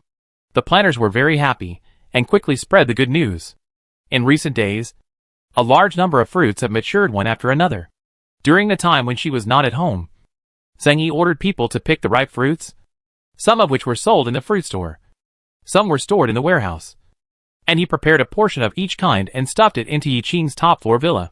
These two batches of fruits have many of Yiqing's favorites, including loquat, dragon fruit, avocado, longan, lychee, etc. The fruits are delivered to her right after they are picked, and they ripen naturally without chemicals. They are very fresh without long-distance transportation. She was worried about not having fruits to eat before, but now there are too many to eat. After dealing with some urgent matters, Yiqing sat in the outdoor garden and calmed down to check the planning of the shelter. The residential area is placed in the middle, and the education, medical, service, and scenic facilities are distributed on both sides. There are 30 residential buildings, and she still has 50 buildings that have not been used. The remaining 50 buildings were all exchanged, lined at the end of the construction area, named in order of buildings. As for the extra 50 buildings, she was not going to rent them out as she did before as long as someone came in. She had 4 subsidiary binding cards, corresponding to 4 subsidiary towns. Whether there would be new residential buildings added in the future upgrades was not considered for the time being. She allocated the right to use 10 residential buildings to each of the 4 subsidiary towns in advance. They could give them as incentives to their residents, or rent them out as hotels. The subsequent use would depend on their arrangements. And Taoyuan would only charge a certain percentage of the rent. 40 buildings were allocated to the 4 affiliated towns. 2 of the remaining 10 buildings were used to encourage employees to stay, and she planned to use 8 buildings for short-term rental, for those who occasionally passed by and those who came to visit from other towns. There were not enough places to live, so they had to live in Shanghai City. Although the conditions there were not good, it was indeed close to Taoyuan, and it was the best connection point for long-distance shopping and travel. As soon as this rule came out, the Taoyuan shelter was full of voices of relief. They felt that it was wise to move here even if they had to spend all their money. Now there is no quota for moving in the future. Then, we prepared for the next Beast Tide. The registration was still voluntary. Due to the many benefits brought by the last Beast Tide, the number of applicants increased sharply this time. As soon as the news was released, a large crowd of people gathered at the entrance of the Government Affairs Center. Even children, who had just learned to walk, came. Lin Ji, who was in charge of the recruitment, felt overwhelmed when he saw the scene. Before, he felt that he had too little work and no sense of value after the migration of people from Shanghai City, so he took the initiative to take on the recruitment, but he didn't expect this to happen as soon as the news was announced. She shook her head, and after waking up for a while, she pulled herself together and carried out the task step by step under pressure. Recruitment, training. These things Yi Qing didn't have to worry about. She rode Zheng Ya's scooter around the shelter when she had nothing to do. Now the roads in the shelter are well planned. There are wide asphalt roads on both sides of the residential area, 2 lanes each way, and zebra crossings are also thoughtfully equipped, so that they can be used when there are extra vehicles in the future. On one side of the road is the residential area, and on the other side are various public facilities. The first row is the Government Affairs Center, and the canteen. As the largest catering base in Taoyuan, the canteen has a large population flow, and the dining time is correspondingly extended. The Government Affairs Center is responsible for the management of the entire shelter. Many official affairs are handled here. Currently, the nearly 100 employees of the Government Affairs Center have planned the affairs of the entire city in an orderly manner. The school is led by the chief of the Zhua clan. You can hear the sound of reading outside the door. In addition to basic course learning, professional teachers are specially invited to train professional talents. The small clinic also moved out and expanded into a small hospital, which was divided into several departments and recruited many talents who knew medical skills. Entertainment venues were also concentrated together. Many hunter teams would come here to relax after a hard day outside. They had high incomes and tried almost all the projects there, such as playing cards, mahjong, KTV, and playing games. Those with slightly lower incomes did not have no places to relax. They would check in at various scenic spots in the institute, such as Monet Garden, Cherry Blossom Plank Road, and Mountaintop Campground. The ground shopping malls and stores were much more crowded than before. Yi Qing opened up many empty small rooms, which were specially rented to people who wanted to do their own business. Looking at the whole city, there was everything, and the residents were happy and peaceful. Chapter 76. The second Beast Tide came soon. With experience, everyone was very calm. Except for those who were going to fight, others did what they should do in the shelter. The size of the Beast Tide is related to the number of residents. The more people there are, the bigger the Beast Tide will be. So more people were selected this time. The selected people were very happy. They went to the cafeteria to eat happily with their meal tickets. They also looked forward to the spoils that would be divided after the Beast Tide ended. On that day, a team of soldiers was arranged at intervals along the edge of the protective shield to guard it strictly. The soldiers were well fed and full of energy. It was no big deal to deal with these mutant beasts. What was more worth mentioning was the mutant fruit trees planted on the edge of the shelter. They had been suppressed for a long time and now exploded. Cherry bombs, watermelons, frozen strawberries, etc. spit out seeds from their mouths as if they were not afraid of death. They hit the monsters with puff puff puff. They were very accurate and powerful. One bomb killed and injured everyone. The battle was very easy. Yi Qing only exerted a little strength at the beginning and left the battlefield to the violent fruit trees and soldiers. At that time, the beasts fled in panic. The soldiers and fruit trees did not seem to have enough fun. They sighed at the fleeing monsters. After counting the spoils, each participant received twice as much reward as last time. After deducting the rewards given to employees, Yiqing received 1.5 million crystal cores. After the beast tied, it was Zhucheng's weekly stocking day. The straight-line distance between Zhucheng and Taoyuan was more than 1,500 kilometers. It would take more than 10 hours. Lu Feng and Lu Yun set out 2 days in advance. They packed up their things early and put them on the bus left by Yiqing. There were several old radiation vehicles in the city. The two had learned some driving skills since childhood. In addition, the 2 buses left by Yiqing were really smart. They quickly mastered the skills and started smoothly.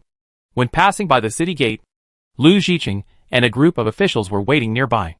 The 2 men stopped immediately when they saw him and got off the car and walked towards their eldest brother.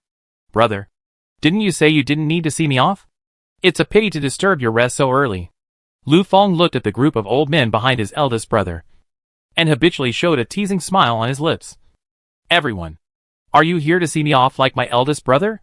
The leader, Mr. Zhu, avoided Lu Feng's gaze and said pretentiously with one hand touching his chin, "You are great contributors to Zhucheng and have made many contributions to the residents. We should see you off." The twins looked at each other and were a little bit unbelievable. Is this what Mr. Zhu could say? Lu Yiqing smiled knowingly, walked onto the bus with a group of soldiers around him, looked at his younger brother and sister lovingly. It's getting late. Let's go quickly. The brother and sister looked at each other and reacted instantly, turned around and looked at their eldest brother's back excitedly. Brother, you are going too. Lu Yiqing, well, you two are young after all. I'm still a little worried about you going out. Lu Feng and Lu Yun covered their mouths and smiled. They have been on more than one mission outside. What's there to worry about? If you want to go and take a look, just say so, and you're still making excuses. Hearing the laughter, Lu Yiqing stumbled, found the farthest seat and sat down. Waved to Zhu Lao and others who were seeing him off through the glass. A group of old men were envious of Lu Yiqing sitting on the bus. They wished they could enter Lu Yiqing's body to experience it for themselves. If they couldn't enter the city lord's body, they could enter the guards around him. Okay, second brother, let's get on too. Yes. Lu Feng wanted to get on the bus, but he paused and turned around, saying to the group of old men who were waiting eagerly, "Go back. We will bring good news. Maybe you can go next time." The blue bus disappeared, and the group of old men finally reacted. What did he just say? We can go too. Did I hear it right? You heard it right. We can go too. Oh my God, I'm so excited. Have you seen the brochure on the city lord's desk? It's a paradise.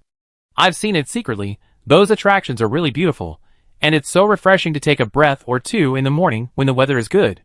Old Zhu looked at the intersection ahead. His cloudy eyes glowed brightly.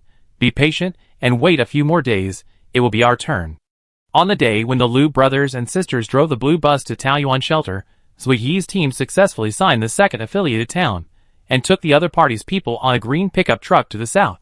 At the same time, 2 cars, one from the south and one from the north, met at the Taoyuan shelter bus station. They looked around curiously with their eyes wide open, just like Granny Lu entering the Grandview Garden. Brother, look, there's a protective shield above your head. Lu Yun closed his eyes and took a deep breath, exclaiming, sure enough, the air inside is fresh. There's no radiation at all, and you'll surely live 100 years here. Lu Yiqing felt the warm sunshine and looked at the shield with both envy and sadness. It would be great if his residents could also have such a protective shield. And this is the bus stop, right? It's so big. The brochure says there will be more vehicles coming out in the future. I really want to see that spectacular scene. Not only Lu Yun, but also the soldiers who followed him were looking around. They were all under 20 years old, and it was their first time seeing these rare objects before the end of the world. A team of people in uniform got off the green pickup truck next to them. They looked like people from Taoyuan shelter. Following behind the team were a group of tall and strong men. As soon as they got off the car, they couldn't help looking around. Lu Yiqing guessed that they should be of the same nature as himself, so he led the team to Lu Yiqing. Lu Yiqing nodded and said hello without knowing how to address him.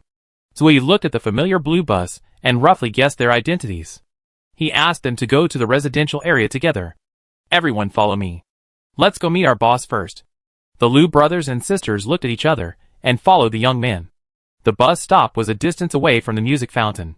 It took them more than 10 minutes to arrive. Before they got close, they heard the melodious music.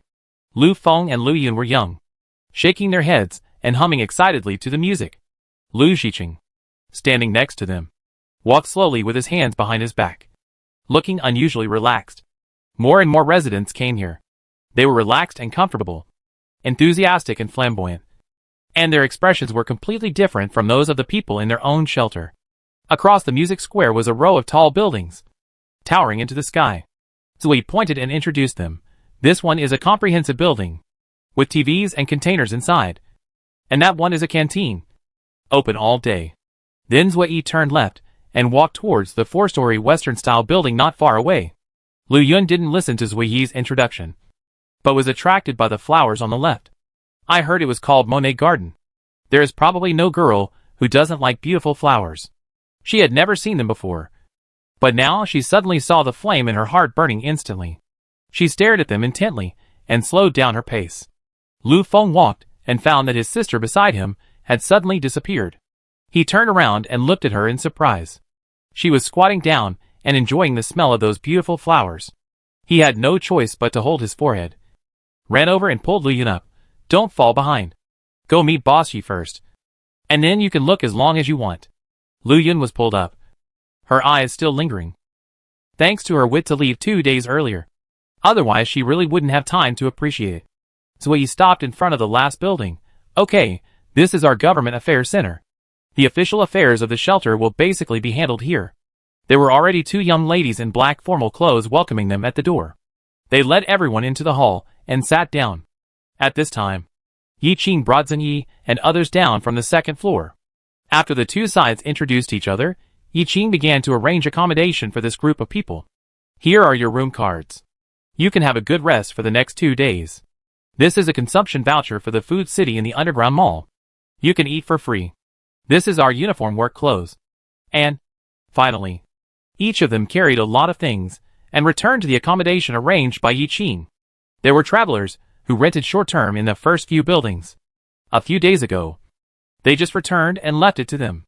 This place is in a prime location in the central area, especially close to underground shopping malls and major attractions. Yi Qing decided not to rent out these vacant rooms, and to keep them for visiting distinguished guests. The Lu brothers and sisters were assigned a 3-bedroom, 1 living room suite, which was just right for each of the 3 of them. As soon as Lu Yun entered the room, he put down his things and collapsed on the sofa, sighing, I'm so tired after sitting in the car for so long.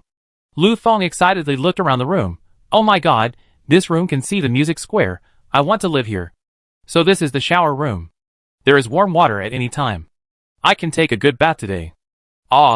This is the refrigerator. There are so many fruits in it. Oh my god. After saying that, Lu Feng found a fruit plate and put a large pile of fruits on the coffee table in the living room. Lu Xiqing had never eaten it before, and thought it was very novel. He picked one of each and tried it. He kept praising it. His favorite is bayberry. It is sweet and sour, especially delicious. Lu Yun lay down for a while, and then got up to eat. Last time she went to Yi Qing's RV as a guest, she also ate 2 kinds of fruits. But at that time, she was not familiar with him, and was just a guest. She was not as confident and bold as she is now. She stuffed a white and tender lychee into her mouth, and her eyes were so sweet that they were slitted. Delicious. Really delicious. Boss Yi is really generous. Lu Feng, yes. Life here is so good.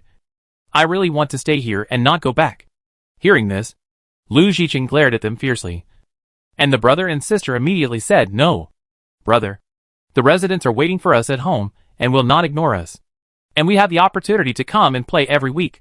Don't worry. Lu Xiqing then retracted his gaze and ordered, I don't think you dare. Go and rest for a few hours first. And then we will go to eat and go shopping. Okay. Then I'll use the bathroom first. After that, Lu Yun hurried into the shower room. After a few hours of sleep, the 3 brothers and sisters of the Lu family woke up comfortably from the bed.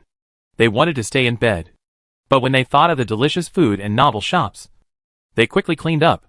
The 3 of them changed into new clothes, took the elevator to the underground mall, and were almost knocked over by the lively waves as soon as they got out of the elevator. Wow! There are so many people! Lu Yun screamed, and then left her 2 brothers and rushed to the front. She had already read the brochure carefully, and the guide was very detailed. The first task was to find the milk tea shop. Big brother, second brother, come quickly. This is the milk tea shop. Lu Yun's voice was loud and clear, and instantly attracted everyone's attention. She was thick-skinned and didn't notice it, but Lu Jiqing and Lu Feng, who were not far away, were immediately embarrassed. They talked about other things, and wanted to distance themselves from the matter. The two brothers sat in their seats calmly, and Lu Yun ordered a cup for them according to her wishes. The 2 cups are regular. I want a super large cup, with milk cap, pearls, Oreos, taro paste, fruit pieces. Well, that's it. It was not the first time that the waiter encountered this kind of situation, and he took the order very calmly. Okay, a total of 50 crystal cores. Please insert the coins here. Lu Yun took out 3 food coupons from his pocket and handed them over. Is this okay? The waiter took the coupons and looked at them, and his attitude became more respectful. Of course, honored guest, please wait a moment. Lu Yun stood aside and watched happily, and found every move of the waiter novel, and soon she got 3 cups of milk tea. Look, this is for you.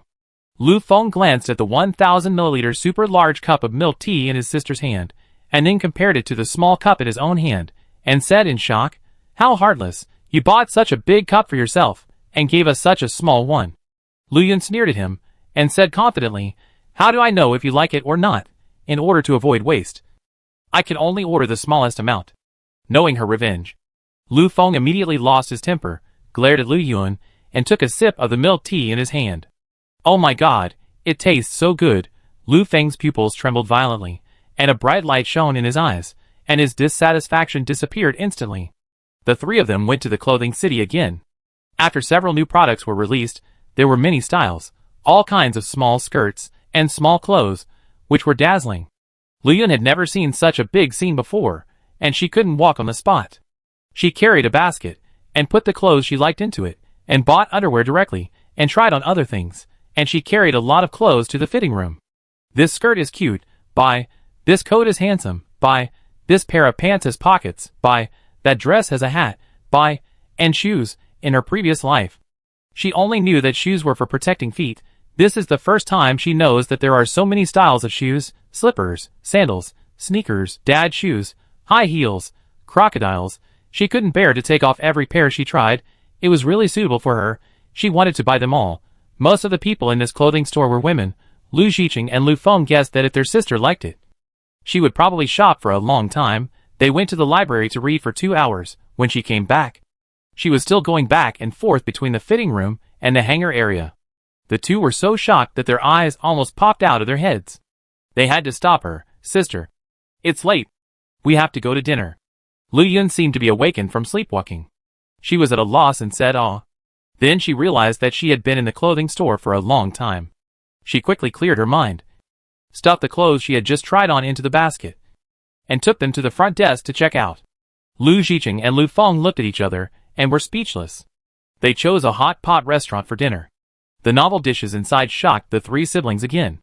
After eating and drinking, they went to the camp on the top of the mountain to see the lights, which was very satisfying. Compared to Lu Yun and his group, the group of tall men from the north were much simpler. They only had one need: to eat well and have fun. After resting, they would go directly to the restaurant, eat, and go to the chess and card room or game room, and stay there for the whole afternoon. If possible, they would stay all night. In short, they played hard on the first day, and they wanted to condense all the essence into one day. Chapter 77. Since the signing of the northern affiliated town, the population has increased from 550,000 to 750,000, and there is still 250,000 short of the upgrade. However, this is not a difficult task. After receiving the reward mission, the mayors of the 2 affiliated towns will surely increase the process of population expansion.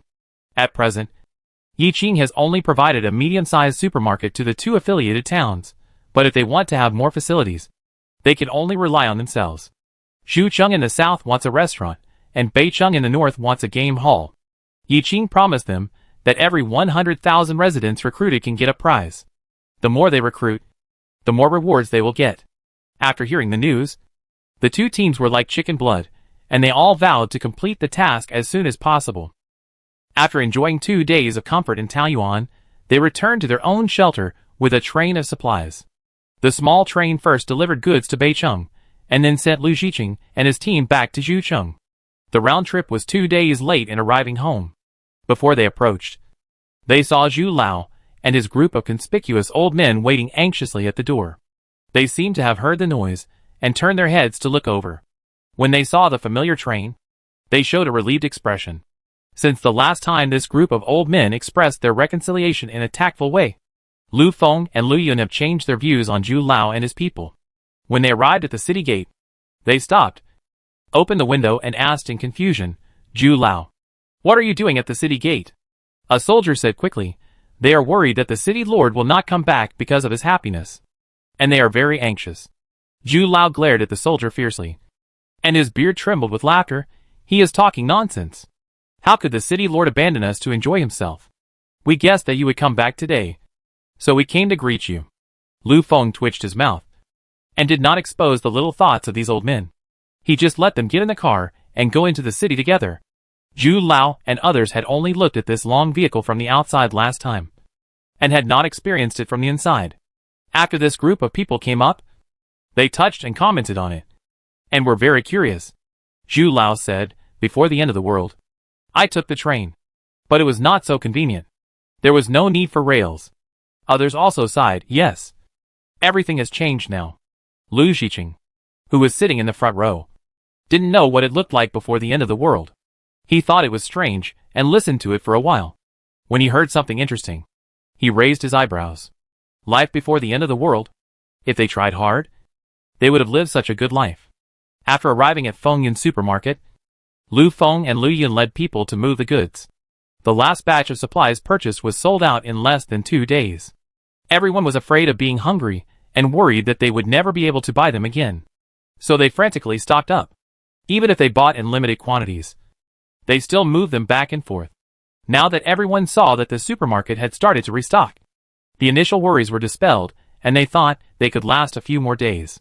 The younger brother and sister helped to move the goods, and Lu Xiqing convened an emergency meeting of all the officials in the city.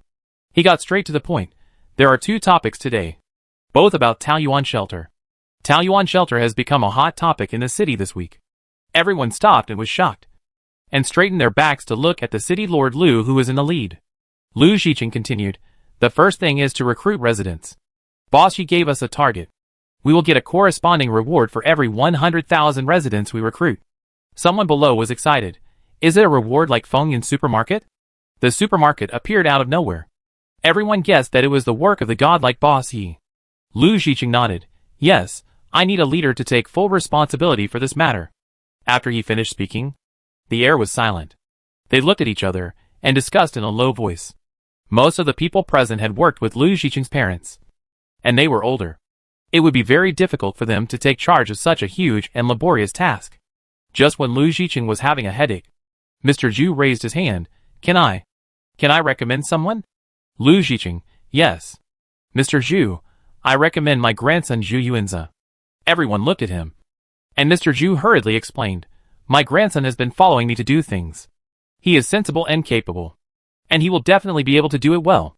Lu Xiqing thought of a young man who was upright and honest.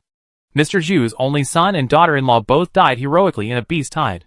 Since then, he has been living with his young grandson. Lu Xiqing had met the young man several times.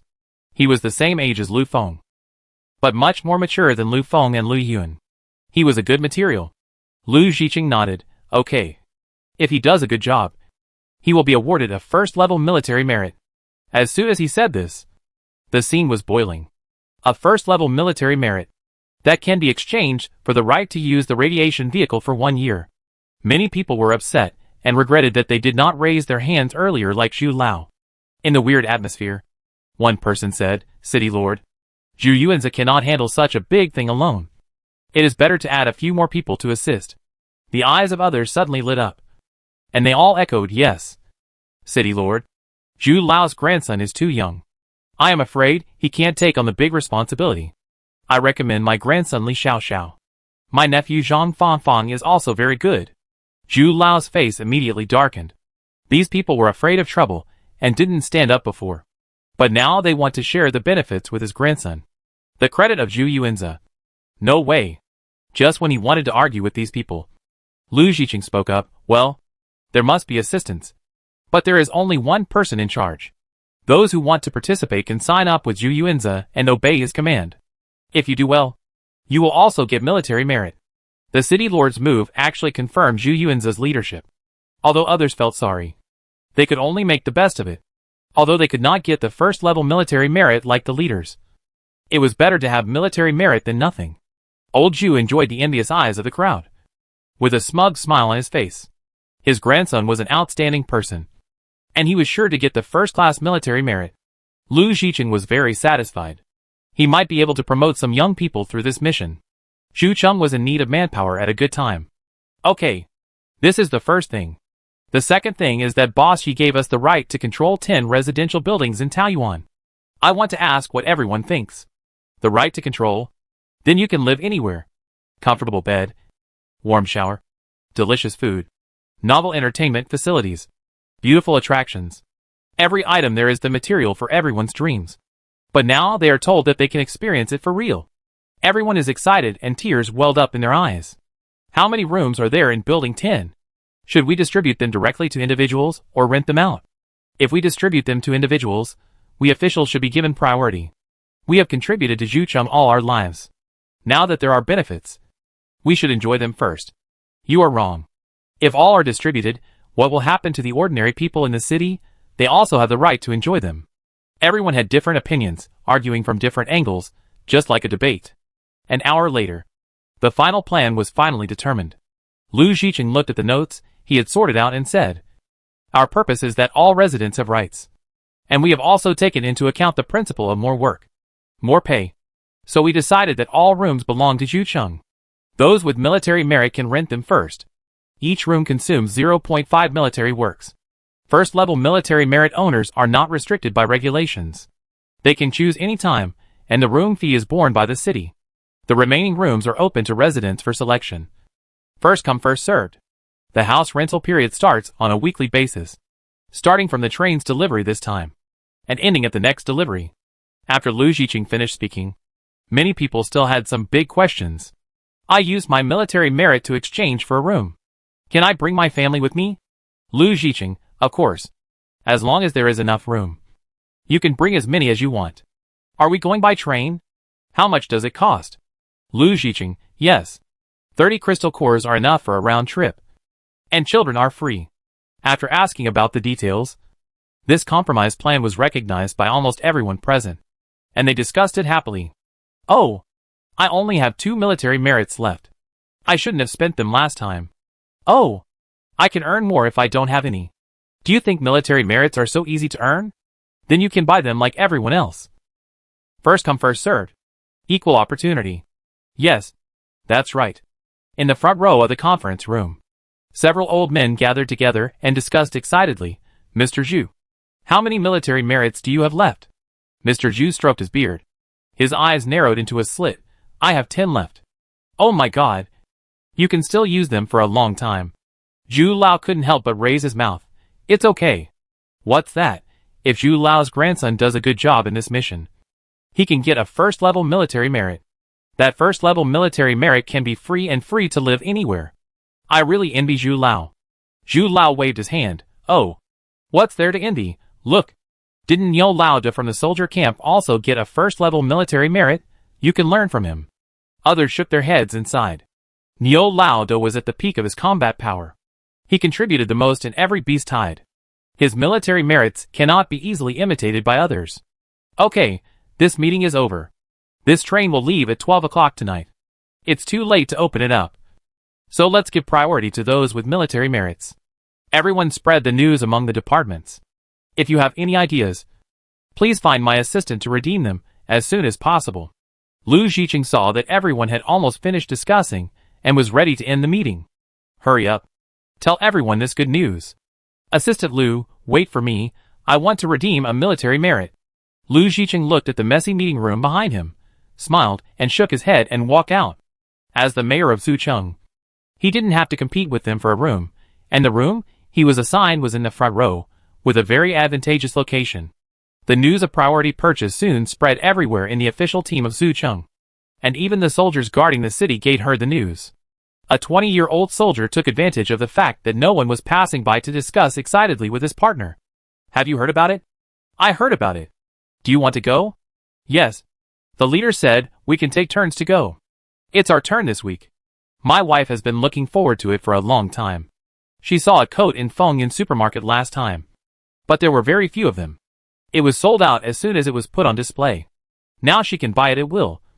And she can also make some money by buying for the neighbors around. Your idea is good. I just want to buy some Fukangning. Our supermarket only has external medicines, which is not as complete as the hospital in Taoyuan. I heard that if you put your hand into a machine, it can detect any problems for you. It's amazing. Really? Then I'll go and see it too. Last time I participated in the resistance against the Beast Tide. I got a military merit that can be used twice. I have to save it. Yes.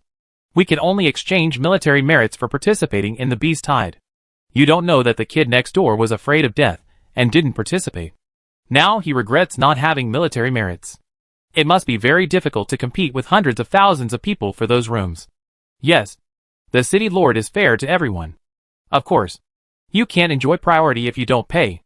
Then let's go and exchange it as soon as we get off work. Okay. The reservation of Taoyuan shelter guest room spread in Zucheng. Recently, everyone's discussion topic has become this. The news spread to the surrounding shelters, and many people came here to visit.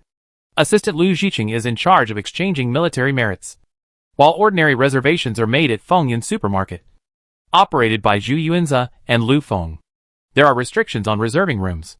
First, you must be a registered resident of Zucheng in order to grab a room. They have left their original household registration and become residents of Zucheng.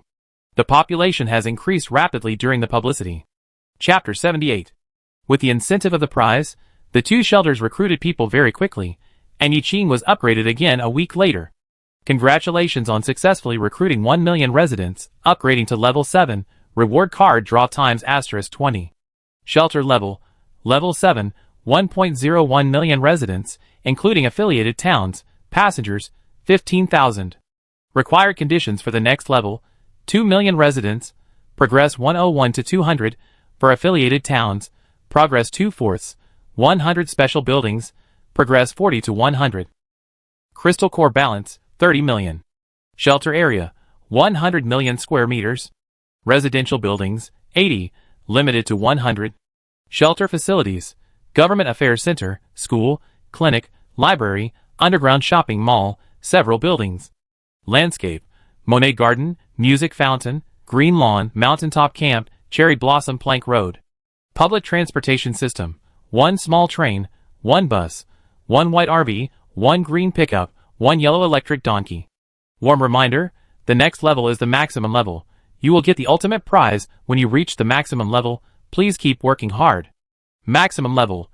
It turns out that level 8 is the maximum level, as long as you recruit another 1 million residents, sign the remaining 2 subsidiary binding cards, and then draw some special buildings to upgrade. Thinking of the ultimate prize, Yiqing couldn't help but get excited.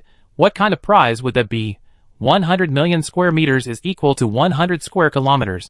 Shanghai Sudway district is only 54 square kilometers, which is equivalent to the size of 2 districts. Yiqing is very satisfied with this area. After the upgrade, there are 20 more residential buildings. Yiqing plans to keep all 20 buildings for herself as houses for future talent introduction. This upgrade rewards 20 card draws. A few days ago, she successfully bound 2 affiliated towns and rewarded 40 times. In addition to the various side quests she completed in the middle, Yiqing has accumulated 100 card draws in total. This is the most card draws she has ever accumulated, which makes her very happy. She jumps to the system card draw interface and clicks. Do you want to use it? Yes. Please enter the number of uses, times. 100 times. Yiqing excitedly enters 100. An exquisite lottery pool appeared on the system panel, with a number of colorful cards sliding rapidly from left to right. The sound of fireworks rising into the sky continued for a long time. Cards were drawn one by one, arranged in order. Because there were too many cards, there were not enough cards to be arranged in one row, and a thick pile was piled up. She was too lazy to look at them one by one, and turn the cards over. This time, a total of 20 restaurants, 8 landscapes of various colors, 20 TVs, 10 sausage/ice cream machines, 10 self-service vending machines, and the rest were some food that was already in the mall. What Yiqing cares most about is the landscape. The place is big, and there are many people. She has to think more about the places for leisure. Of these 8 landscapes, 4 are exactly the same, called Central Park. This is an ordinary park, planting some flowers and plants, arranging some rockery and flowing water. Yiqing plans to give it as a prize to the 4 affiliated towns in the future. The other 4 are Bamboo Garden, Plum Garden, Lavender Manor, and Swan Lake. Among them, Yiqing likes Swan Lake the most.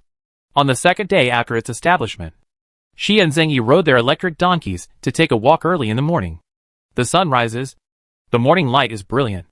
The colorful clouds caress the lake. The white swans play gracefully in the water. And the sky and water are like a fairyland. The lake is particularly blue.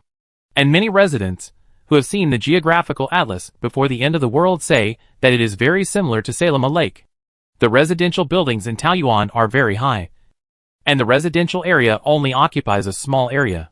Most of them are occupied by these beautiful landscapes, which are distributed on both sides and constitute the main part of the shelter. Zhucheng, Fengyun Supermarket. The residents are like a tornado passing through, coming empty-handed, and leaving with a lot of supplies.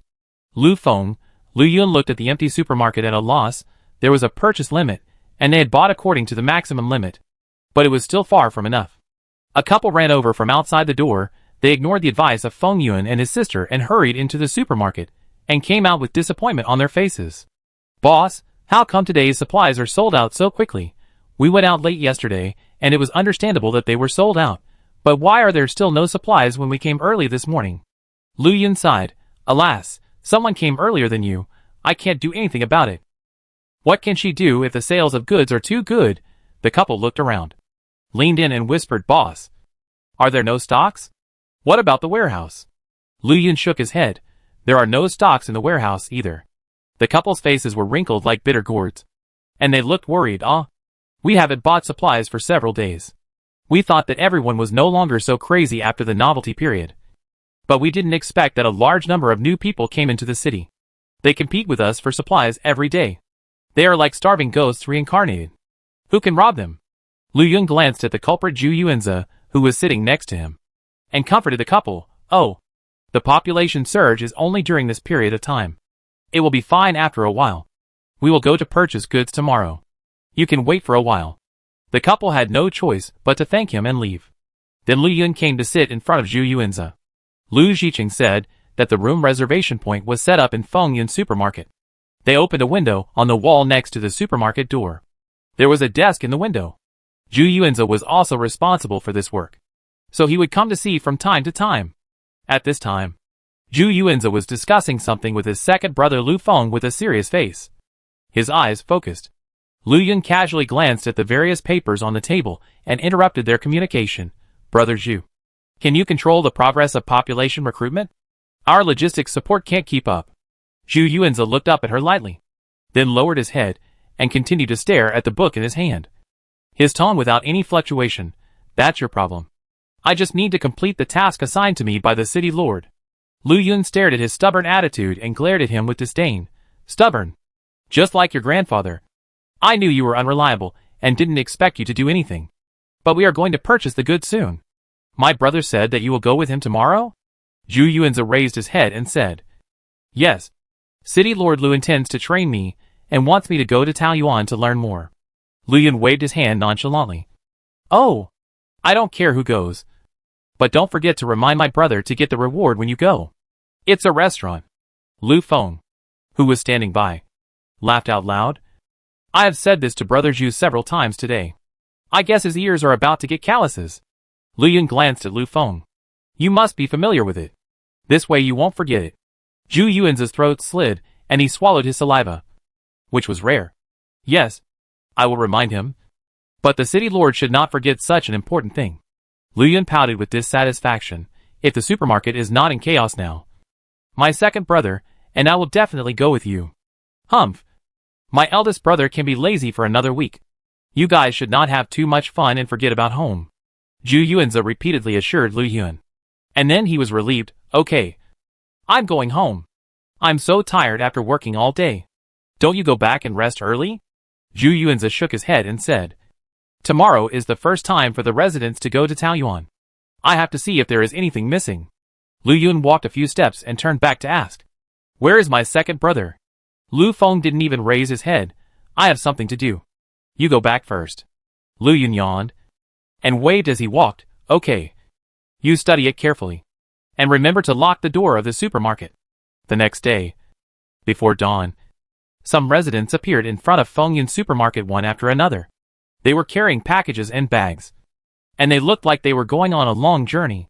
The train to deliver and pick up people had not arrived yet, and everyone gathered together to discuss excitedly. "Hey, buddy, where do you live?" Song Ming elbowed the young man in his 20s standing next to him. He was a street patrolman, and he had seen most people in the city over the years. But this man was unfamiliar, and he seemed to be a newcomer. The young man tightened his hands holding the package, and blinked his eyes hard. "Zero District." Song Ming raised his eyebrows. "Zero District? Have you just settled here?" Zero District is a temporary resting place provided by the Zhucheng government for those who have not yet arranged a place to live. Now all parts of the city are recruiting residents. Those who live in Zero District are undoubtedly those who have just come from other shelters. Settlement is a hot word. The people who were sharp-eared turned their heads and said, "Oh, you just settled here. I heard that many people from other shelters have come here recently." The young man swallowed his saliva and said, "Yes. I came from the third shelter. Only after settling can I book a room. I want to take my mother to the hospital to check her ears and eyes." The crowd then realized that there was a white-haired old woman standing next to the young man. Everyone said so much, but she didn't react at all. Everyone immediately began to sympathize. This kid is pitiful. He has to take care of his sick mother at such a young age, but he is also very filial. Yes, there are not many guys as filial as this one. "You don't know the grandfather of my neighbor's brother's wife." They started a new topic. Song Ming came to the boy and said with a smile, "My name is Song Ming. I went to Taoyuan alone. What's your name?" The boy said, My name is Zhang Wei." Song Ming put one hand on Zhang Wei's shoulder. "Then we can be neighbors there, go shopping and eat together. I heard there is a hot pot restaurant there. The pot base needs several people to share to be cost effective." Zhang Wei stuttered, "You? Don't you dislike me?" Song Ming looked puzzled. "Why does Yao dislike you?" Zhang Wei lowered his head. "I came from another shelter. It occupies your room reservation qualification." Song Ming suddenly realized, "Oh, it's because of this. The opportunity is equal for everyone. The quota is there. How can they blame others for not getting up early and not getting in line?" And Song Ming looked around and whispered, "The more residents from other shelters come to seek refuge, the better." Zhang Wei couldn't wait to ask, "Why?" Song Ming then whispered, "I heard from my leader that the city lord accepted the task, and for every increase of 100,000 or so in population, there will be a reward. Look, a reward like this supermarket." Zhang Wei's mood suddenly became clear. "Is that so? Then I told my old friends to come earlier." Song Ming patted Zhang Wei on the shoulder. "Yes, you should relax and have fun. The train is coming soon. I'm really looking forward to it." Chapter 79. The train brought a new group of people to Taoyuan shelter. As soon as the train stopped and started, the people inside the door poured out like a flood. They had learned about the composition and main routes of Taoyuan from the propaganda TV on the train. As soon as they got off the train, they went straight to their own building. The 10 buildings allocated by Yi Qing were under the jurisdiction of Zhu Cheng. Lu Zhiqing referred to Taoyuan's practice and promoted a young subordinate to manage the overall affairs. Each building was assigned 2 building managers, who were responsible for the check-in and check-out of residents. Lu Zhiqing and Zhu Yuanzi got off the car last. Their luggage was taken to the room by someone. The two walked on the red brick sidewalk with empty hands. As a leader, Lu Zhiqing was considerate and assured of his subordinate's life. "Which building does Yuanzi live in?" Zhu Yuanzi answered respectfully, "Number 55. "With my grandfather." Lu Zhiqing frowned slightly. "That's too far. Why don't you live in my place? It's spacious." Zhu Yuanzi was very grateful in his heart. Lu Zhiqing not only promoted him, but also cared about his subordinates. "City lord, I'd better live with my grandfather, so as not to disturb you." Zhu Yuanzi's grandfather, that is, Old Man Zhu, thought of the old man's glorious deeds in Taoyuan. And Lu Zhiqing couldn't help laughing. Zhu Yuanzi didn't know why, and looked at Lu Zhiqing with a puzzled look. Lu Zhiqing coughed lightly. "It's better not to erase the lofty status of Old Man Zhu in his grandson's heart. Old Ju lives in building 55. It's too far from the comprehensive building and the government service center. And it's not convenient for him to work. It just so happens that Lu Feng didn't come this week. It's a waste to leave it empty. You can live in his room. Zhu Yuanzi still didn't want to trouble others, and the person he troubled was the city lord, but Lu Xiqing threatened him with work if he didn't agree. It would be suspected of shirking his work. He thought about it, and finally agreed. During the conversation, the two had already arrived at the government service center. Zhu Yuanzi was here for the first time and looked around curiously. City Lord Lu. You are here. Is there anything I can help you with? A young and soft voice sounded behind him. Zhu Yuanzi turned around, nodded slightly, and said hello. This lady was dressed formally, had a sweet smile, and looked very classy. Do you know where Boss Yi went? So the city lord came here in such a hurry to find Boss Yi. Zhu Yuanzi thought. Our boss has gone to Tianhe Lake to feed the swans. She just left. If you walk faster, you may be able to catch up. Is that so? Thank you. Lu Xiqing turned around and said, by the way, please take my colleague to the exclusive office in Xiaozhi City. He will work here for the next week. The front desk lady still smiled sweetly. Okay. No problem. She will take you to the office. You can take a look at the brochure on the office for dinner and sightseeing. I have something to do, so I'll leave first. If you have any questions, go home to discuss them in the evening. After Lu Xiqing finished speaking, he walked out of the Government Affairs Center building quickly. Zhu Yuanzi was stunned. It seemed that he was going to chase the legendary god. Boss Yi. Hello, then shall I take you upstairs? The front desk lady asked tentatively. Oh, okay, thank you for your help. Zhu Yuanzi retracted his gaze and looked at the staff in front of him. Haha, you are so polite.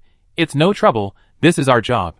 After Lu Xiqing chased out, he did not find Yiqing on the road as he wished, but fortunately, at Swan Lake, he saw the girl who was feeding grapes to the swans. The golden sunlight spread all over the earth. The deep blue lake surface was sparkling, and a few clouds were reflected on the water surface. The clouds rolled and spread. On the blue waves, several white swans glided freely in the lake with their graceful necks raised. The girl's profile was exquisite and perfect, and her long eyelashes on her delicate eyes blinked like a small fan. Her skin was as white as snow, and she was smiling, emitting a holy light in the sun. She seemed to blend into nature, and the picture was so beautiful that Lu Xiqing couldn't help but look at her a few more times. Hey, Lord Lu, why are you here? Looking at the pretty face in front of him, Lu Xiqing realized that he had just been fascinated. If it were on the battlefield, he would lose his life. But fortunately it was very safe here. Lu Xiqing smiled and said, Today is Yiqing's weekly stocking day. I came to take a look. Yiqing now took Lu Xiqing to work as soon as she saw him, who asked her to assign the task and provide him with rewards. So Yiqing guessed that he had completed the task and came to collect the prize. Well, I received the news. Zhucheng has increased its population by 200,000 since the initial signing. You can get 2 rewards. See if there is anything else you want besides the restaurant. Yiqing saw that the white swans had all swam to the lake, calling cluck, cluck for food, and she continued to feed them grapes. Lu Xiqing thought it was fun, and took a few grapes from Yiqing and fed them. In the peaceful and harmonious atmosphere, Lu Xiqing said, I don't know much about this. I'll listen to you. This is not what a businessman should say. Thinking of Lu Xiqing's defensive look when they first started working together, and comparing it with his well-behaved appearance now, Yiqing felt that this was almost not the same person. Although he listened to her, Yiqing would not deliberately cheat others. Cooperation can only last for both parties to benefit each other. She picked out a restaurant with lighter flavors, and in addition to the central garden that she had originally chosen, she also gave him a TV, a sausage grill, and an ice cream machine. So many. Lu Xiqing was surprised, but it seemed to be expected. She was always generous to her partners.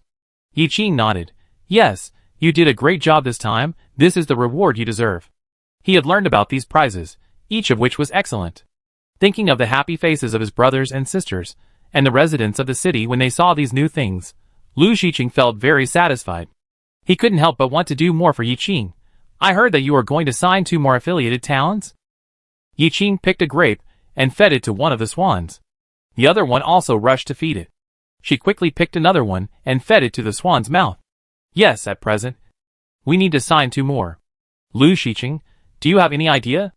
After feeding the grapes in his hand, Yi Qing retracted his gaze and turned to look at Lu Zhiqing. I haven't been to other bases, but the general location is determined. One is in the east, and the other is in the west. Lu Zhiqing took out a notebook from his pocket and handed it to Yi Qing with both hands.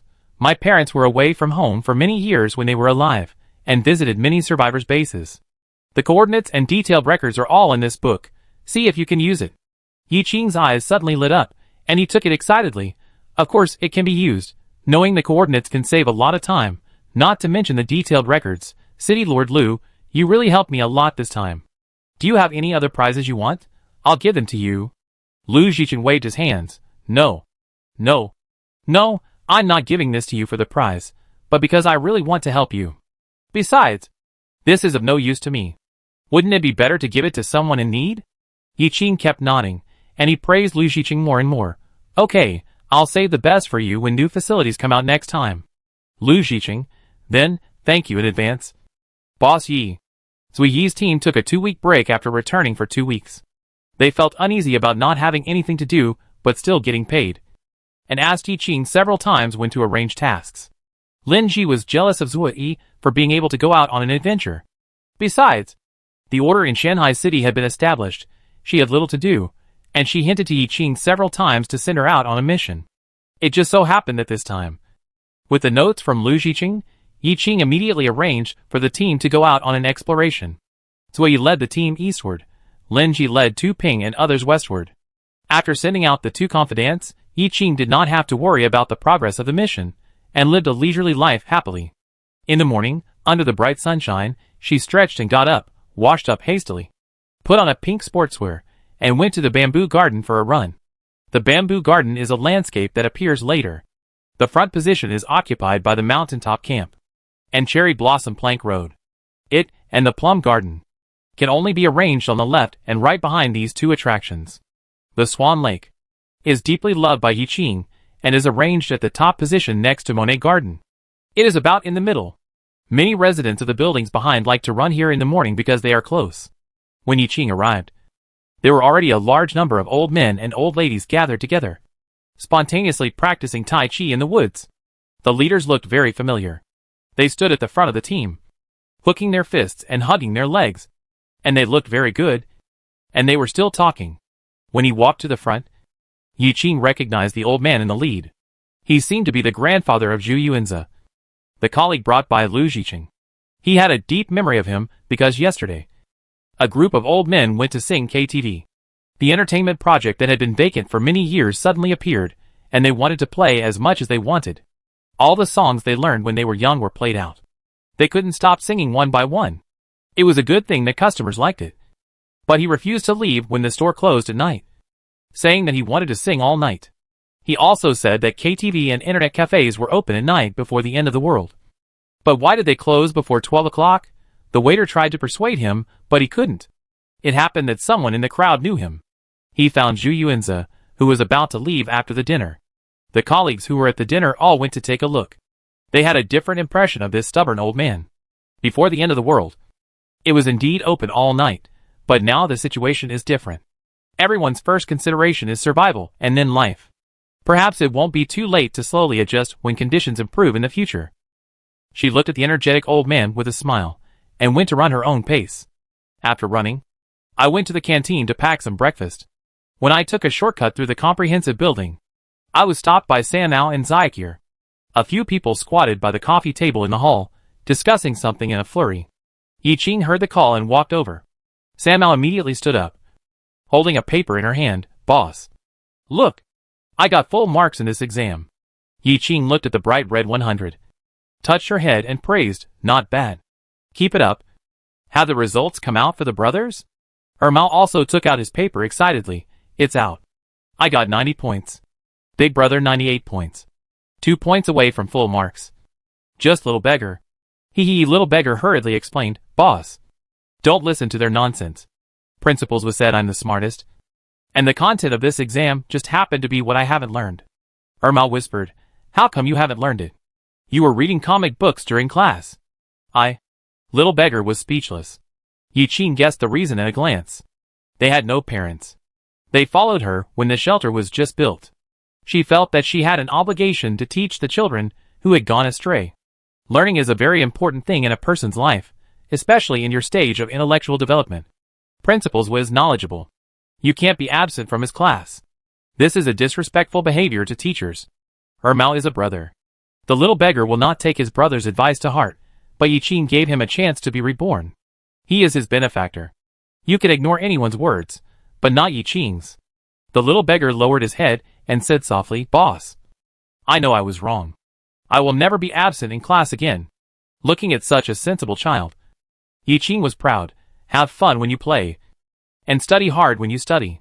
If you really want to read comic books, you can do it after class or on weekends. It is completely possible to arrange your time reasonably without delaying your work. The little beggar immediately raised his head and grinned. Got it, boss. Chapter 80. The fact that Taoyuan stopped accepting residents made the surrounding shelters feel extremely regretful for a time, especially those who had stubbornly refused and greedily wanted to gain more benefits. Lu Sanfeng, the lord of Heiyuan City, was one of them. Heiyuan City is 200 kilometers away from Taoyuan, with a population of only 20,000. According to the habits of the residents after radiation, they would never reach a place as far as Taoyuan.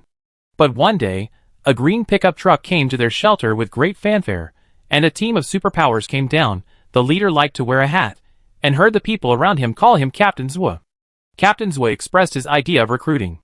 But he was not satisfied with the conditions proposed by the other party. He was the lord of a city, and had enjoyed many years of glory. But he was not paid or given an official position. He was expected to live on his own ability. How could this work? The other party was full of sincerity, and told him clearly that he could be a captain with his management ability for so many years. But how could such a small position as captain satisfy his appetite?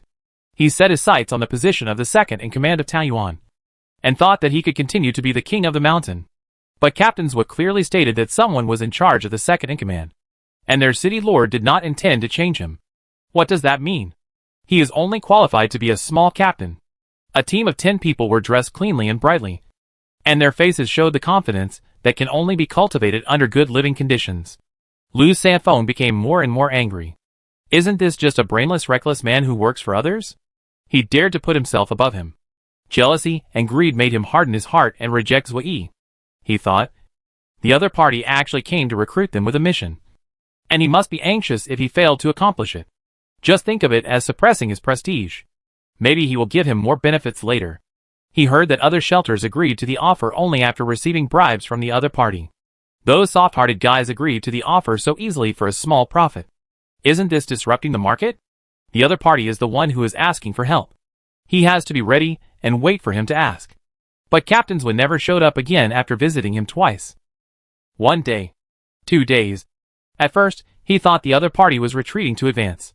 So he waited at ease.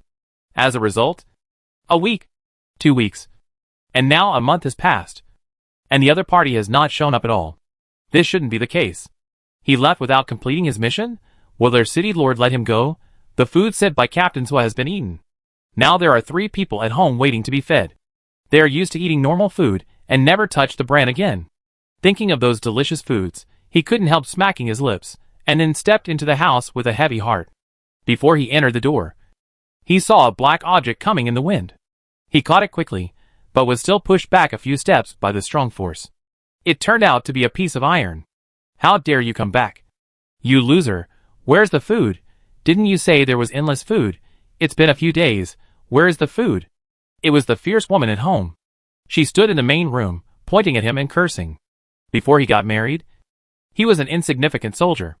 It took him a lot of effort to hook up with the city lord's daughter, and he worked hard until the city lord passed away and inherited the base.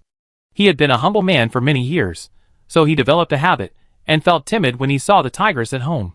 Lu Sanfeng stood outside the door, and didn't dare to go in. He shivered. I don't know either.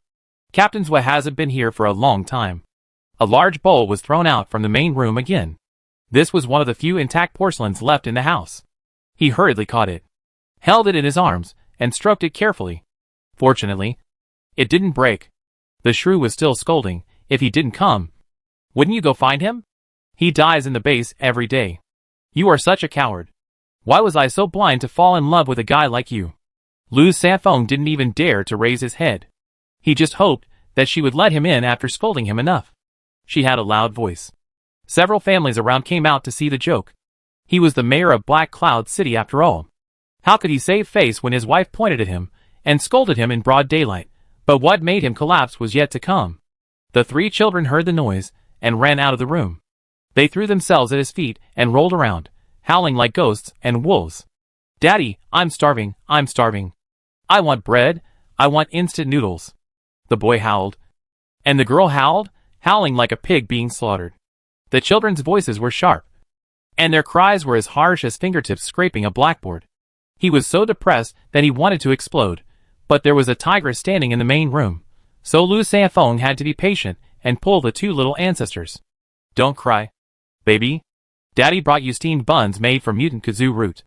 They are very delicious." As he said that, he took out two large cakes wrapped in cloth from his pocket.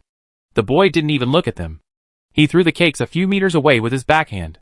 He cried out in a breathless voice, "I don't want steamed buns. I want instant noodles. I want to eat instant noodles." Whoa. Lu Sanfeng was in a dilemma. Finally, he couldn't bear it anymore and said loudly, "Okay. We will move there. We can eat whatever we want." The crying stopped abruptly, and the scene fell into silence. His wife stared at him, with a look of horror on her face. "What did you say? Move over?" Lu Sanfeng only then realized what he had just said. His heart skipped a beat, and he quickly waved his hands. I just... Lu Sanfeng's wife jumped on the spot, clapped her hands suddenly. "Great. I have wanted to move over for a long time. Then I will go and pack my things quickly. Brother, sister, get up quickly and pack your things." The two children who were still lying on the ground and could not be pulled up seemed to have their butts burned, and suddenly jumped up and quickly slipped into the room to pack their things. They left in a hurry, leaving a gust of wind. Lu Sanfeng looked at the empty hall and sighed, "Alas! What else can we do now? Let's just live there for a while. I heard that the rooms there are very good." This base originally had a population of 20,000. Later, the news that Taoyuan was recruiting spread for some reason. When everyone heard that Lu Sanfeng had given up such a good cooperation, they cursed him behind his back. Many people simply ran away from the shelter where they had lived for many years. Only he still deceived himself and told himself that there were still 2 residents. But in fact there were probably less than 2,000 people. There was nothing to worry about with so few people left. So the family just left. After traveling all the way, they finally arrived at this legendary shelter. They could see the towering building from a distance. His wife and children were all shouting happily, and his mood gradually improved. They didn't have to stay for a while, and they could live here for a long time. The family didn't have access rights and couldn't go in and out at will. At first, they didn't find the right way and walked for a long time on the edge of the protective shield. Later, they came to the nearest entrance under the guidance of a passing patrolman. "There are so many rules, and I can't even go in." Lu Sanfeng pouted and complained. The facilities there are 100 times better than his own shelter, and it's normal for him to be jealous. His wife gave him a sharp look, and Lu Sanfeng immediately shut up. Taoyuan has 4 entrances. The main entrance has the largest flow of people, and Lu Sanfeng came to the main entrance. There are 2 mighty stone lions on each side of the door, like 2 guards. Behind the stone lions is a tall and majestic marble main door, 10 meters long and 5 meters high, with an ancient palace-style architectural style. The broad pillars were carved with auspicious bird and auspicious flower patterns, and the 2 big characters Taoyuan painted in gold on a black background were imposing. Lu Sanfeng followed his wife, who had been praising him endlessly, into the room. He had to scan and register. He didn't know what scanning meant, but he just listened to the guard. "There is no problem with the information census, but I guess I can only issue you a ticket for the same day for the detention time." The staff at the registration window said this after the scan. Lu Sanfeng: "Why? Didn't they say that you can live anywhere here?" The staff looked embarrassed, but with pride on his face. "That was half a month ago. Now our boss has signed 2 affiliated towns. Everyone wants to move here. The residential buildings are full of people. Rooms are snapped up as soon as they are put up. Residents who rented short-term have changed to long-term rentals. They are afraid that the house will be snatched away when the lease expires." Lu Sanfeng's mind was confused, and his voice was heavy. "Then why do you accept residents if you don't have houses?" The staff smiled and said, "Our boss suggested not to apply for residence, but he couldn't bear everyone's enthusiasm, and said that even if you apply, you don't have to be allocated a house. You can sleep on the ground on the top of the mountain or in the park. If that doesn't work, go to Shanghai City. There are buses going back and forth every day, which is very convenient. Shanghai City is also under the management of our boss. You can make reservations here directly." "What? Sleeping on the floor?" Lu Sanfeng couldn't believe his ears. The staff paused and said confidently, "You don't have to apply for residency. We didn't force you." Lu Sanfeng wanted to say something, but when the words came to his mouth, there was nothing. What else can I say?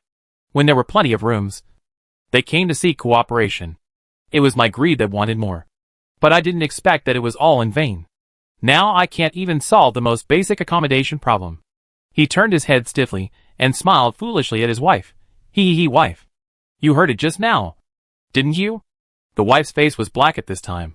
If there were no outsiders, she would have wanted to twist her husband's ears on the spot. A good hand of cards was broken to pieces. It was really infuriating. She glanced at Lu Sanfeng expressionless. "I don't care, you have to find us a place to live." Lu Sanfeng glanced at her secretly. "Any kind is fine?" His wife. "Any kind is fine, I just don't want to go back." "What are you waiting for? Go and make a reservation for a place in Shanghai City. Don't make it too popular, and you won't be able to make a reservation." Lu Sanfeng returned to the registration window. "Then I'll book Shanghai City.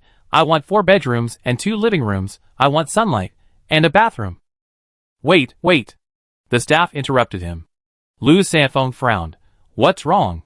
Why is this staff so nosy? The rooms on the first and second basement floors of Shanghai City are all rented out. You can only rent a single room on the third basement floor." "What? Single room?" Lu Sanfeng howled again. This time the staff didn't look happy. He looked at Lu Sanfeng expressionlessly, and then rolled his eyes, as if to say it was up to you. Lu Sanfeng stared at the staff for a long time, and said helplessly, "Okay. I want 3 single rooms."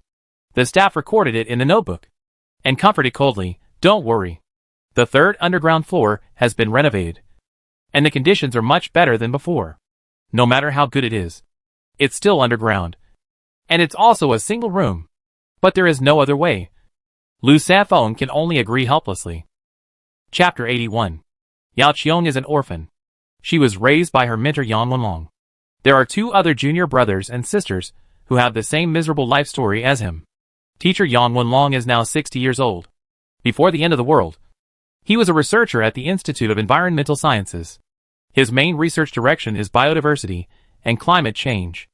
After the nuclear radiation explosion, ecological pollution, species extinction, urban order is in chaos, human civilization is slowly degenerating. And the Institute can no longer support itself and begins to fall apart. But he has never forgotten his mission. The city can be rebuilt, but civilization needs someone to inherit it. Yang Wenlong was determined not to leave the Institute. At first, there were some like-minded friends who persevered with him. But they could not persevere forever. The initial enthusiasm was defeated by reality. They left him one by one, leaving behind their dreams. He always remembered what the last colleague said to him when he left. He said, "Wenlong, we are different. I still have a family to protect. I can't watch them die just to stick to this illusory dream." Yang Wenlong finally realized that he could not ask others to be as determined as himself for science, so he persevered to keep the institute by himself. The research object changed from mice to mutants, and the research on weather changes was replaced by the research on radiation. Survival of the fittest. He thought that these mutants must have their own mechanism to survive in the extreme radiation environment. As long as he could figure out the relationship between mutants and radiation, he might be able to find a way to eliminate radiation. Or humans could live normally under radiation. Then, he survived alone in the ruins of the city, and picked up several abandoned children. They were all too weak, and even running away would be considered a burden. So he took these children, and hid in the research institute. Yao Qiong was one of them. He was 6 years old at the time, and was the oldest of the children. The research institute had a basement, which was originally built to store some precious research samples, but was later abandoned when everyone ran away. Yang Wenlong stored enough food and water in it, and lived a tight life with several children. 3 years later, there was not enough food, and he searched for food with his bare hands in the ruins of the city with weapons. Many times, He only brought back dry bread after a hard day's work, and kept the moldy parts for himself, and left all the good ones to his fellow apprentices. In the evening, he would teach several people to study and do the research that was not completed the day before. 5 years later, the environment of the city deteriorated further and was no longer suitable for survival. Yang Wenlong had no choice but to take Yao Qiong, who had grown into a teenager, and leave the beloved city to find a new survivor base. When they left, each of them carried a large bag of supplies. The backpack was not filled with food or daily necessities, but with information. The research equipment in the basement could not be taken away, so Yang Wenlong took away the research data of these years. Yao Qiong always remembered the tearful eyes of his master when he left. It was the first time he saw his master so sad, but he was too young to understand his master's persistence. He just thought it was a deserted city and left. An adult led 4 children to explore in the wilderness of an uninhabited city. Danger was everywhere. They avoided various mutant creatures, but still could not escape their weak physical fitness. On the way to escape, they experienced a heavy rainstorm. Everyone was fine, but Yao Qiong began to have a fever. His whole body was burning, as if there was a fire burning in his body. He was too weak, and finally fainted. In his dream, he saw himself when he was 8 years old. His biological parents disliked him for being too young and needing care, and for being weak and sickly, and tricked him into waiting there while they went to find supplies. He sat there obediently, watching his parents ride away on their bikes. Without looking back, they were going to find food, and they would be back. Yao Qiong comforted himself, so he waited and waited. 1 day, 2 days, 3 days, from day to night, and from night to the next day, and he never saw his parents again. How he wished that when he was searching for food in the garbage dump, he would hear a call from behind. "Ah Qiong, we are back." As long as they came back to pick him up, he would no longer care about their abandonment, nor would he care about the days of waiting. A month later, he finally waited for the call from behind. But it was not from his parents, but from his mentor Yang Wenlong.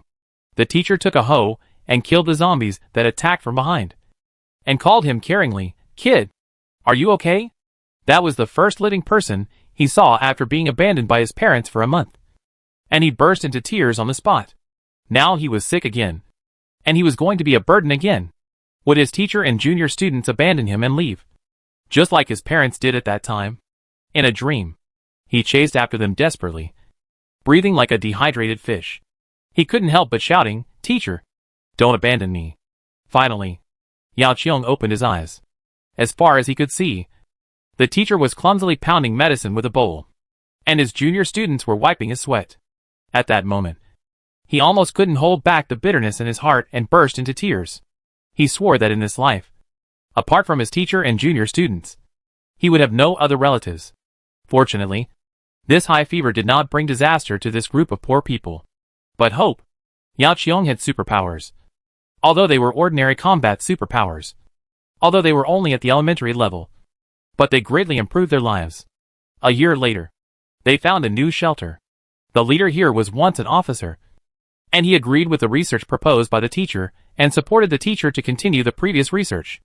Those 5 years were the most stable days for Yao Qiong.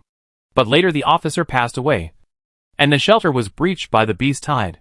They began to flee again, and later moved to several shelters. This is the 10th one they have changed today. "Ah Qiong, what did they say?" Teacher Yang Wenlong and his juniors looked at Yao Qiong, who came into the room with expectation. Yao Qiong shook his head. His face was obviously disappointed. Yang Wenlong limped to Yao Qiong's side, patted his back gently and comforted him. "It's okay, Ah Qiong. I just discussed it with your juniors, and we unanimously decided not to do this research. Everyone is in danger, so how can we have the energy to waste time on these things?" Yao Qiong looked at the teacher with a shocked face, and then turned his head to look at the 2 juniors, and there was a flash of guilt in their eyes. Yang Wenlong's feet hurt easily after standing for a long time. He sat down on a chair nearby, his face showing the vicissitudes of life. "It's all the teacher's fault.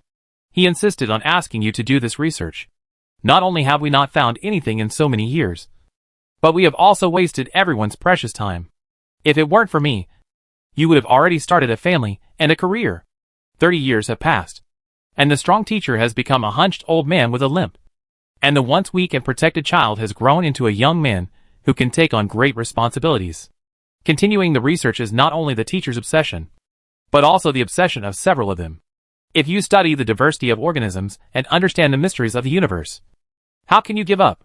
This is not only a personal war, but a war for the fate of mankind. It is a persistence in the bones. Yao Qiong glanced at the people in the room and said in a deep voice, "The person in charge here can't support it." But he recommended another shelter. He said that there are abundant supplies and strong strength there. The city lord is also a good person to talk to. Maybe it will work. The junior brothers and sisters immediately agreed. The person in charge recommends it this way. Maybe it will really work. Teacher, let's go and try it. Yang Wenlong lowered his head, unable to look directly into the eyes of these students. If it weren't for him, they wouldn't be so persistent. He had been rejected so many times. And now, he was completely disheartened. No one in the world would be kind enough to support his research that had no future. But he couldn't say no. He didn't dare look at the expectant eyes of his students.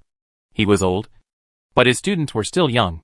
He didn't want to extinguish the flames in the students' eyes, just like parents cruelly extinguishing their children's interests. He was not that kind of person. They should try once, and maybe they would calm down after being rejected so many times. Yang Wenlong sighed. Okay. This is the last time. If it doesn't work this time, just let it go and live a good life. Yao Qiong's eyes were dark and bright. No. It definitely won't happen this time. Taoyuan shelter. Yi Qing, who was talking and working in Zheng Ye's office, received a summons from the front desk. Boss, someone is looking for you. Huh?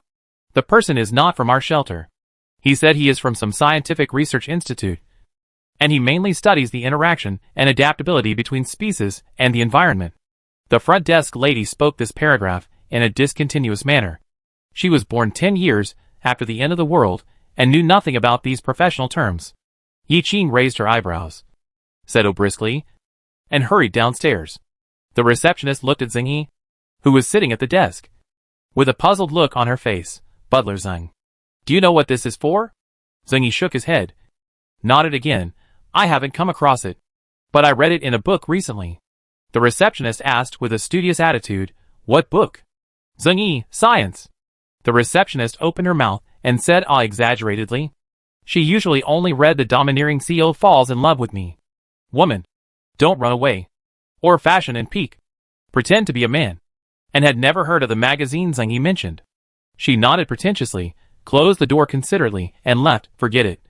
Let's just go and see her CO. Yao Qiong sat on the single sofa in the hall. The teacher and junior brothers and sisters sat on the long sofa beside them. They were nervous. They only looked at the tea table in front of them, and didn't dare to look around. Teacher, what is this water called? It smells so good. Can I drink it?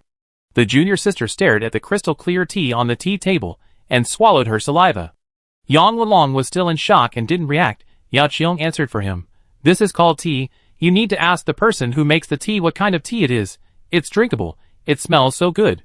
Before he finished speaking, the junior sister picked up the exquisite teacup and brought it to her mouth, gulping it down.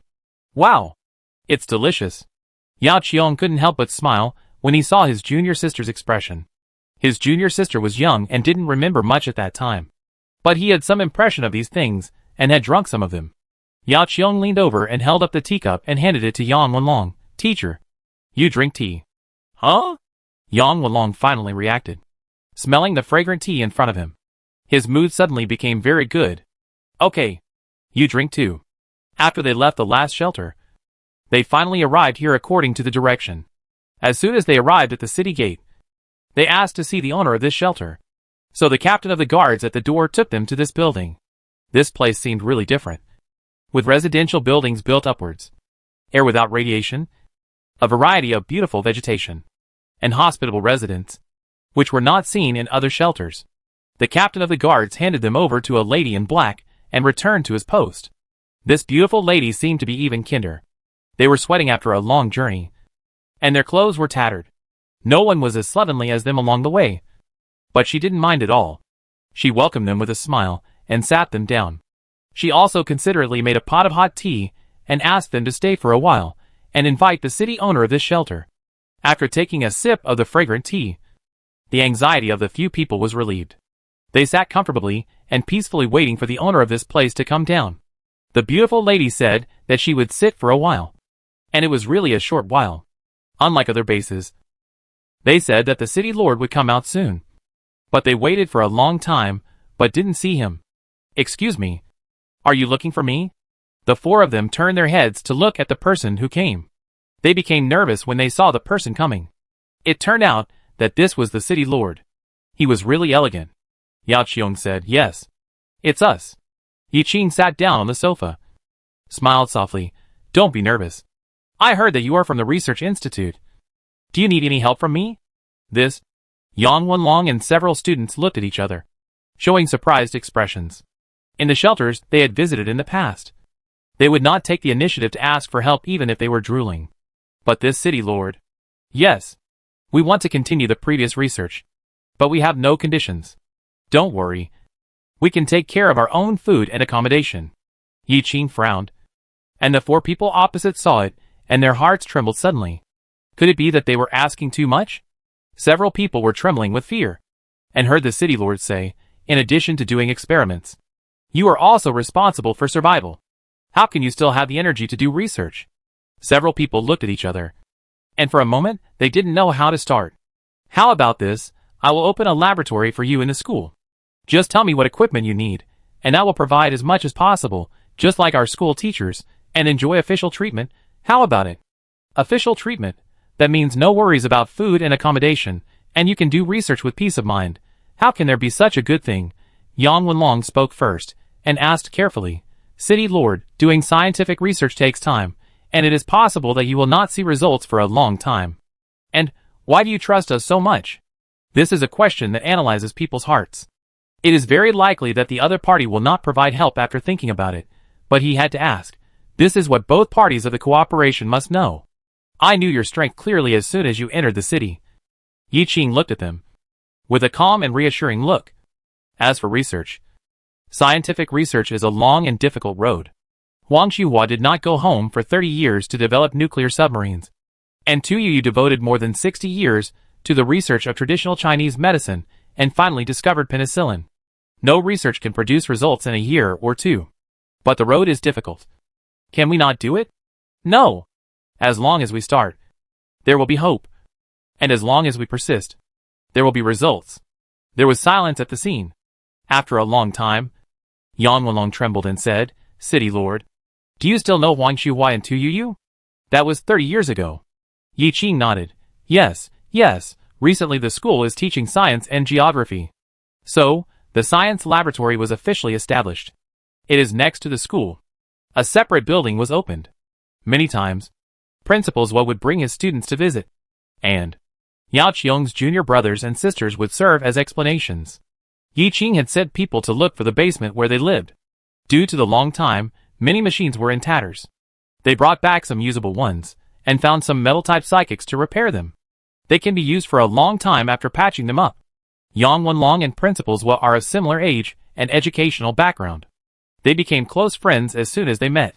They often go to work together, eat in the cafeteria together, and occasionally help each other solve some difficult problems. As a scientific research expert at the same level as Principal Zhou, Yang Wenlong's daily salary is very high, and several students are also treated very well as assistants.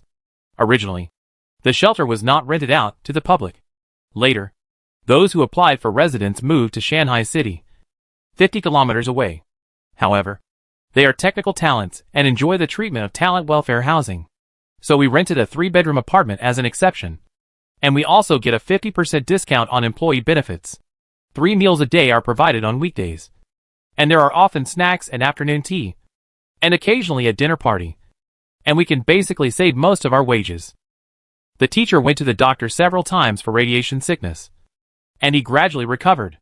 On weekends, they would go hiking, stroll around the garden, and see the swans. It was very comfortable. With a stable life, they had more time to do research. The latest topic is how to reduce the radiation content in the soil. The main inspiration is the mutant earthworm captured by the hunter team in the dangerous forest. Yang Wenlong and his team found that this earthworm can actively absorb radiation and reduce the radiation dose in the surrounding environment. If this research is successful, they can solve the problem that the soil cannot grow crops, and correspondingly solve the food difficulties of the people. Although this research has just begun and there is no sign of progress. As long as it starts, there will be results if it persists. They look forward to it. Chapter 82. Everything went smoothly in the shelter. Yiqing shifted his focus to the progress of the binding of the remaining 2 affiliated towns. The notebooks of Lu Yiqing's parents were extremely detailed, from the base coordinates, the person in charge, to the basic human relations in the base, the person in charge's appearance and temperament. Although it was recorded 10 years ago, many things may change with the passage of time, but everything is easy with the general direction. Yiqing asked the 2 persons in charge to copy the notes, for reference. So he led the team to the west. The team had experience visiting other shelters. With the help of the notebook, they thought that this mission would go smoothly. Their employees, who were sent out to work, enjoyed a long vacation. This was a reward from the boss for their hard work. So he had planned it long ago. It would take 2 to 3 days to reach the destination. 1 to 2 weeks to convince the other city lord. And then he could go back to the city to rest. But they didn't expect to encounter a sandstorm halfway. They were caught off guard. A team of people hurriedly found a cave and wasted a long time there. After the radiation, animals and plants became alienated, the original ecological balance was broken, the land became increasingly barren, gradually turning into desertification. In the western region, due to low rainfall, the land was dry, and the desertification was even more serious. The notebook recorded things 10 years ago, when there were no such big sandstorms, and everything was caught off guard. But fortunately, in order to protect against the sun, they asked a metal-type psychic to install a roof on the back of the pickup truck before they came. Thanks to this roof, they can temporarily avoid the violent wind and sand outside. Sichuan, have you contacted voice transmission? Report our situation to the boss. Sui asked coldly, listening to the whistling wind outside.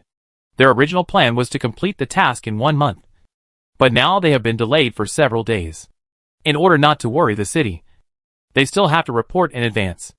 But the voice transmission psychic was sent to the Lingji team. Strangely, since the sandstorm began, they have never received any news from voice transmission. As a dedicated communication bridge with voice transmission, Zhou Sichuan looked melancholy. I always pay attention, but I just haven't received any news from her. It may be that the sandstorm blocked the communication, or it may be that something went wrong with her. Zhou Yi frowned. Why hasn't there been any news? Don't we communicate every day? What's going on in Lingji? I don't know either. Zhou Sichuan drooped his eyes. He was also innocent when being scolded by the boss. The sandstorm did block some communications, but some data could still be transmitted when the energy was low. On the other hand, it was indeed because something went wrong in Lingji. Part of the reason was that Yiqing did not think it through. He thought that they were all capable people. One was good at literature, and the other was good at martial arts. They would definitely be able to do things well together. However, he did not expect that they were all outstanding in their respective fields. Putting them together was like a sharp confrontation, and no one would give in. This was a temporary team. Everyone had never cooperated with each other, and had little tacit understanding. There were constant frictions along the way. Lin Ji thought Tu Ping was stupid and disobedient, and often acted according to his own temper, which delayed the progress of the team. Tu Ping felt that Lin Ji was not his boss, and he was naturally dissatisfied with her acting like a leader. Both sides could tolerate it at first, but later they just exploded and had a good fight. Lin Ji liked to roll inward and ordered others. Although Yiqing gave her the overall responsibility for this visit, she was too straightforward and easily offended people. Although Tu Ping was a brainless, reckless man, he had a strong self-esteem. He hated that Lin Ji would talk about his embarrassing experience as a volunteer whenever there was a conflict. Lin Ji was so angry that she took several superpowers with her, leaving Tu Ping and others behind and rode away on her bike. However, she was attacked by a monster on the way. They hid in the car and dared not go out. A few days later, Tu Ping, who was walking behind, found the abnormality along the road and went to find it, and rescued Lin Ji and others. At this point, the two people who were in a Cold War reconciled as before, and the mission of the two teams continued. A month later, Yiqing heard the system reminder for the first time in a long time. Ding dong. You have successfully bound a subsidiary town, and you will be rewarded with 20 asterisk card draws. Ding dong. You have successfully bound a subsidiary town, and you will be rewarded with 20 asterisk card draws. The two consecutive system notifications shocked Yiqing's ears. She immediately opened the system interface, and was almost blinded by the news in front of her. 2 affiliated towns were bound at once, which means that Zhui Yi and Lin Ji both succeeded. The 2 teams encountered some setbacks on the road and wasted a lot of time. She originally thought it would take at least 2 months, but she didn't expect it to be done in just 1 month. It's amazing. Yi Qing looked at the conditions required for upgrading to level 8, 2 million residents. For affiliated towns, 100 special buildings. With the 2 newly bound affiliated towns, the population exceeds 2 million. And the second item is also met accordingly. Only the special buildings are missing. Special buildings only include weapon shops, libraries, clinics, restaurants, etc. that are purchased through system card draw or system mall, and also schools, government service centers, etc. that are built by themselves. Monet Garden, Swan Lake, Music Fountain, etc. These landscapes are also included in this range, but the largest number of residential buildings are not included.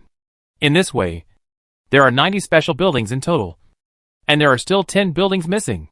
However, it is also very simple to make up for the difference. There are still many buildings in the mall entertainment section that have not been released. Yi Qing wanted to save them and turn them over slowly before, but now they can be used. Archery hall, karting, bumper cars, rock climbing, indoor skating, etc. She placed all these sports in the same place, forming a centralized place. The moment Yi Qing adjusted the miniature buildings, several buildings appeared in a certain area of the shelter out of thin air. The people around were all elderly people, and they excitedly went over to see. The city lord has added a few more buildings for us. Let's go and see what they are. Archery, karting, rock climbing, sounds so interesting. I really want it to open soon. And Yi Qing, the system upgrade reminder also sounded. Congratulations on successfully completing the task, up to the maximum level, reward card draw times *20. Shelter level, level 8, maximum level, residents, 2.02 million, including affiliated towns, passengers, 50,000. Crystal core balance, 50 million. Shelter area, 200 square kilometers. Residential buildings, 100, limited to 200. Shelter facilities, government center, school, clinic, library, underground shopping mall, several residential buildings. Landscape, Monet Garden, Music Fountain, Cherry Blossom Plank Road, Swan Lake, Bamboo Garden, Plum Garden. Public transportation system, 1 small train, 3 buses, 1 white RV, 2 green pickups, 1 yellow electric donkey, 1 off-road vehicle, 1 supercar. This machine is at the maximum level. Please receive your ultimate gift package. The shelter is currently 200 square kilometers, and it cannot be upgraded in the future, but this area is already more than enough. After the upgrade, the system gave away 100 residential buildings. Yi Qing planned to allocate 10 buildings to each affiliated town, and the rest would be used to recruit new leading talents. After more than a month of operation, the bus system began to incubate again. This time, there were 2 more models, off-road vehicles and supercars. There were enough vehicles, and urban transportation was gradually established. The most exciting thing was this ultimate gift package. I couldn't wait to upgrade before just for it. But now I finally achieved it, and felt unbelievable. Her heart was pounding non-stop. She put her hands together, bowed solemnly, and then clicked to receive it. The gift box burst open, and a 3-leaf clover with a smiling face appeared in front of her with ribbons fluttering. Yi Qing felt strange and read the instructions carefully. 3-leaf clover umbrella. The 3-leaf clover has a lucky attribute, which can protect the safety of all items under the umbrella. Protect the safety of all items under the umbrella? Does radiation count as well? Thinking of this, Yi Qing clicked to use it. The system interface changed, and a microscopic model of the entire shelter popped up on the panel. And the 3-leaf clover covered the miniature, like an open umbrella protecting the base below. Yi Qing tried to swipe the transparent clover, and the clover immediately followed her fingertips. Although a clover can cover a lot of area, it is not enough to completely cover the shelter. The system will not make such a buggy setting. Just as she was puzzled, the system spoke after a long time. Host, don't you think it looks familiar? Yi Qing didn't react, and exclaimed, a seed machine. It comes from the same lineage as those mutant fruit trees, but the abilities are different. The mutant fruit trees are offensive, and the clover is defensive, and it is a rare top-level protection. Yi Qing, so you can also catch clover in the claw machine? This time you finally got it. But the clover is of a high level, and its chance of being drawn is 1% of other fruit tree seeds. Yi Qing was so excited that she could hardly speak. No matter whether the chance is low or not, as long as there is this option, she will catch it sooner or later. Clover umbrella. Once confirmed, the green umbrella leaves turned transparent and entered the use state. Yi Qing exited the system panel and looked up. A new cover was superimposed on the transparent cover in the sky. The sun, the air filtered by the original protective cover was already very comfortable, but as the host bound to the shelter, Yi Qing was still sensitive to the subtle changes. Sure enough, this umbrella has the function of radiation protection.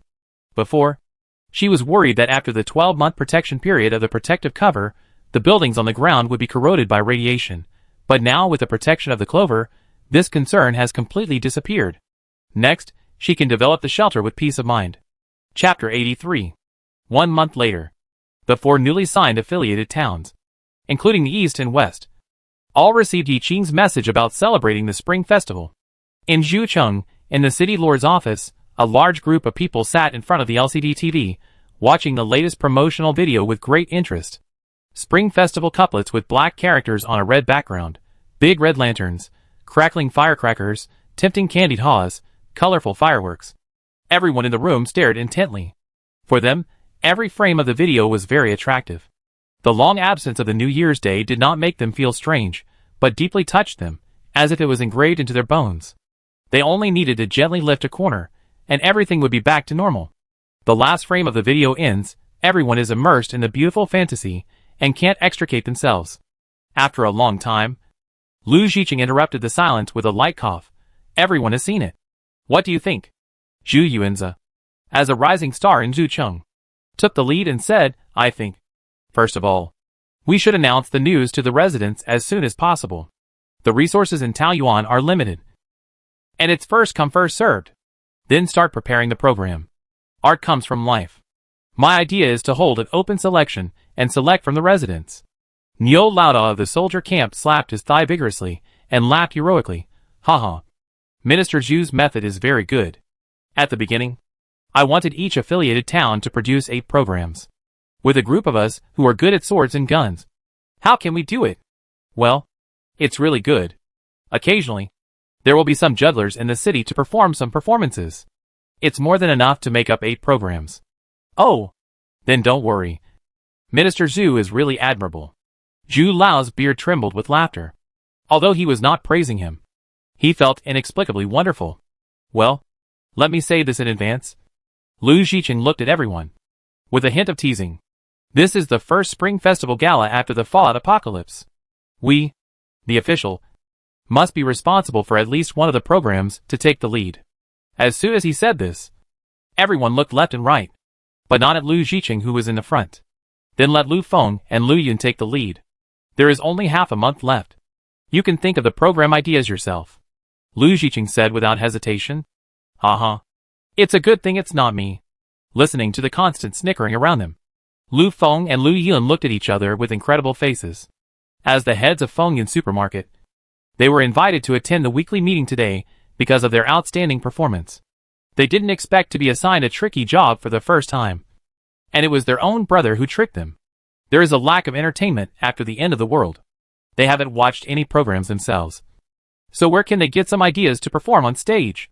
That is a party that all 4 affiliated towns will participate in. It is a great opportunity to show off in front of the main city. Such a difficult task is given to them. If they fail to do it well, it will bring shame to Zhucheng, and they will be drowned by the residents' spit when they return. Lu Zhiqing looked relaxed, as if he didn't notice the confusion on his brother and sister's faces. Okay, let's do this. Everyone should do their part and prepare well. Half a month later tonight, we will have a lively spring festival. Everyone left happily. Only Lu Feng and Lu Yun looked hurt. What should we do? Big brother wants us to prepare a program. Lu Yun punched the air with both hands, looking crazy. Lu Feng sat on the chair, as if his blood was sucked dry. This was a field he had never touched before. It was really difficult to compile a program from scratch and perform on stage. Can you please stop asking me what to do every time? I don't know either. Lu Yun was yelled at, feeling a little wronged. I'm used to it, so what should we do? Lu Feng's breath was stuck in his throat, and he couldn't vent it in front of his own sister, so he had to swallow it down. What can I do? I'll just work overtime to find information. Lu Yun squeaked and said, yes, there are all kinds of books in the batch we borrowed. Maybe we can find some inspiration. Let's go and read the books. The other 3 affiliated towns received the same notification, and their joy was mixed with a hint of worry. In addition to the party, various pre-holiday preparations are also in full swing.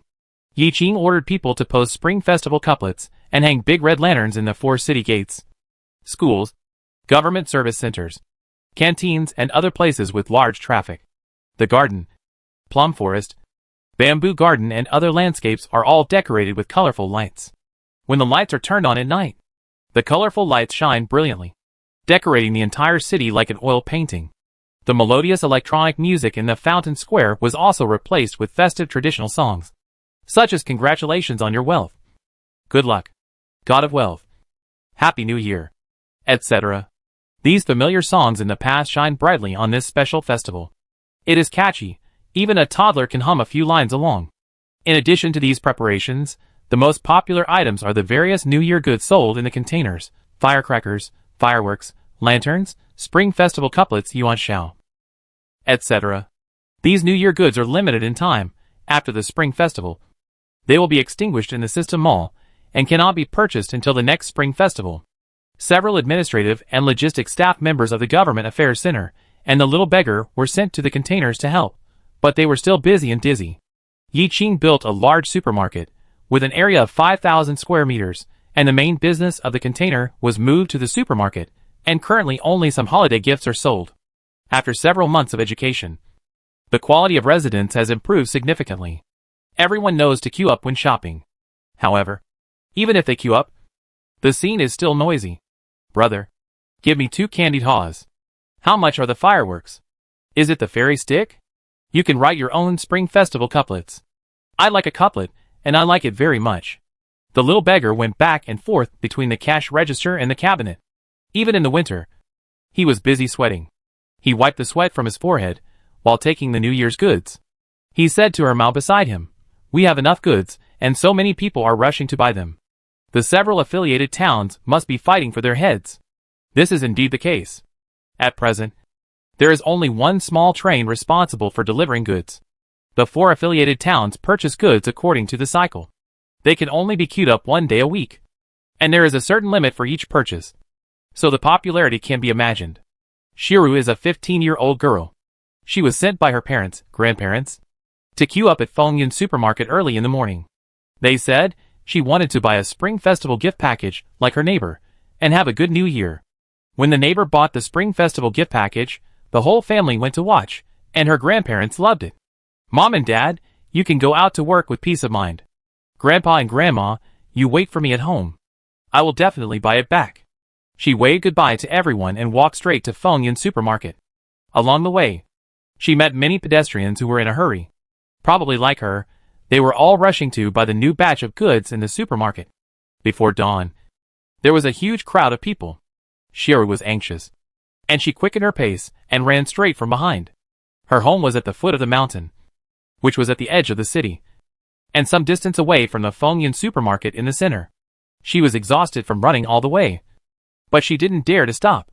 There were so many people rushing to buy this batch of goods, and it was not certain whether it would be her turn, so she had to get up early. After running all the way, she finally saw the supermarket, but there was a huge queue of people at the door, and they turned around several times in the open space like a greedy snake. Shiru's eyes went dark, and she almost fainted. She had come early enough, and there were still so many people. This Spring Festival gift package must be bought. My parents and grandparents came here before the radiation, and they have a special feeling for the Spring Festival. This is the first Spring Festival in more than 30 years, so we have to celebrate it well. Moreover, she was carried by the strong atmosphere, and she also had a little more expectation. Without time to think, Shiru's eyes explored quickly, and she found the end of the line and lined up. Because young people have to go out to work, most of the people who come are children and housewives. The supermarket hadn't opened yet, and they were bored and gathered together to gossip. Shiru panted and pricked up her ears to listen. Have you heard that there are so many things in this Spring Festival gift package? A woman with a gray headscarf took out a handful of melon seeds from her pocket and said while eating, I heard that there are 8 bags of nuts. a sausage, a pair of couplets, a pair of lanterns, and a box of fairy wands. A woman with a basket came up and said, "And it's only 20 crystal cores. It's not cheap." "Oh, this is too cheap. There are 8 bags of nuts." "Is it true?" The woman with the basket glanced at them. "My husband is from the soldier camp. Their boss Nyo said it himself." "How can it be false?" "Inside information. This is the big boss in the main city for this spring festival. This is a special discount event for the new year. After this year, there will be no more. So everyone is rushing to buy it." Another woman came up and said, "My boss said the same thing. The boss is really a good person. If it weren't for her, we wouldn't have such a happy life. Yes, I hope she lives a long life. I hope she is happy and has a big fat boy." Xiaoru was listening on the side. Seeing that everyone put their hands together and blessed the sky, she followed suit and blessed the big boss whom she had never met. After the blessing, she asked quietly, "Excuse me, will it be our turn among so many people? I also want to buy that Spring Festival gift package." The women looked at her with disdain. The kind of look they gave her as if she were a fool. Xiaoru was hit. But she still added, "This is my first time to buy. And I don't know the market." The woman with the gray headscarf, who started the conversation, looked at her with pity and sighed, "Based on my experience of buying goods every day, there is a high probability that you won't be able to buy them. But we didn't come here mainly for the gift package. If we can't get the gift package, we can buy other things. During the Spring Festival, all items are 10% off." Xiaoru opened her mouth wide, and it took a long time before she said "ah." But she came here just for the Spring Festival gift package. She wouldn't buy anything else. But there was no other way. Since she was here, she would not give up until the last moment. So she waited with peace of mind. While waiting, she looked around. Many people were probably experienced. They took a folding chair and opened it, and sat on it to poke the hemp rope. They didn't waste any time. Xiaoru made a note of it in her heart, and decided to do the same next time. Time passed at a relaxed chat. As soon as the sun rose, the supermarket staff opened the door, and the crowd rushed in. "Watch your step. Watch your step. Don't rush. Don't rush." How could she not rush? She was at the back of the line. And if she didn't rush, she would miss out. As expected, she pushed through the crowd and finally squeezed to the Spring Festival gift package cabinet, which was clean and had been sold out long ago. "It's sold out. Let's go buy some bread. Sweet and fragrant bread." The women who came with her saw that the shelves were empty, and went to other shelves together. Xiaoru stood there and was at a loss. She remembered her parents' instructions and her grandparents' expectant eyes. If she went back like this, no way. She quickly grabbed the staff, who was about to leave. "Dear customer, is there anything I can help you with?" Holding him was just a conditioned reflex in an emergency.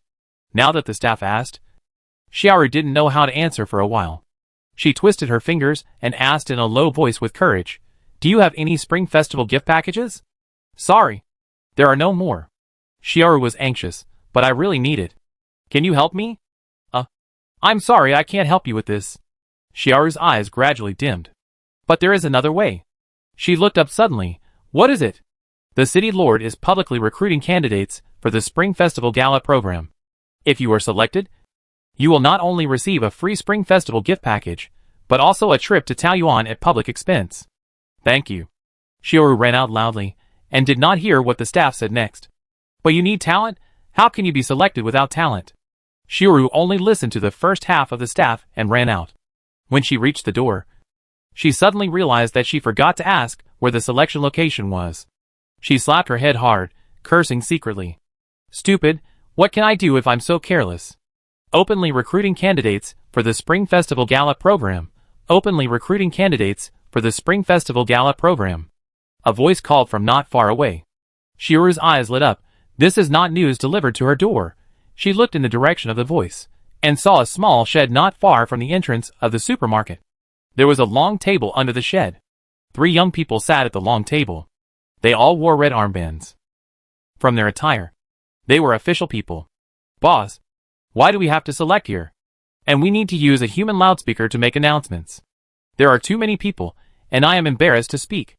Zhu Yuanzi glanced at the young men next to him, and said coldly, "Here is the place with the most people. Wouldn't it be great if we could reduce our publicity work?"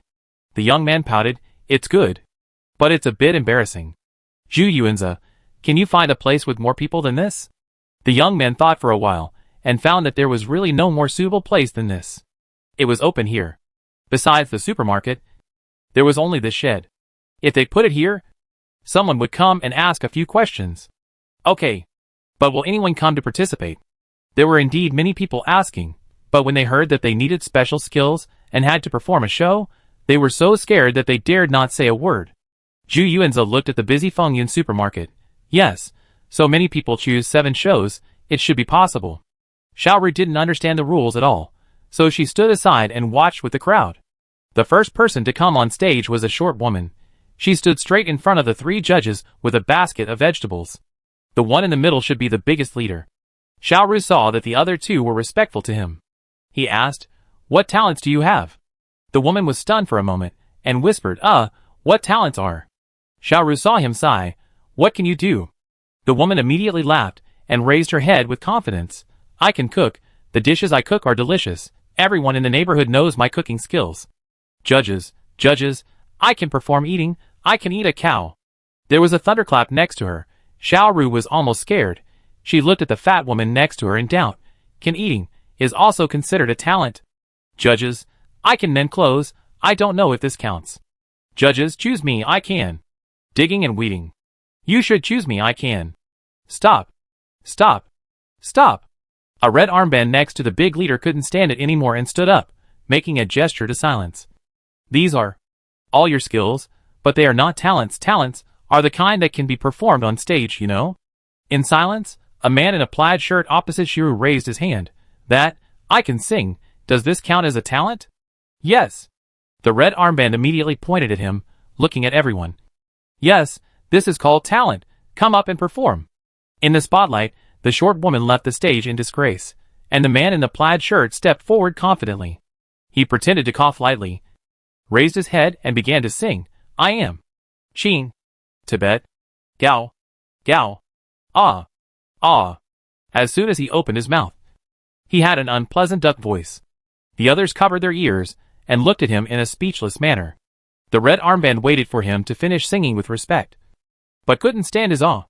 So he waved his hand to stop him. Okay. Okay. The man in the shirt was in high spirits, and didn't notice that he had left a trauma in others' hearts. Then leader.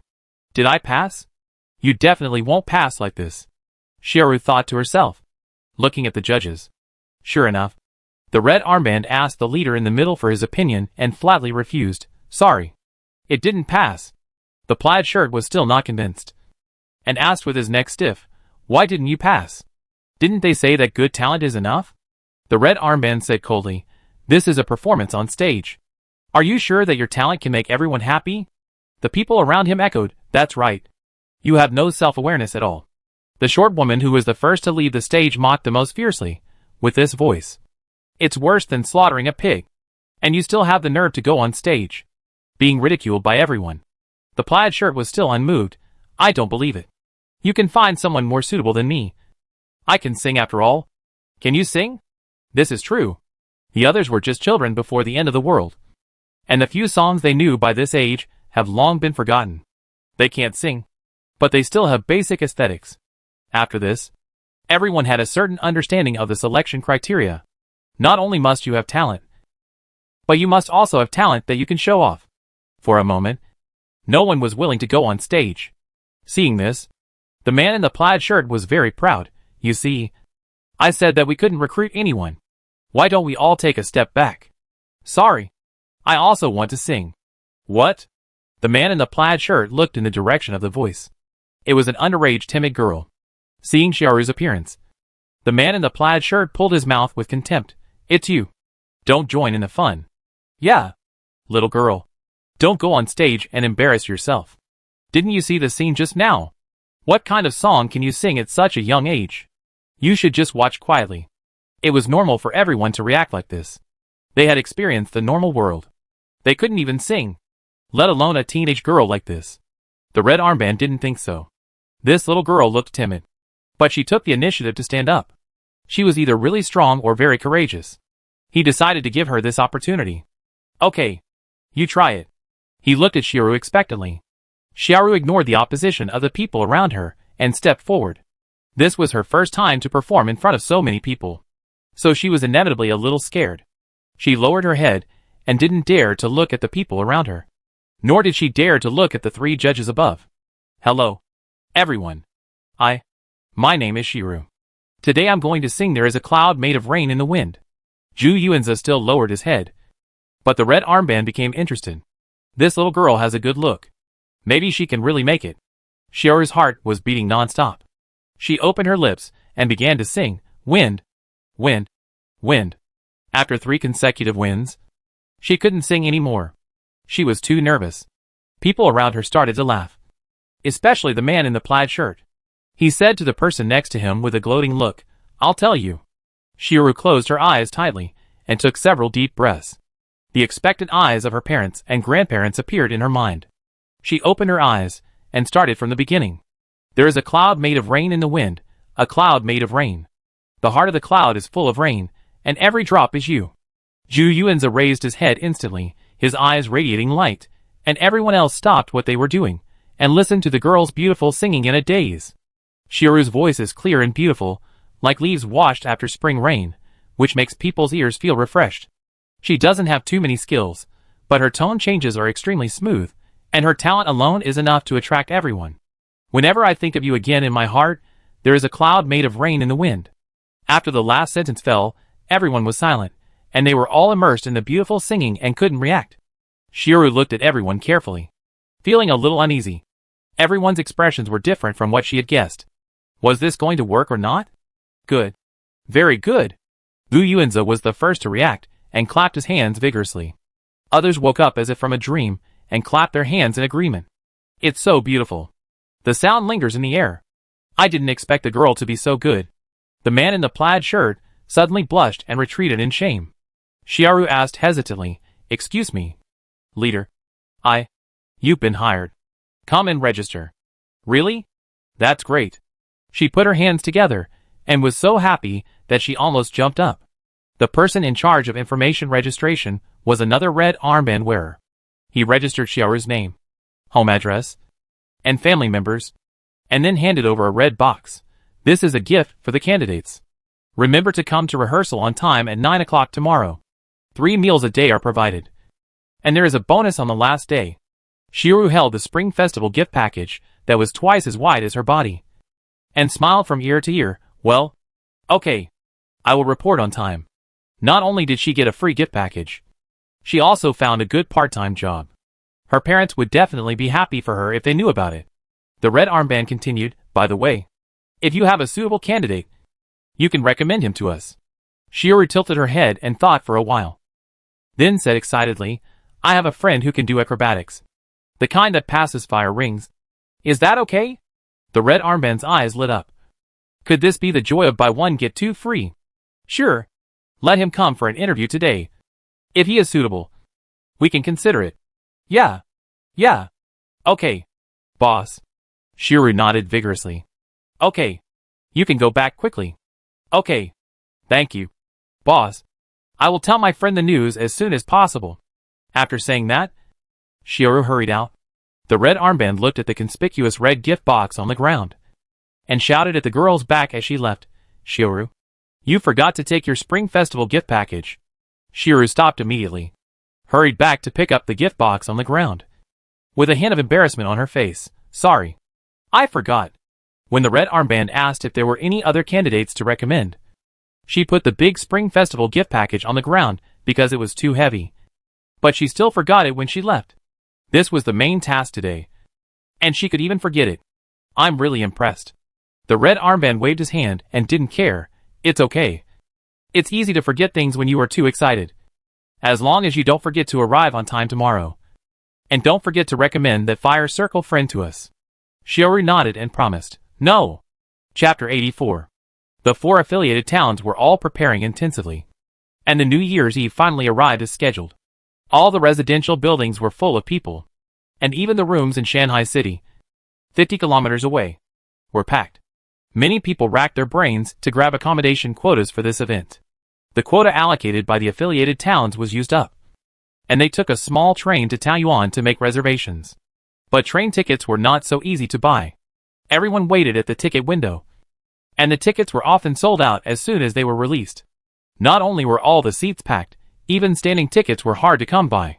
Many people offered to buy tickets from other people at a higher price, 1, 2, or 3 times the price, but no one was willing to sell.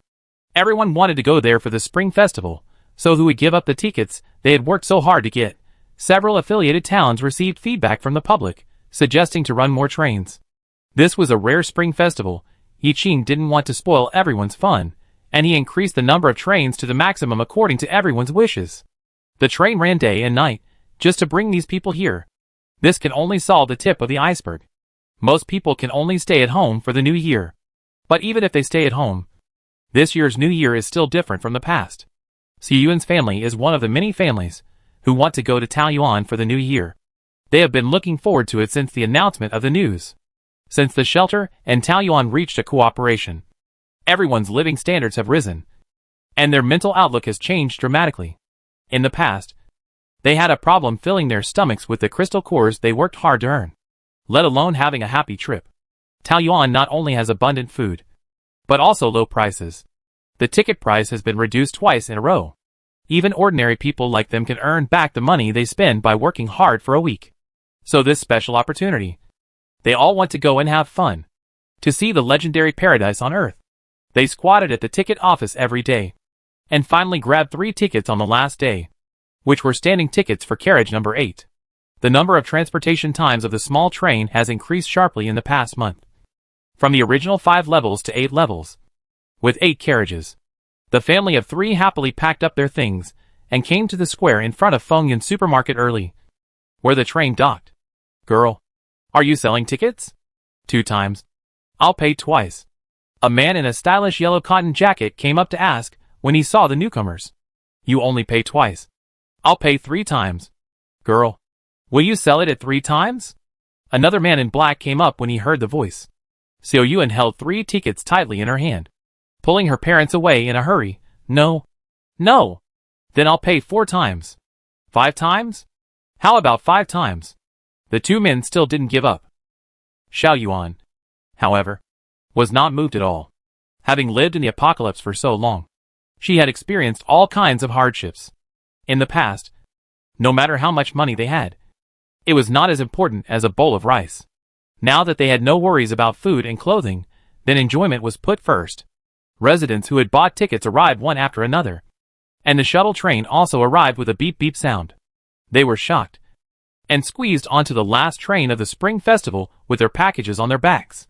The train was crowded, but it did not affect everyone's high spirits. Everyone was talking and laughing, and the atmosphere in the carriage was particularly good. So lucky, I got the last ticket. A young man held up his ticket and shared his joy with everyone. Me too, all were sold out, but the person in front of me had something to do and couldn't go, so I got a bargain, hee. We are all lucky people in the last section of the car. By the way, where are you going to stay? I heard that all the rooms are sold out. One person asked the key question. I plan to squeeze in with my buddy. He got a bed in a dormitory for 4 people. The young man at the beginning said, You're fine then. I don't have anyone I know here, and I don't know what to do. You can ask the natives if they can give you a room, just pay a little more. Those who have long-term residence in Taoyuan are called natives. Whenever there is an activity, they will be pulled out to Indy. Alas, I can only try this. By the way, what are you doing? Have you found a place to live? Seeing that everyone's eyes were on her, Xiao Yuan smiled awkwardly.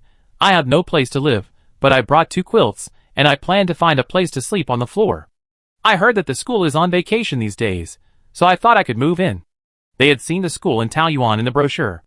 It was built better than the house they lived in, and it was sheltered from the wind and rain, so sleeping on the floor was not a grievance. As soon as this was said, the scene was immediately excited. Everyone had been worried about having no place to stay, and now they had found a solution. Yes, I am also going to live in the school. I didn't bring my bed, but I can buy one in the supermarket. The underground mall is also okay. Or the lobby.